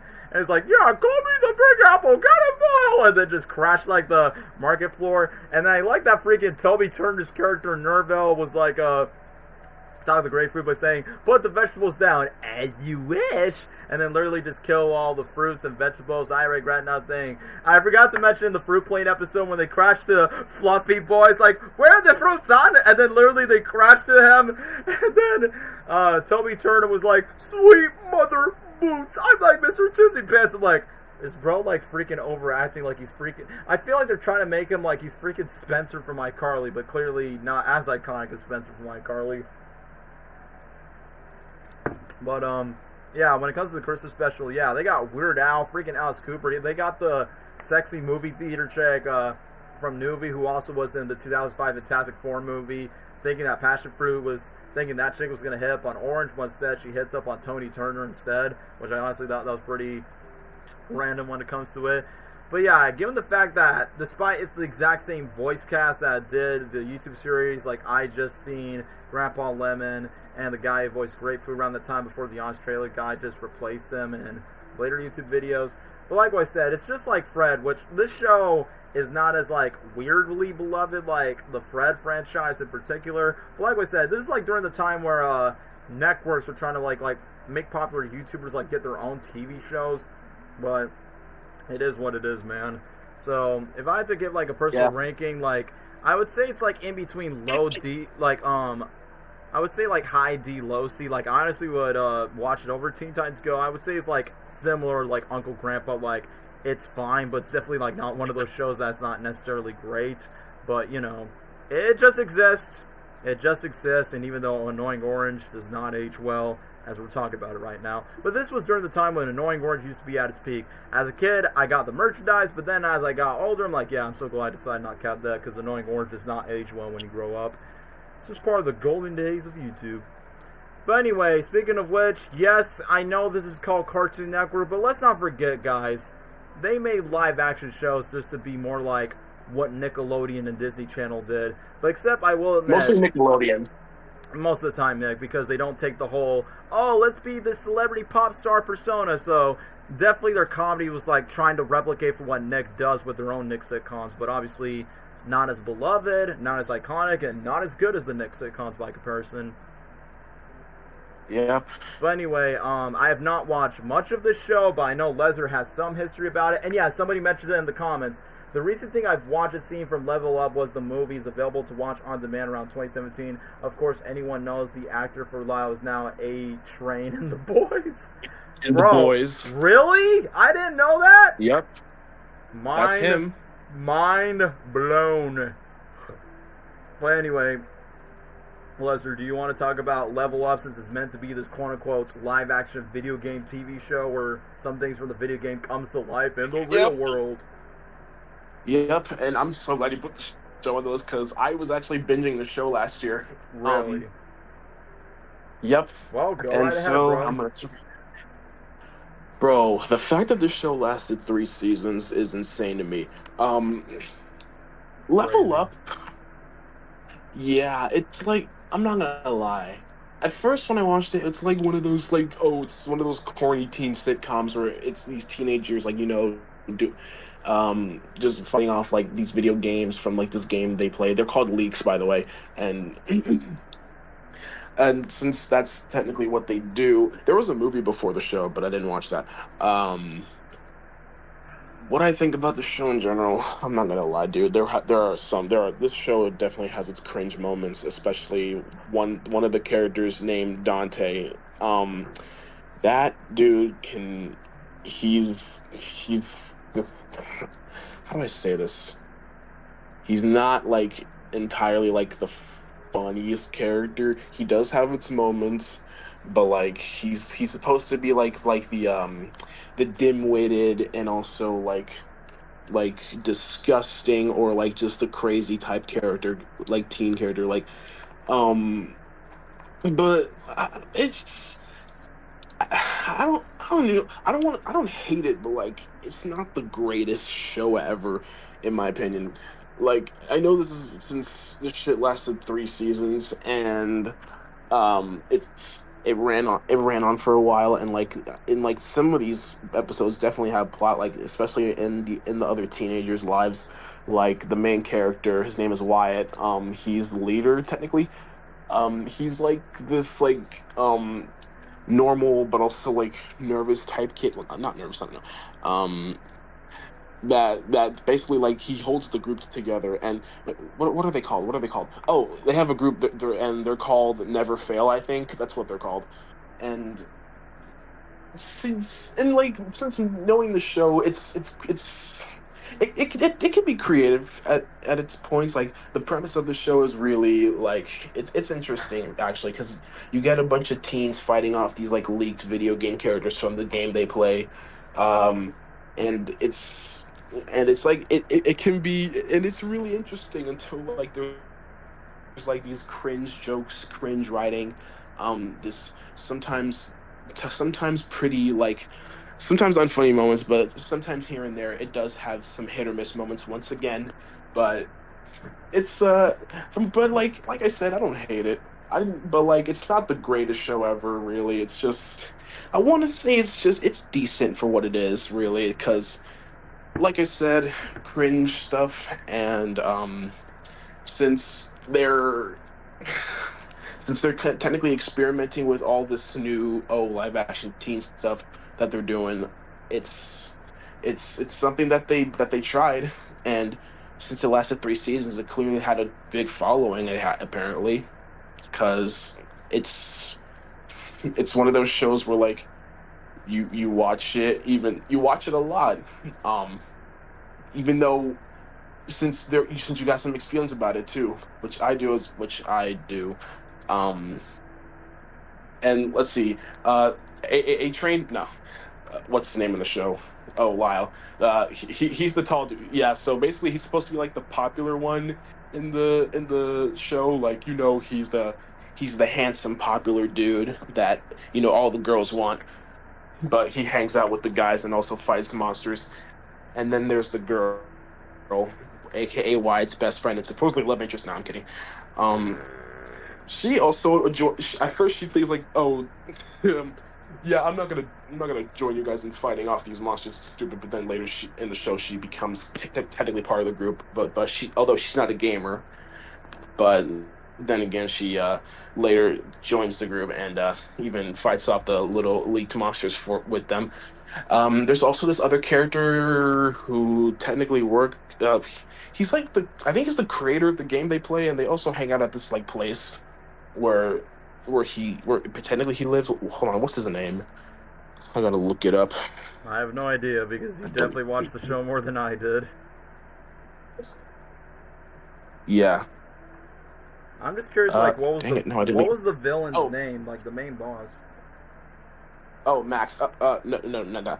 What was the main villain? Yeah. I don't think the show had a villain really. There was a lot of bad guys, but like they fight them off. But there's one with the big brain where he goes, "Open your mouth and say ah." That one. I think he's from the movie. I did not watch it. Let me see. Oh. Let me see. Hold on. Don't tell me. Maldark. That's his name. Oh. Yeah. That's the villain's name. Shoot. What more can I say about this besides? It's pretty cringy at times, but like, it's. I mean, I can still watch it for what it is. I prefer the show over Teen Titans Go any day. It's a pretty decent show for what I can't talk. Dang it. For what I think it is, and like I said, hit or miss, but it's mostly misses in my opinion. But it's not the greatest ever. But somehow it got 3 seasons for some reason. Yeah, 3 seasons. How? I don't understand. You're telling me, bro, 3 seasons? Yeah, I was like, did this That's show... That's literally the average season for like a Nickelodeon or Disney show. Like, because what? I was literally like, does this show really have a fan base? Because I don't recall anybody I know that says, yeah, I like Level Up. Not anyone. I don't think so. Yeah, but... Okay, now, at the time when I was a kid, the one thing I remember from this show with the cast members is the freaking Stop Bullying commercials and also, like, the promos for the show. But mostly... Yeah, the Stop Bullying commercials is the one what I remember more. And it's crazy too because the show was not even on anymore, and they still had them doing these things. Stop bullying and speak up. Go to CartoonNetwork.com for more information. Go to CartoonNetwork.com for but yeah, Level Up is a decent show in my opinion. It's not the greatest. It's pretty cringe. Some moments are cringe, but yeah, where would I rank the show? I want to say maybe like a low C tier. All right, low C tier seems pretty. What do you know? Literally up there next to Annoying Orange, so that would be fine. I mean, like I said, I just let Lester speak because I will be honest with you guys, I have not watched much from the show, except for a certain live-action show that we will talk about next in the next couple of minutes. But what I know about Level Up is mostly just the promos where the black dude was like, shut the front door, and then it just shows, like, building up the episodes, and then it keeps saying, Level Up, only on Saturdays, only on Cartoon Network, and then I do recall there was a movie, probably it happened during the time between the live-action Scooby-Doo prequels between Mystery Begins and Curse of the Lake Monster, and then you got this villain that goes saying, open your mouth and say, ah, which I remember I saw that in the commercial promos, and I thought it was kind of like try to be like Incredible Crew, but it's not because it leads more to the gaming aspect than the comedy skits, so that's why part of the reasons why I just didn't like. I don't know. As a kid, I didn't find really that much interest about it, so that's why I didn't put in the promos. So I'm like, yeah, I let Lesnar speak about it since I never watched the show that much. But that being said, there was a live action show that I did watching, and I want Lesnar to take it away because it's I'll say this: the show that we're about to talk about, this is basically Lesnar's Saturday Night Live. It's his living color. Yeah, this is my show, guys. I made it. No. Yeah, you did. Technically, I made my own version, but that's coming soon. Yeah. Okay. Yeah. Subscribe to One of Your Friends later on for more updates on that. Yeah. Okay, my boys, my gals, everybody, listen. I know that everyone hated the show at the time when it first came out. I've seen all the rant videos. I've seen all the criticism online. But look, it's very different for me, okay? It's different in my eyes. I can't hate the show. I just can't. I love it a lot. Like, I liked it. I don't know what got me into this show. Yeah. I think, I think what got me into it was, just the tone of the show. And, it's not like any other sketch comedy show I've seen in my life. And also, it does have its, once again, it does have hit or miss moments. But even when the show misses, I still watch it and enjoy it. So, for that being said, let's talk about the show. The cast. This is the most talented cast I've seen in a show ever. It's actually really it's really impeccable that they can do a lot of physical sketch comedy in this show. My favorite being my boy Jeremy Shada. Yeah, since he's technically the face of the show. Yep, and pretty sure he was casted on the show because he's Finn and he's also a teen actor, and they needed him for this. Well, they got him for this, and then we got, the GOAT Miles Morales himself. Yeah, Shamik. It's fun. It's so funny that I literally meet two cast members from an incredible crew at MegaCon. My very first one was Jeremy Shada, and then the second one was Shamik Moore. So yeah, guys, I met Finn the Human and Miles Morales at MegaCon Orlando. I also met Shamik Moore. Oh yeah, Lesnar, we both met Shamik Moore literally the same year when Spider-Man Across Spider-Verse was out. Yeah, we did, and it was a pretty good experience. And I'll never forget it. I had to mention Incredible Crew before I left. Well, what did Shamik say? Well, of course, I was like, "Hey, man, I love Incredible Crew." And then he was like, "Oh, thanks, man." He had to go back to do his signing. All right, so it's just a simple thank you. Yeah, it's funny. Don't worry, it did kickstart the career of Shamik Moore. I didn't know Nick Cannon was involved. Yeah, Nick Cannon did make this. I mean, I saw that he literally showed himself in the promos that he was involved in the show. Yeah, and Nick Cannon has a huge history with sketch comedy. He was on All That. He was a writer for All That too. He had his own sketch comedy show on MTV, but that didn't last long, and honestly no one remembers or cares about it. Yeah. And then we get to this show, and it's just something that he makes, and it's in his blood basically. But anyway, back to the show. Let's talk about the theme song. It's a banger. Yeah, it's a banger. I know. Yeah, I saw in the comments, and Lesnar, remember we did our own version of it with Gabriel, and we sort of put it in was it in Dan and Gabe season 1? Yeah, it was. Yeah, so we added that clip in the first season where he just went with Nick Cannon just saying out, hold on, if I can stand up for it. Yeah, where it's like, my crew is incredible, and let's not forget let's not forget. I think it's, but my favorite part is usually like when we split up where we go, my crew is incredible. Oh man, yeah, funny. And come on, if y'all know me in real life, but y'all also watch my channel, I'm a huge fan of this show, and I made my own this version of this show. I have a whole playlist too. Yeah, Lesnar, let's watch Incredible Crew on Nickelodeon. I was gonna say, Lesnar, let's watch Incredible Crew on Nickelodeon. Bah! Yeah. Speaking of which, I'm returning the series. It's coming soon. But yeah. Now the skits. Look, I understand why people don't like the show or some of the skits. I get it. but I don't. It's different for me. It's different in my eyes. Like it's just something that it's just like, oh, you, even if I watch it and like if I watch a skit, it's still there are moments where I'll be laughing or just having a good time. Like it's let's see which skit was it that I like. There's a candy deodorant skit. There's the oh, dang, I can't think of it. You know, there's this one called Anything Can Be a Bookmark, and it's just putting a bunch of random things on a book to make it like your own personal bookmark. Like one of them was a dinosaur, Jupiter, your grandma or something like that, and just oh man, I don't know, man. What else was there? Bro, the show is so iconic I can't even think of anything.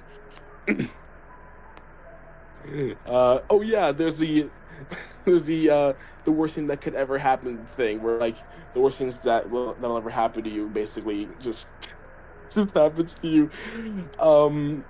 What else is there? Oh, let's talk about the songs on the show, the music videos. Can we all agree? Okay, what were we gonna say? Can we? Yeah, that song too. Can we all agree that Running Errands for My Mom is a banger? Oh yeah, we did. We did that in Danny Game Season 1. If you want to look back at the Season 1 clips, we were dancing to Incredible Crew for a little bit. Yeah. Yeah. And I made my own version for Daniel's channel. Mm-hmm. Yeah, we did. Just I'm not sure we could play because of copyright. Yeah. Oh man, but like aside from all that, like on par with the show, like I've done too much deep digging into this show. Like I feel like I know too much information on this. But that's how much I love it. That's how much the show means a lot to me, and that's how much I love it. I love everything about it: the cast, the songs, the skits, the fake ads, the fake commercials that's in it, and that's why I think this is an S tier show. Put that shit in. I knew it. I knew you were gonna make this up and say, I don't care what anyone says. Incredible Crew's on an S tier. Just put it. It deserves the high praise. Yup, do it right now. I roll up in the car like what was the joke I said? The joke of the like a nice young man. Yo, what up, ladies? Your shoes don't match your purse. That's the joke I always think about. Your shoes don't match your purse. I mean, I know that's not... I think so. I mean, I know that... I know in my head that's not how the song goes, because, it's like, is that a minivan? But in my head, when I saw that Running Girls with My Mom rap song by Jeremy Shadow, I always mix it up. Like, I imagine you switch the clip from, yo, what up, ladies? Your shoes don't match your purse. That's funny. Yo, I might edit that. Wait, you would? That's funny. And besides, Leslie, you did your own cover of that as Finn the Human in my William Daffodil shout, running errands with my bro instead of my mom. Bro, running.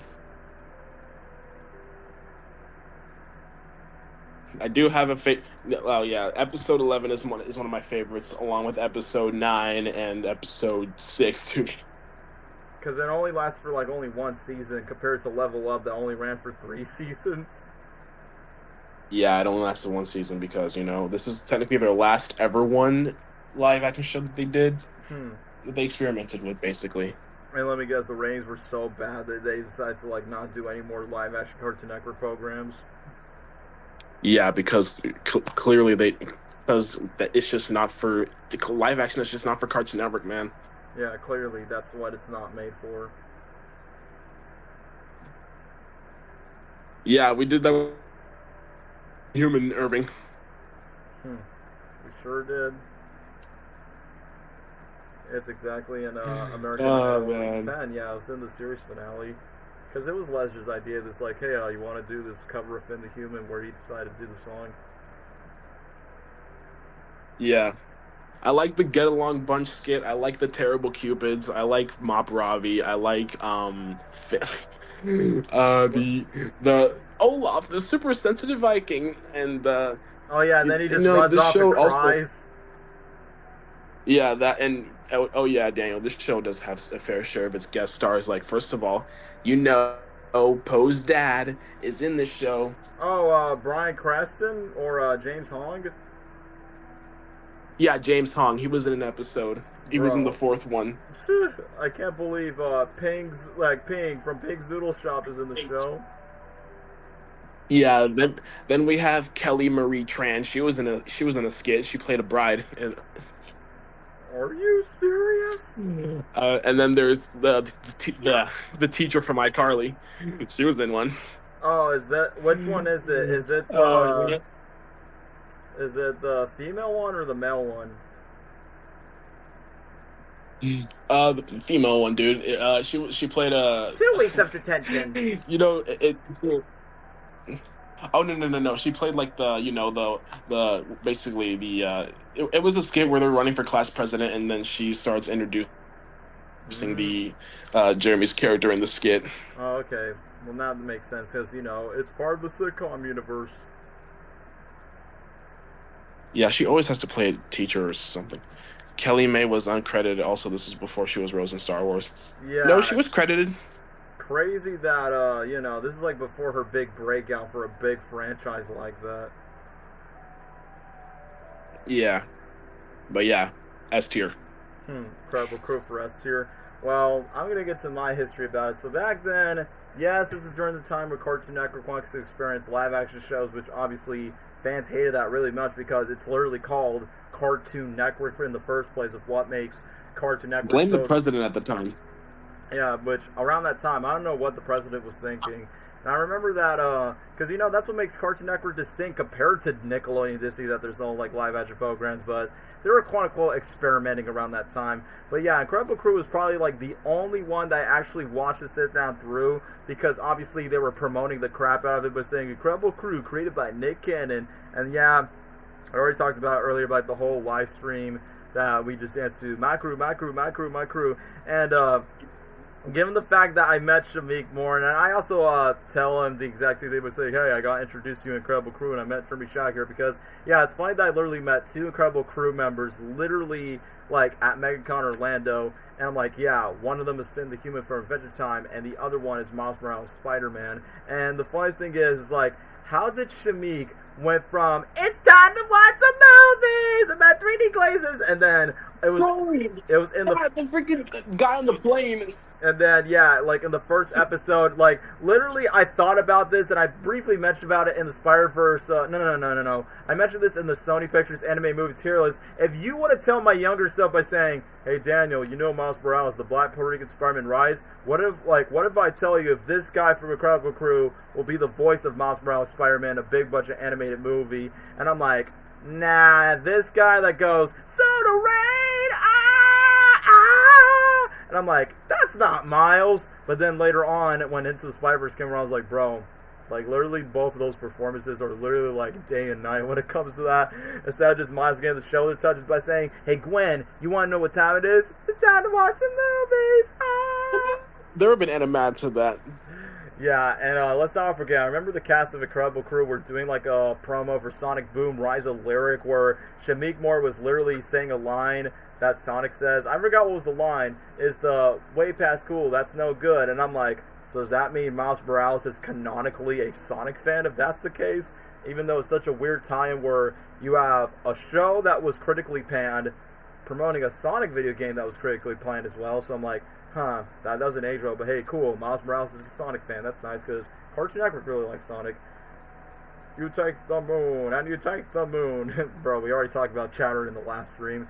But yeah, anyway, back to my talk about Incredible Crew. So I also like the segment where, because I'm doing something fun, and I'm doing something boring. Doing something fun, and doing something boring. Oh, wow, doing something boring. Yeah, maybe Shameik might be a Jalil fan. Yeah, that's probably the case, because, Jalil-wise, we all know him as Steve Urkel from Family Matters. And I know he's going to a con with Ben Schwartz later on in Columbus, Ohio, and GalaxyCon. So who knows? Maybe Ben Schwartz can meet Jalil White in person, which honestly would be cool. But anyway, back to the topic of Incredible Crew. So I mentioned doing something fun, and they're doing something boring. It's kind of funny that the main girl was the nerdy chick, was grabbing a baby or something, just play it in the drums, and then Shameik decided to chase the dude that was singing the song. And then I know Leslie was trying to finish the sentence earlier, but he couldn't get to finish it. But yes, the best original song that they did is my boy Finn the Human, literally doing a rap segment of "I'm running errands with my mom, running errands with my mom, running with who? My mom." The most memorable part of the show, really.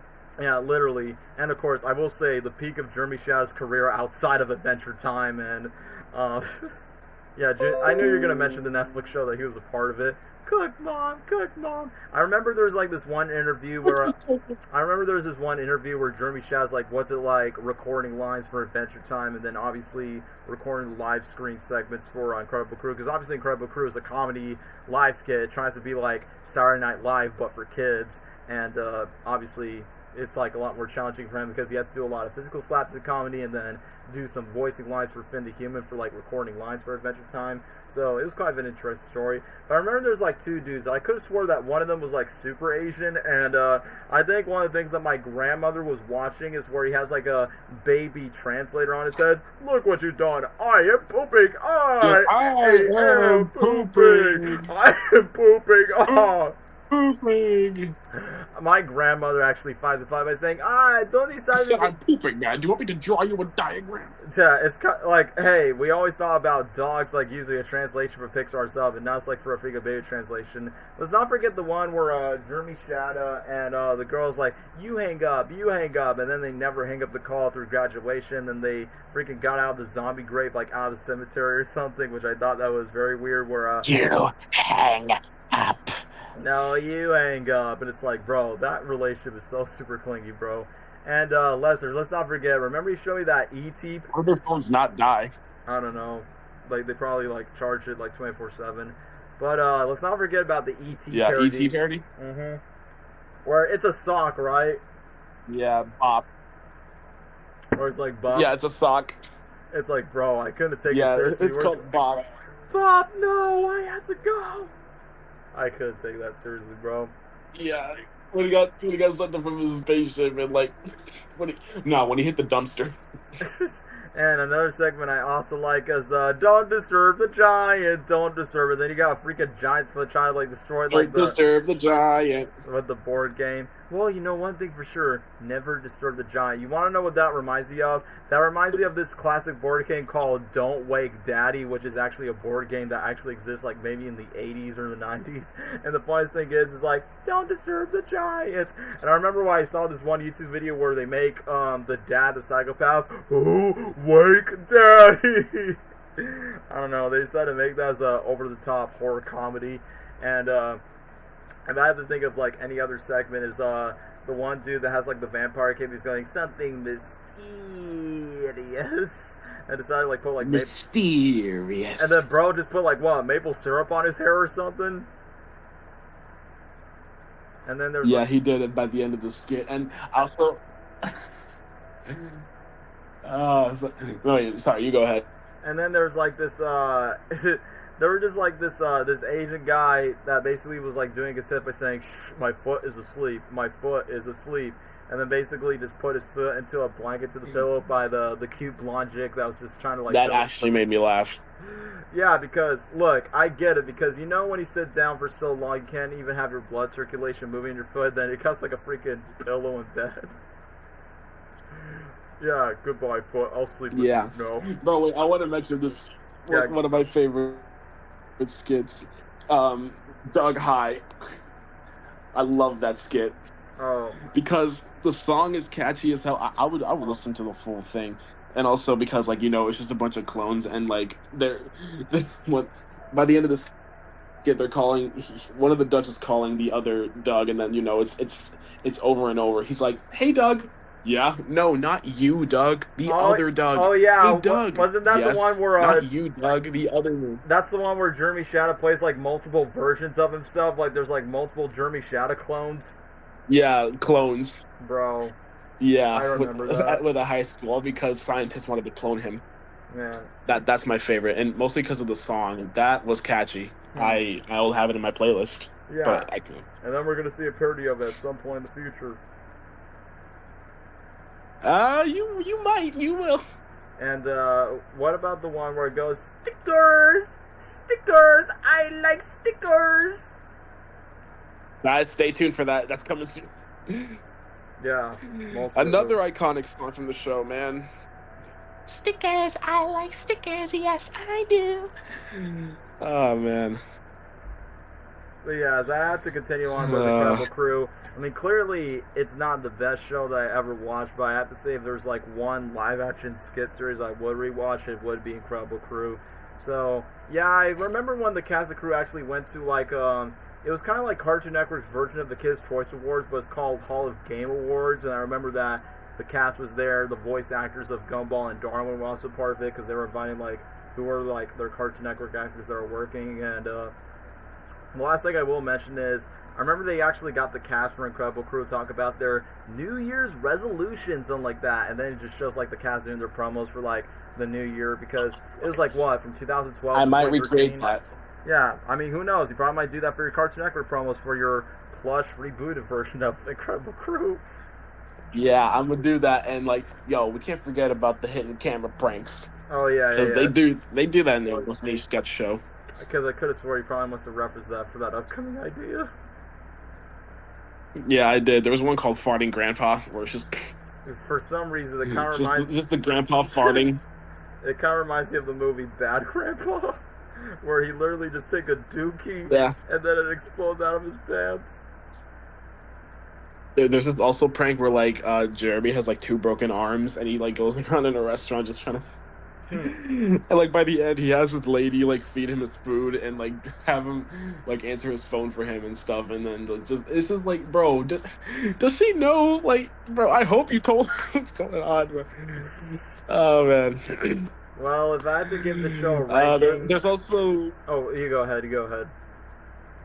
Yeah, I was gonna say there's also another prank where like Tristan and Brandon, the Asian kid and the white guy, they had like a fish full of fish guts, aka oatmeal with red food coloring in it, and like they eat it, and then they try to offer it to people in the pier where they fish. That's also another funny one. I never expected that to happen. Well, that's what they did. Well, if I had to give the show a ranking, I mean, I don't want to give it too much of a high praise. I know Lesnar's going to be biased of it, so if I had to give a rank about it, I'd definitely say it's better than Level Up, like in terms of like a live-action TV show. I would say, I mean, I don't think it's as funny as Mad by comparison. I definitely say Mad is like the more better, like something up my alley. Yeah. If I had to place Mad, what not Mad, Incredible Crew, my bad, I would just put it on B tier. As I said, it just feels like it goes to, like, to the B tier territory where it comes to like, haha, jolly funny comedy show. And now we got a couple more live action shows. Do you want to go straight to Do What Will Happen, or talk about Jimmy's Head? If you have like anything to say about Do What Will Happen. Let's get to Do What Would Happen. Let's get to that. So, Dude, What Would Happen? I'm gonna be honest, I only watched one episode of that show. It's clearly one of those like reality like what is it, like action, not action show, what am I saying, basically like Mythbusters, if you know what I'm talking about. Hold on. It's like a reality show where like they do like a bunch of like crazy stunts and experiments and stuff. Basically like it's just something that they do. Like I remember they in one episode they filled up one of the guys' car with like actual with water and made sure like, oh, can you drive underwater? Let's see. And then they did that too. And then like there's also one where, explosions and stuff, and then they do a bunch of falling and crashing and all that stuff. It's just one of those shows, which now I realize the first like half of live action CN shows are mostly centered to boys, because like it's clearly like this is something that like boys would want to watch more. Like that and Destroy Build Destroy, because it's just a bunch of destroying things, exploding things, crashing things, and just doing a bunch of crazy things too, like stunts and all that. But that's technically what it is. So if I had to rank the show, I mean, where would I even rank this? It's just another normal reality a theme song too. It's the.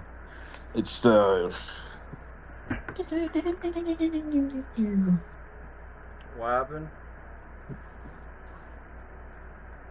Okay, so I did talk about Do What Happened, and I was saying how this show is just another reality show with a bunch of explosions and stunts and a bunch of crashing and experiments too. That and Destroy Build Destroy, and like What I'm saying is, like, both those shows are definitely catered to the boys, because boys like watching that stuff.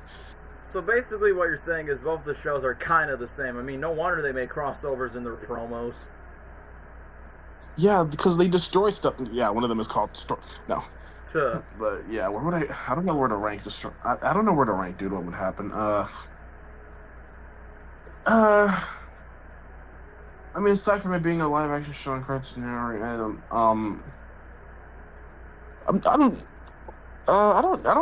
don't know, man. Like, it's just another stunt reality show. Like, I guess you could say the exact same thing for Destroy, Build, Destroy.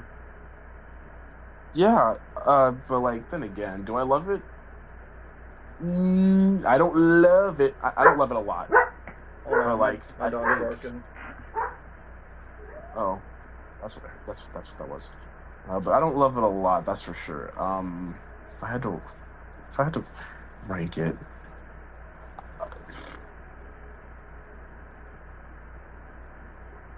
I might give it a B tier because I feel like the stuff that the guys do is pretty, like, it can be either insane, crazy, or like sometimes disgusting, or just experimenting.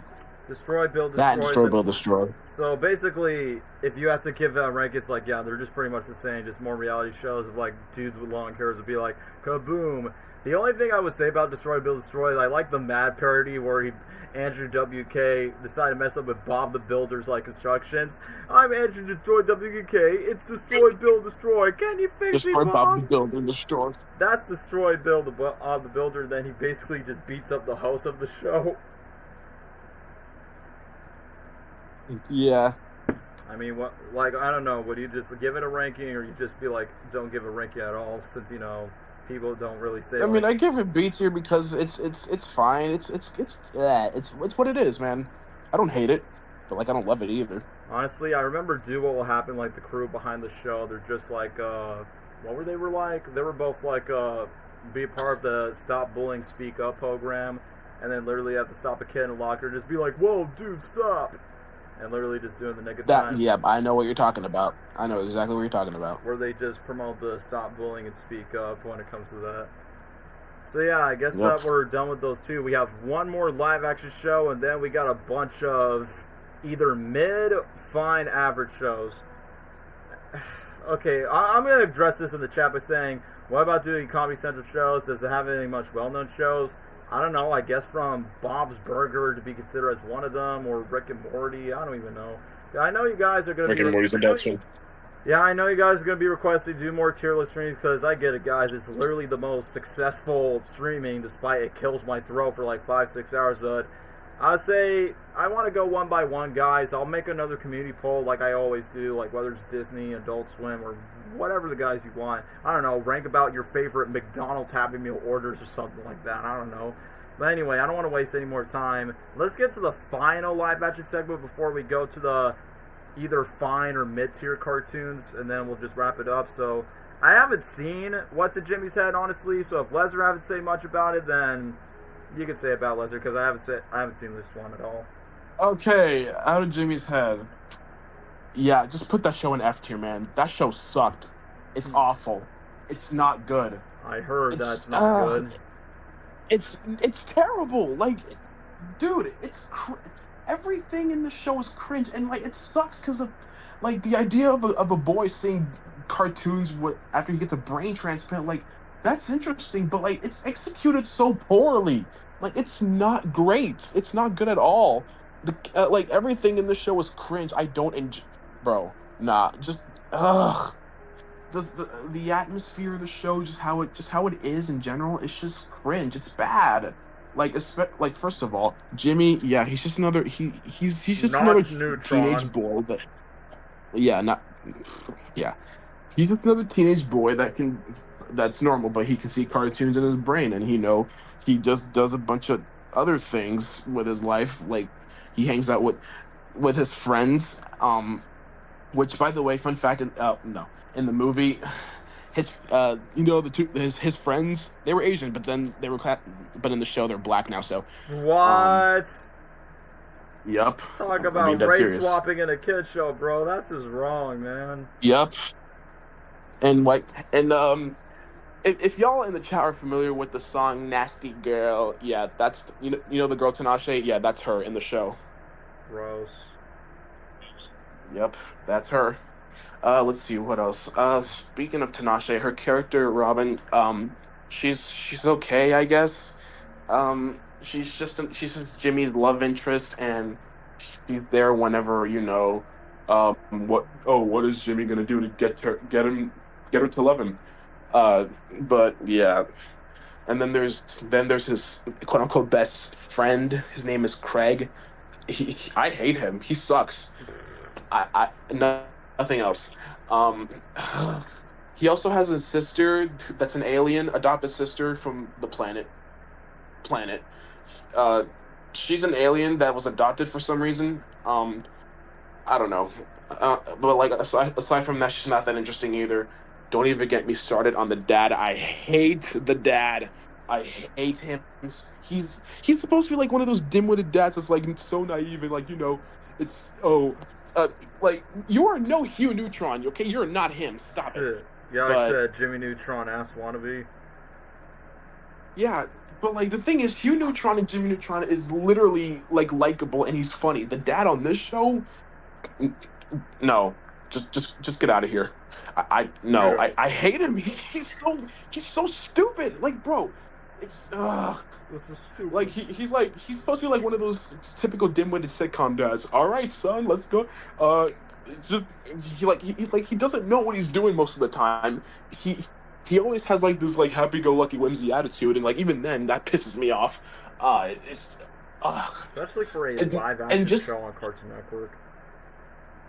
Yeah, and it's just dumb. And the mom, yeah, she's an astronaut, but like she's not really that important to the show. There's this character. His name is Sonny, and basically, he's the character that's trying to steal Jimmy's brain because his brain was the same brain from the creator of the cartoons, which is his dad. What's his name? Apple Day, whatever they're called. I don't know. But yeah, ever since the theme song explains it all. He got hit by a train. He gets to a brain transplant, and then all of a sudden he can see cartoon characters. The cartoon characters in general, I mean, aside from the Gopher characters, they're not. I don't care about the rest of them. The penguin in the show, there's a penguin in the show. He's played by Tom Kenny. The other ones are played by other actors that are kind of well known, but that's all. But yeah, so all the characters that I just mentioned, yeah, they're all pretty bland. They all suck. I don't like it. I don't like them. Like, everything is cringe, bro. Like, it's not entertaining at all. It's trying to be like this. Oh, it's a cartoony live action show. Oh, and there's also laugh track in this show. So, another bad touch. And let me guess, it's easily noticeable that it is like a fake laugh track and not recorded in front of a live audience. Yes, because there's also like cartoony background music the entirety of the series, but like they wanted to be like a Nick sitcom so bad, or Disney sitcom, my bad. They wanted to be like a Disney sitcom so bad, like just dude, why? It's just no. It's another one of those things where like, oh, I mean, I get it. It's their first one. It's their first live action show, but like they should have just stopped there. They should have just stopped there, man. Well, that's really terrible show. That's really hated a lot. Yeah, even someone pointed in the comments by saying like, "Wow, the show sounds horrible," and then another one just puts, "He's giving." It is horrible. He's giving Tim. Don't even get me started on that freaking movie, bro. Man. Don't even get me started on the movie. The movie was way worse. I actually felt ill watching it. Like everything is. The writing is terrible. Everything was cringe. It just didn't feel good. Remind me again. Is it like the first live action Cartoon Network show? Technically, yeah. The movie is called Reanimated. It's bad. It's all bad. Just all bad.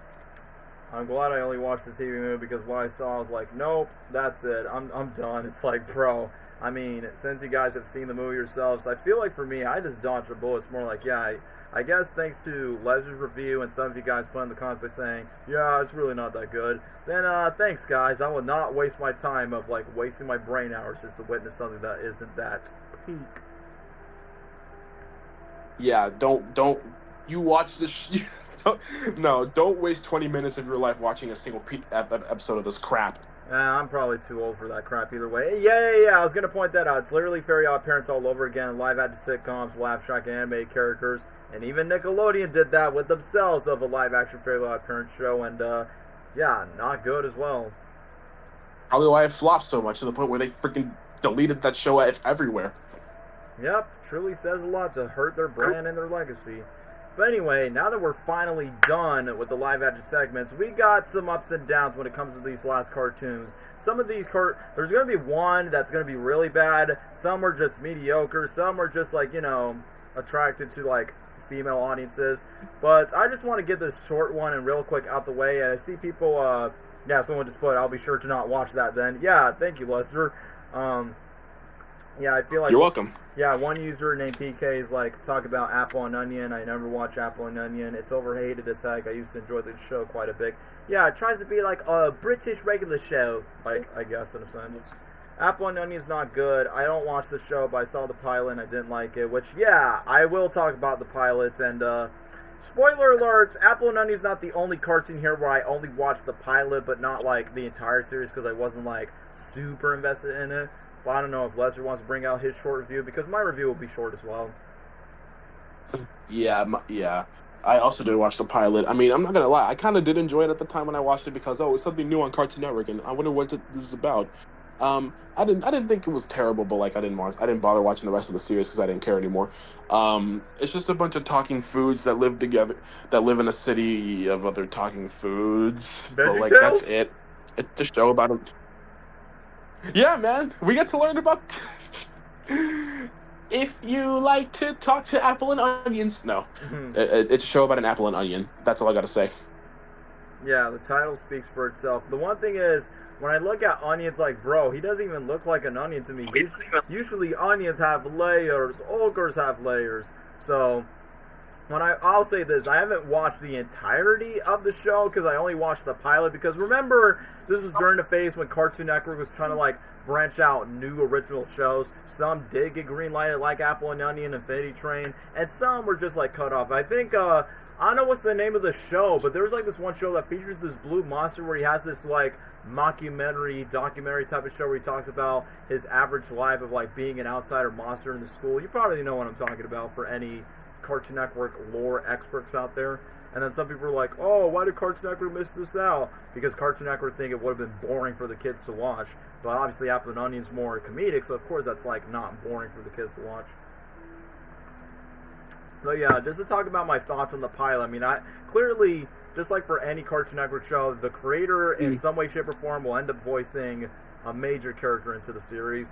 And I will admit, like, the first time when they're trying to make a rap song, or in this case, trying to make something that would rhyme with the time, wake up time, 5:49, wake up time, this is wake up time. Wait, 5:49, why can't it be 8:49? Wake up time, 5:49, 8:40. You know, that could be a little bit close. So obviously... Yeah, I remember that.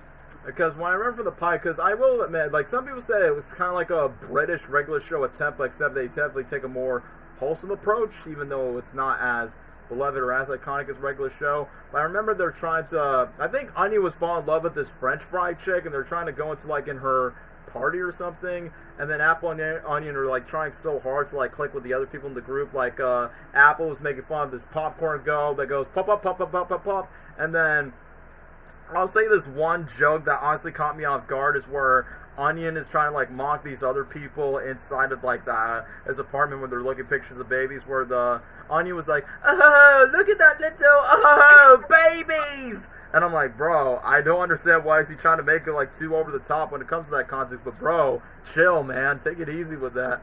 And then after that, Apple and Onion, quote-unquote, got arrested. And then they be friends with a beef jerky who's voiced by Kevin Michael Richardson. And they give him a note at the end before they decide to flush away in the sewers. I kind of find it funny that Apple and Onion are the perfect representation of two British immigrants that are living in New York City, despite Apple is basically, the main fruit mascot for the state of New York, but despite, two of the main, characters are British and American society in this food utopia.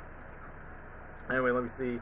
A pilot that I wish got picked up was Trick Moon, and it was someone who worked on OKKO. Her eyesight was influenced by Sonic. I think I probably must have watched it when I was on YouTube. I will admit, the one joke that actually was kind of funny, the pilot where the cops is like, hey, where'd the apples go? And then Apple just put himself like a lamppost, on his head. It's like, oh, he went that way. It's like, bro, you drill bit. You know that cop's easily going to find you. And then Apple and Onion thinks that they have to, quote-unquote, click in with the group, and then the simple lessons like Fry wants Onion to be like, hey, you just gotta be yourself and be like your weird self with a kazoo. And then literally, kind of like Mordecai Rigby, they just went, woo, oh, and it's kind of repeat things at the same time, but it's not as quote-unquote, a banter between Mordecai and Rigby, so there's not that much of a regular show resemblance when it comes to it.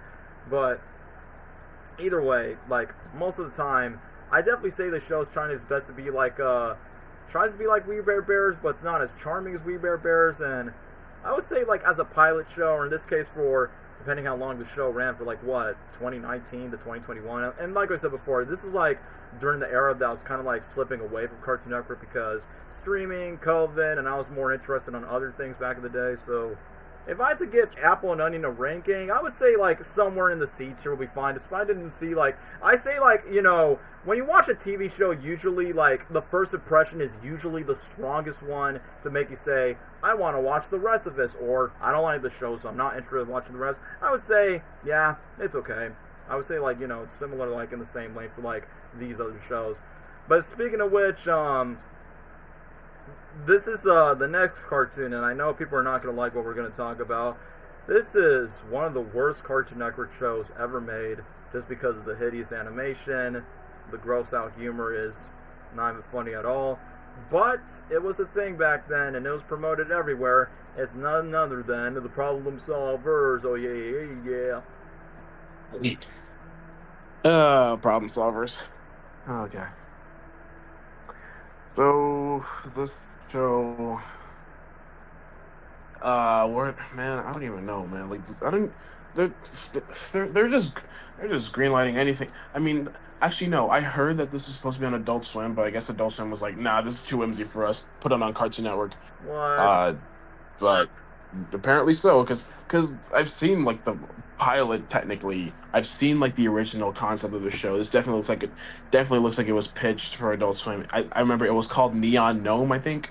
It looks way different than the current show, but see, Problem Solvers in general, yeah, it's not a good show. The animation is hideous. First of all, it's just so the animation in general. Look at. It's acid-inducing, and the voice acting too, especially from Alfie, the big brown monster thing. Bro, he talks like this, it sounds so uncomfortable, really.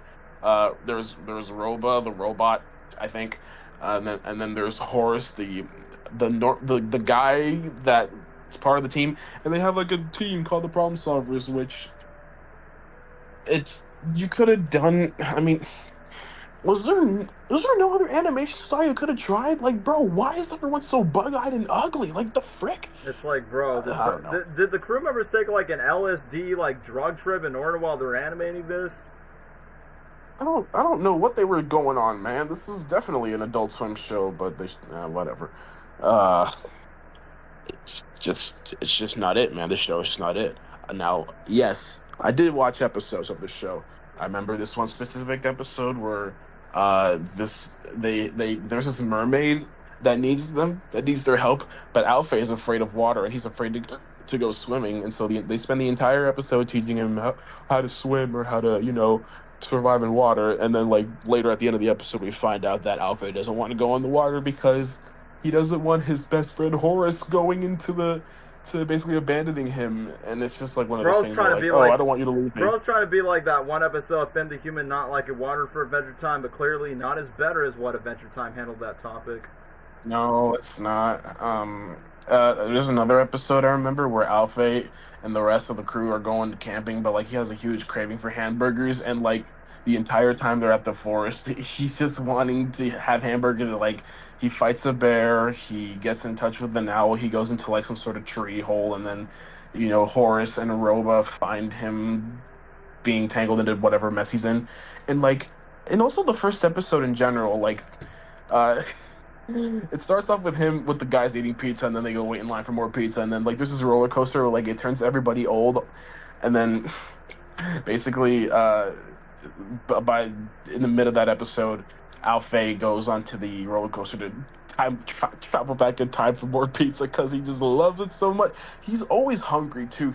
He's always in the mood for food. It's either pizza, burgers, or tacos. Like anytime, bro. He's just one of those characters that's like, oh, it's just he's hungry for anything. And also, speaking of Alfie, what the hell is he? Like seriously, I don't, bro. What is he?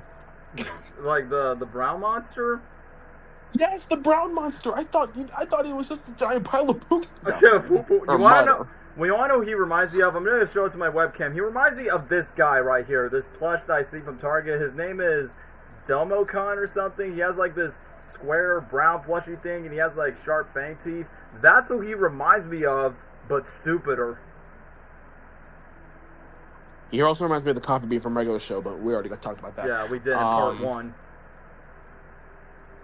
Yeah, I don't know, man. Like, it's just so not good. Although, then again, I first watched it when I was young as a kid. But if I rewatch it now, I mean, it's probably gonna feel the same for me. It's just as a kid when I watched it, I didn't think it was good at all. It was just another one of those shows that's like, yeah, it exists. The animation is terrible. The writing is okay. The voice acting is average at best. And then just other things happen. There was a second season too, but I think that went to Netflix. It was completely different.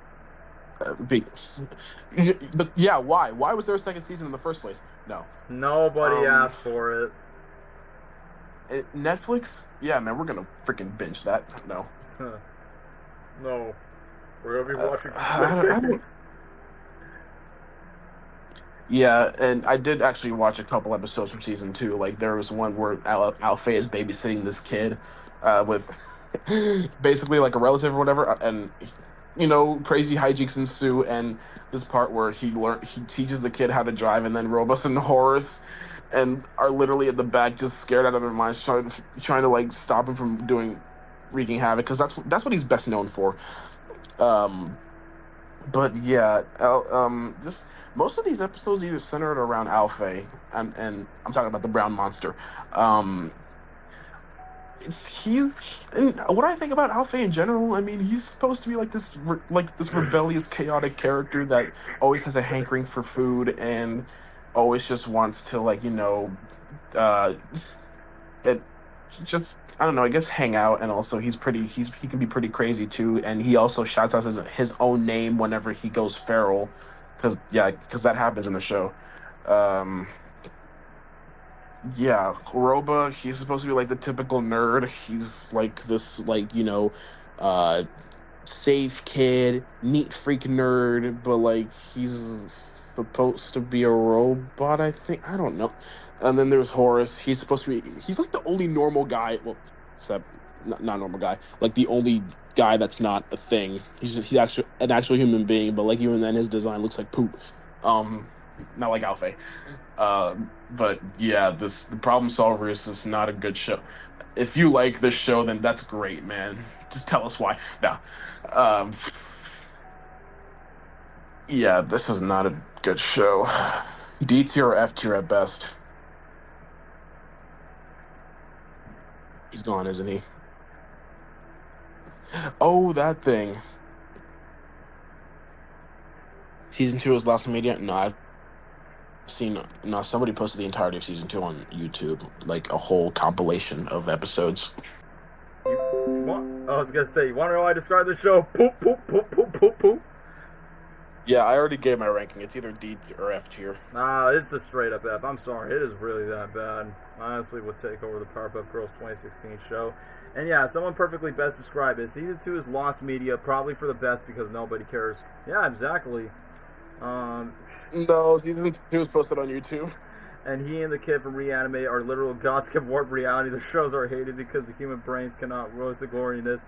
You put problem solvers and Reanimate S tier, but when everything goes to F tier, then you have a perfect tier list. Yeah, if we were that dumb, we would just put all these shows all into F tier.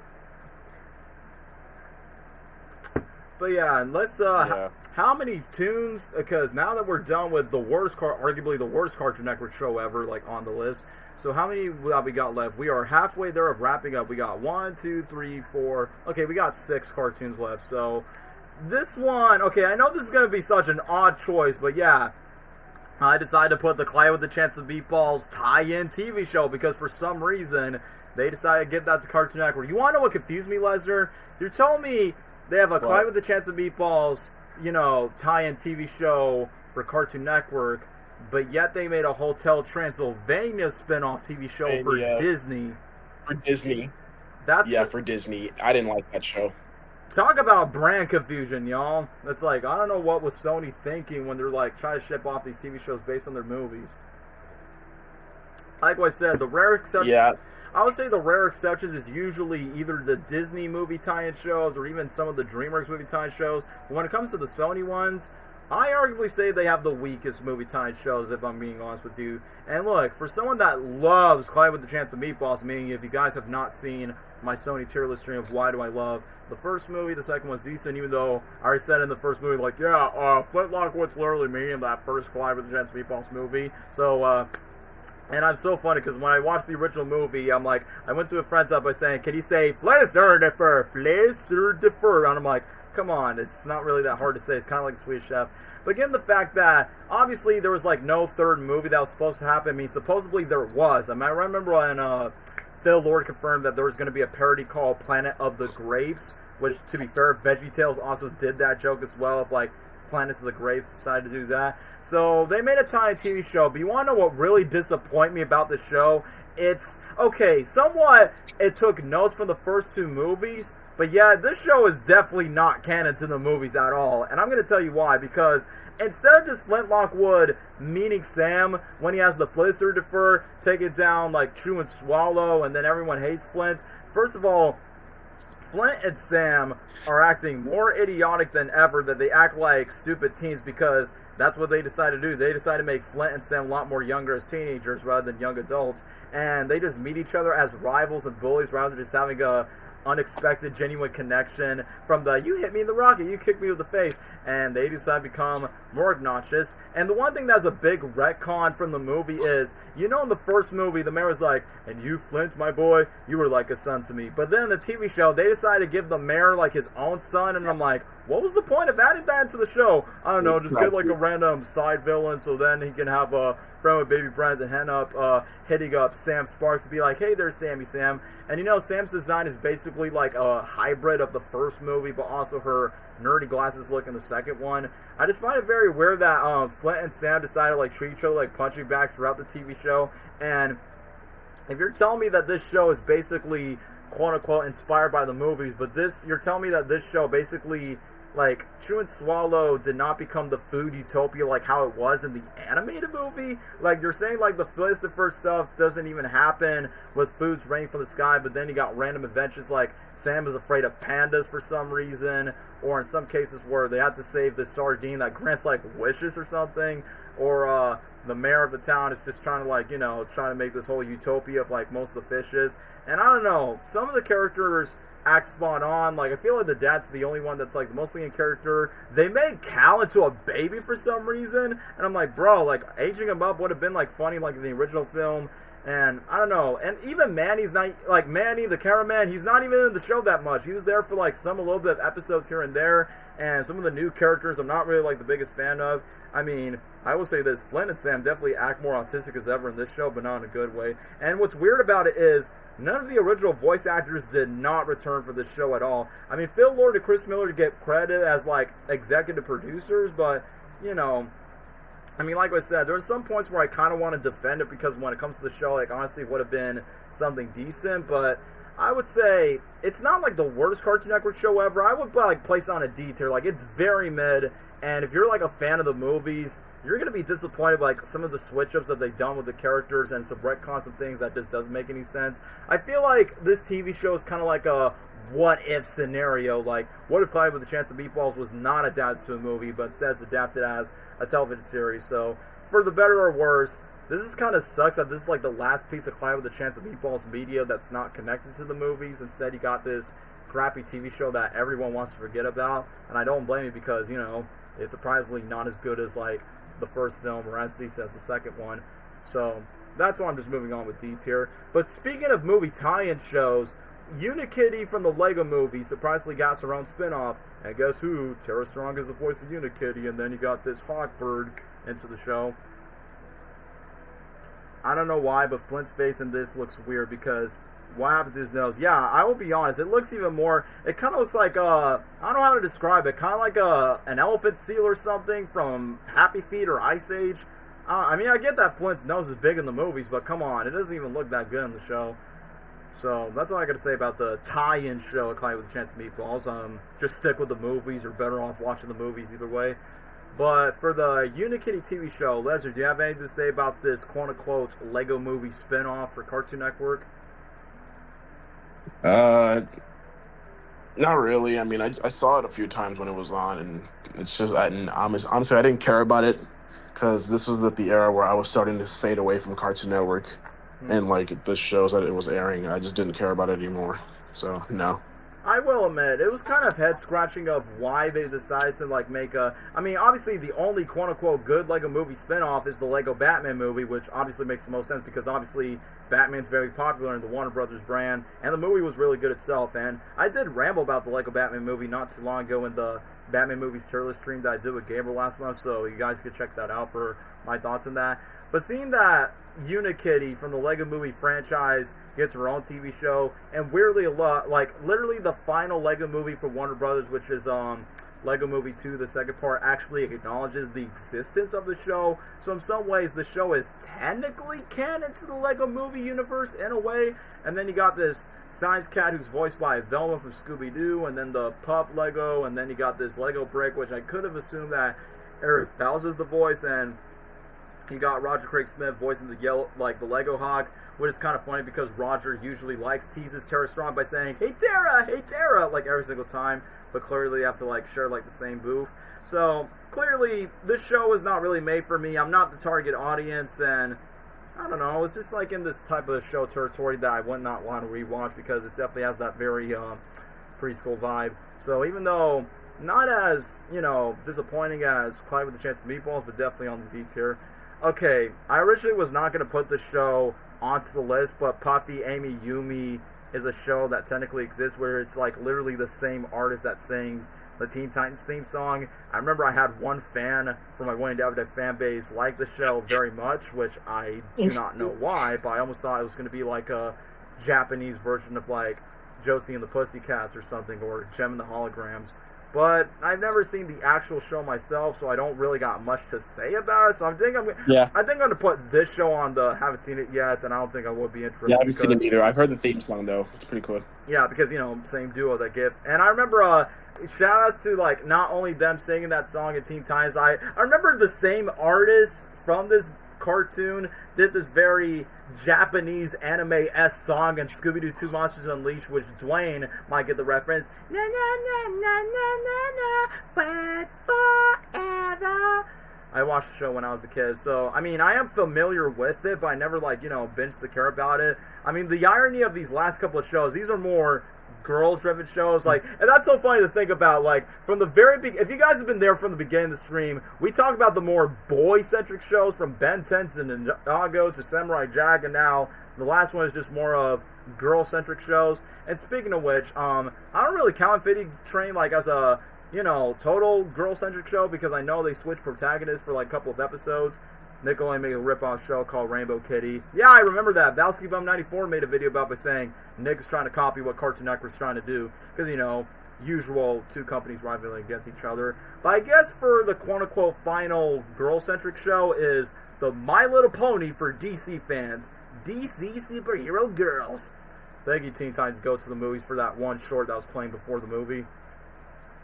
Yeah. But yeah, Lesnar, any words on DC Superhero Girls, aka My Little Pony for DC fans? Yes. Alright, guys, yes, I did watch the show because I thought, why not?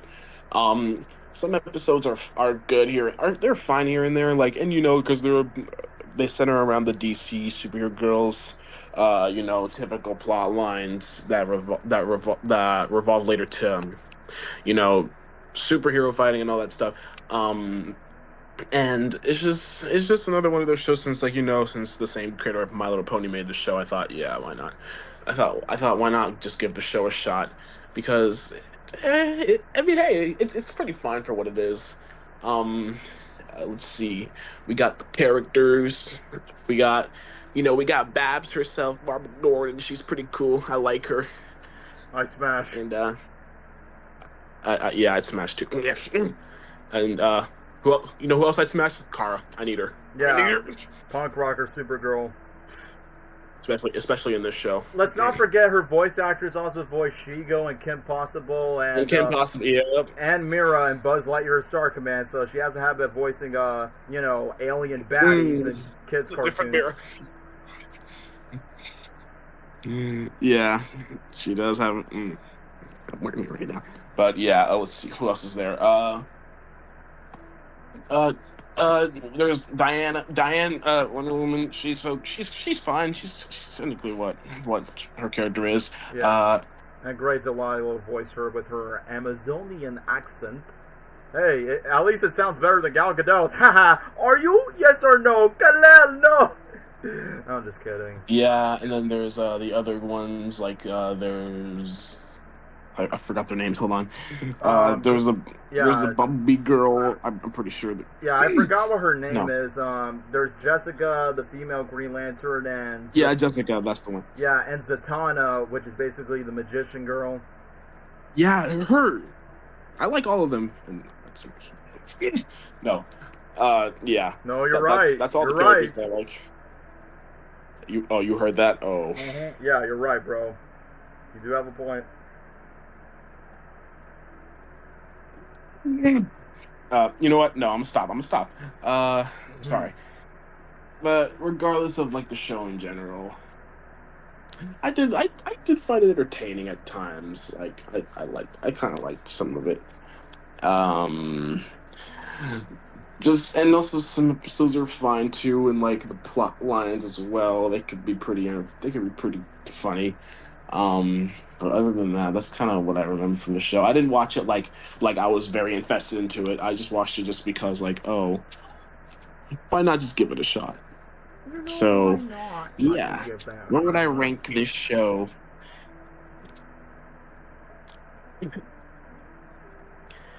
I want to say maybe I think B tier is good because I like it, but I'm not glazing it. Yeah, I would say that. I mean, that's what B tier is not a bad show. It's not the greatest thing that they ever made, but yeah, pretty solid for what it is.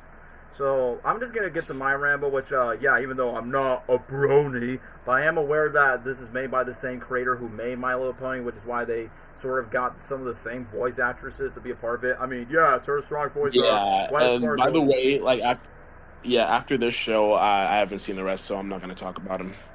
I mean, for Boba Fett, Train, and Victor Valentino, I'm just only going to talk... I mean, it's just like with Apple and Onion. I only just know the pilots, and that's what I'm just going to talk about. And then I'll just, wrap up the stream when it probably hits the 5-hour mark. But anyway, let me just talk about DC Superhero Girls. So, I'll admit, I watched the show for the plot. And I mean the girls themselves. From Barbara Gordon to Kara to Zatanna. Yeah. I hit. That's all I'm going to say. I'm going to hit. But anyway, let me just talk about the show before this becomes like a thirst trap. So, I almost thought it was going to be like something like My Little Pony meets Teen Titans in a way, and weirdly enough, I think these girls actually crossed over with the Teen Titans Go, which I'm honestly not surprised because they are part of the DC brand. And around that time, I will admit the theme song is a little catchy. It's short but catchy. Super nee nee nee nee nee nee, look out girls to the super world, na na na na na super life. So obviously you see these fan favorite iconic DC superhero characters, but in the form of like high school teenagers. Okay, the reason why that I feel like Babs is probably my favorite because one, I mean, like I said, if I had to choose a fictional crush, I'm like, yeah, Babs is definitely more of my type. She's definitely super nerdy, super eccentric, like getting like overglazed moment, like getting excited, getting anticipating, getting part of a group. We'd be like, yeah, the ginger girl that most likely might get shot by the Joker. Yeah, that's my type of chick right there. And I will say she's probably my favorite character in the show, just because she has like the most personality of them all. And then technically, basically the whole point of like this whole high school teenage trip is like, yeah, you get to see all of your favorite DC characters like on the show. You get to see Hal Jordan and Jessica because you have a little bit of the Green Lantern Corps, and then you see Kara being the cousin of Superman. I like that they basically depict Kara like she's definitely like the tough cookie, like the roundhouse tomboy type of girl that does not want to get soft, but then when she has to take care of Zatanna's magician bunnies, that's where she becomes more soft and feminine and cute by saying, "Here's the cute little bunny waddies," and then the dirty joke where the two bunnies are multiplying, because you know what rodents do, they produce more than one offspring once when they started mating. So that's like one L when it comes to Supergirl not taking advantage of. But like what Lesnar said, like, yeah, I hit Supergirl. I'm like, wait till you see her live action counterpart after when she first debuted in James Gunn's Superman. Where's my dog? And in my mind, I'm like, DC, what is with you for casting blonde Australian babes to play hot DC characters? First, Margot Robbie's Harley Quinn. I guess you could count Nicole Kidman and Batman Forever. And obviously, Millie, yeah, the Aussie Millie chick that plays Supergirl that will get her own movie literally next year. But anyway, I'm going off topic from the show. It's kind of funny that Grey DeLillo did her Diana Amazon voice for Wonder Woman, which clearly from the success of Gal Gadot's Wonder Woman, just to keep on with the accent, she's definitely like the quote-unquote fish out of water outsider that doesn't know much about Earth culture, like what you expect from Wonder Woman, and then be like, oh, what's the ice cream? And then she gets crazy over with. It's kind of crazy that the person that owns the ice cream shop is the Flash, aka Barry Allen, who is like voiced by Phil Lamar. And I almost forgot to mention Robin in the show, because Robin is nothing but a joke and a dork when it comes to this series. Like, obviously, Barbara Gordon geeks out anything about Batman or any of his villains, no matter if it's the Joker, Mr. Freeze, Batgirl will geek out about it. But then Robin, he's basically kind of like what Syndrome was, or in this case, Buddy in The Incredible, by saying, yeah, I'm that annoying sidekick, I'm your #1 fan. But this version of Robin is like, you know, way more annoying than the one in Teen Titans Go by comparison. So, yeah, they're not like this version of Robin at all when it comes to the show. And one of my favorite episodes is like where Jessica's Green Lantern's just trying to like be the quote-unquote Uber for her friends, and then you got Karen, who plays like the bee character into the show, and she's like, look out, there's a bee, there's a squirrel, and then basically she's trying to test drive with all her girls, and then they decide to do carpool one time where they try to like compete by saying classical rock music, and decided like switch up the music, and then Jessica almost made all of her friends' car crash, and then literally all the girls feel bad for her that they decided to like make it up for her, and then they're like, oh no, don't forget to check the transmission. And there was one moment where Barbara was working at a burrito restaurant shop where her hamster was being like out of the way, and just try to like, you know, find some ways just to keep her hamster like keeping the check since she keeps that as a pet. Or that one time where Zatanna accidentally just turned Babs into like a cat, or just turned her to like different personalities. Like, they kind of like use like the DC characters like switching with their powers and try to like, you know, like I said, very My Little Pony, what do they call it? Equestria girls. They kind of like Equestria girlsify it at times and decide to like match it up by saying, yeah, by the power of friendship, let's gonna keep our Amazon princess from a different world, decide to let her enjoy the life of carnival and rock and roll music.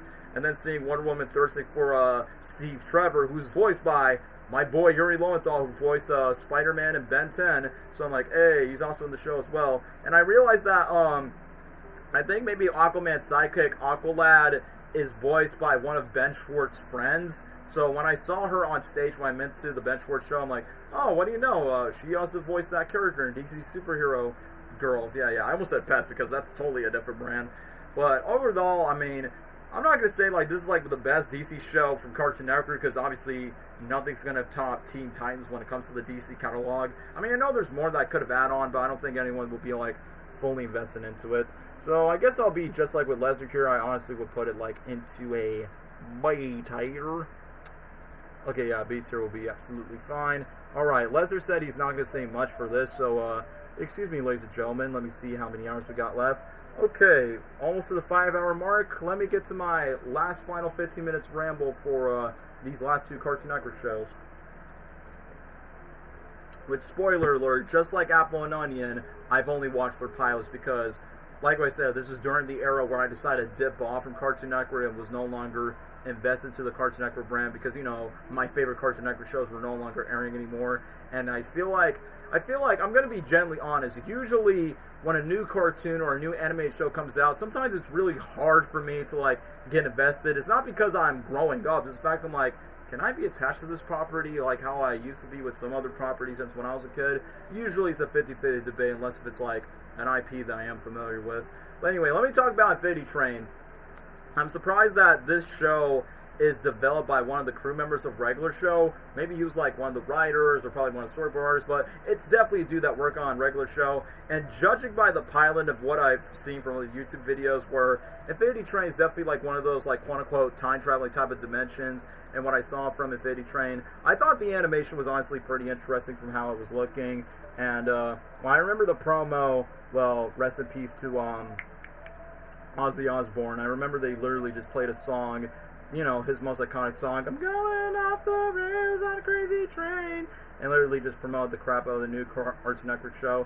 And then I noticed that the main girl, Tulip Olsen, is the same voice actress that voiced Gwen in Ben 10 Alien Force. So I'm like, hey, yo, that's honestly quite familiar.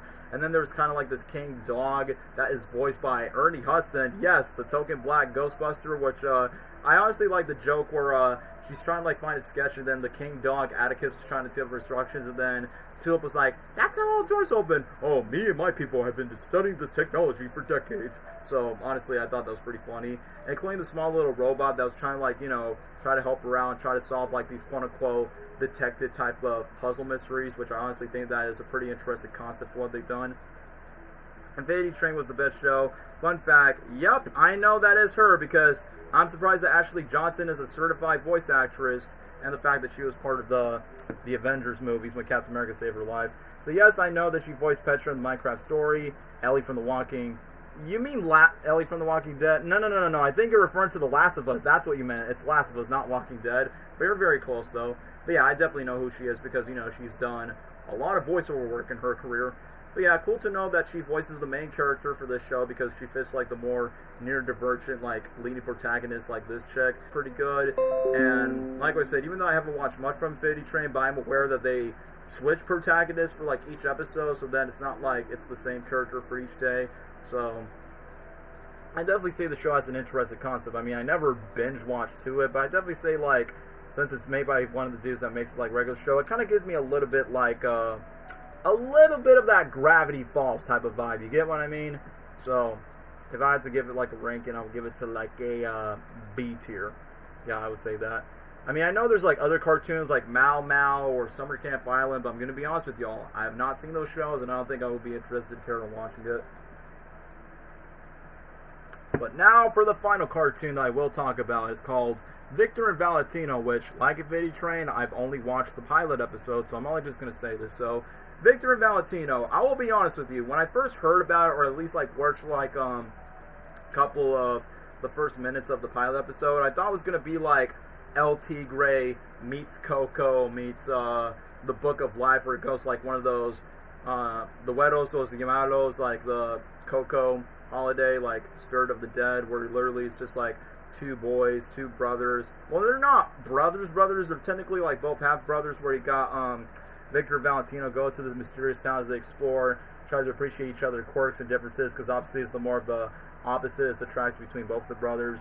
But then when they realize that they meet the island, they go to the new town, that's where the mysterious pair goes to like Worldly Beginnings, Curious Creatures, Go to Folks Pants. I mean, the show is definitely spooky, which obviously that's like the running theme where it comes to like this very mystery vibe where they go to different realms, finding other spirits, ghosts, skulls, and dragons. And usually, I mean, that's like the thing that kind of keeps it like, you know, try to make things like, you know, on the edge of its seat. Like, I'm not saying the show blows my mind because usually they've already done that with Adventure Time, CV Universe, and Gumball, and all the other shows. So clearly, it's definitely one of those newer shows that came out in 2019, and that only lasted for like, what, 2022? So that's why clearly I don't have really much to say for the show. So if I had to think like a hypothetical like airing for this, because I could definitely see like the show's concept has potential where it could have been like, you know, Cartoon Network's like Owl House or something, or something that's more for like once again, the one thing I would like give credit to this cartoon is like, hey, more Hispanic representation, let's go, Viva la Mexico. So I don't think it's like better than Infinity Train, but I see like it's somewhere on the B tier, which funny enough, I feel like the Cartoon Network tier list stream that we just did is like more to the B tier list territory when it comes to it. So yeah, that's basically our conclusion of ranking everything in the Cartoon Network universe. So let's just recap everything before me and Lester call it a night, which I thought we were going to wrap it up for the last 5 hours. We're not. Yeah, it was only like 4 hours and 51 minutes. I've been drinking a lot of liquid, been getting up to pee and checking out my dog. But anyway, to not ramble too much so I can save my voice for the rest of this month. So let's go on to S tier. We got Adventure Time, Regular Show, The Amazing World of Gumball, Teen Titans, The Looney Tunes Show, Chowder, Scooby-Doo, Mr. Incorporated, Ben 10 Alien Force, Like a Ninjago, Samurai Jack. And then A tier we got Da Da Da Da, We Bear Bears, OK KO, Total Drama Island, What's a Scooby-Doo, The Garfield Show, Conan, Kids Next Door, Foster's Home of Imaginary Friends, Johnny Bravo, Johnny Bravo, Johnny Bravo, hey there baby, The Powerpuff Girls, the original from the 90s, Courage the Cowardly Dog. We got Mad on the A tier. And then B tier, we got Garfield Universe. I'm just kidding. Steven Universe, Dexter's Labatory, and then Eddy, Duck Dodgers, Camp Laszlo was his name-o, Sonic Boom, Scooby-Doo and Guess Who, Grim Adventures of Billy and Maddie, Dragons, Riders of Burke, Crag of the Creek, Baby Looney Tunes Way, My Crew's incredible. My crew. And then DC Superhero Girls, Infinity Train, and Victor Valentino. On C tier, we got Johnny Test, The Misadventures of Flapjack. And then we got Uncle Grandpa, Good Morning. And then Annoying Orange, He's Orange. Level Up, I don't remember the theme song. And then lastly... There is no theme song. Yeah, because I don't really recall like hearing one. Okay, but for the final one, C tier, Apple and Onion. D tier, Teen Titans Go, Cow and Chicken, Clarence, Claire the Chance of Meatballs, the TV series, Indicated the TV series, Problem Solvers, yeah, I arguably say is the worst Cartoon Network show, the 2016 Powerpuff Girls, and Jimmy's Head, thanks to Leslie's Rant Review. And the ones that I puffed haven't seen because I add them on the list, but I don't really have much to say. Puffy Yami Yumi, My Gym Partner's a Monkey, and 2 reality shows of Dude, What Will Happen, and Destroy, Build, Destroy. So, woo! We did it. We rank over 50 Cartoon Network shows. Hopefully the stream becomes a certified hit. And I know people in the chat are saying, yeah, do Comedy Central, do Adult Swim. Like, hold your horses, guys. I gotta rest my voice for a while. My birthday's coming up in the next couple of weeks. I might make another tier list stream at some point later by, I don't know, post-birthday plans, like late November. And I'll think about which one we're gonna do next to do 2-parters because, y'all, as much as I know, as much as you guys love these streams, and for me to go big brain time for these shows, man, these streams are really exhausting to do. I mean, that's why I want to do more gaming streams, but I understand that you guys don't watch it that much. But for this guns, you guys clearly do watch it. But anyway, other than that, I'm just definitely going to move on to other things. And this is like, what, the 5th? I think this is like the 5th live stream I've done in October, just for the sake of it. But judging by Part 1's live stream, Part 1 definitely got a decent amount of views, and I'm definitely glad that it is. Hopefully Part 2 becomes as successful as it is now. But anyway, I'm rambling too much, so then I don't have to kill my voice for this. So that'll be the end for our Cartoon Network tier list stream. And before we wrap things up, thank you guys so much for watching. And we're going to let Lesnar take away from his outro since he volunteered to help out. Thanks for watching the stream, guys. This ramble on for part 2, and it's late here too. So thanks for watching, guys. Really appreciate you guys for just sticking around in the chat and subscribe to us, and good night. Yeah, go watch Leslie's Incredible Crew, and then we'll definitely see you guys on the next episode of Tier List Stream Rankings with me and the crew. No. A much better way to end us off. My crew. It's incredible. Yeah.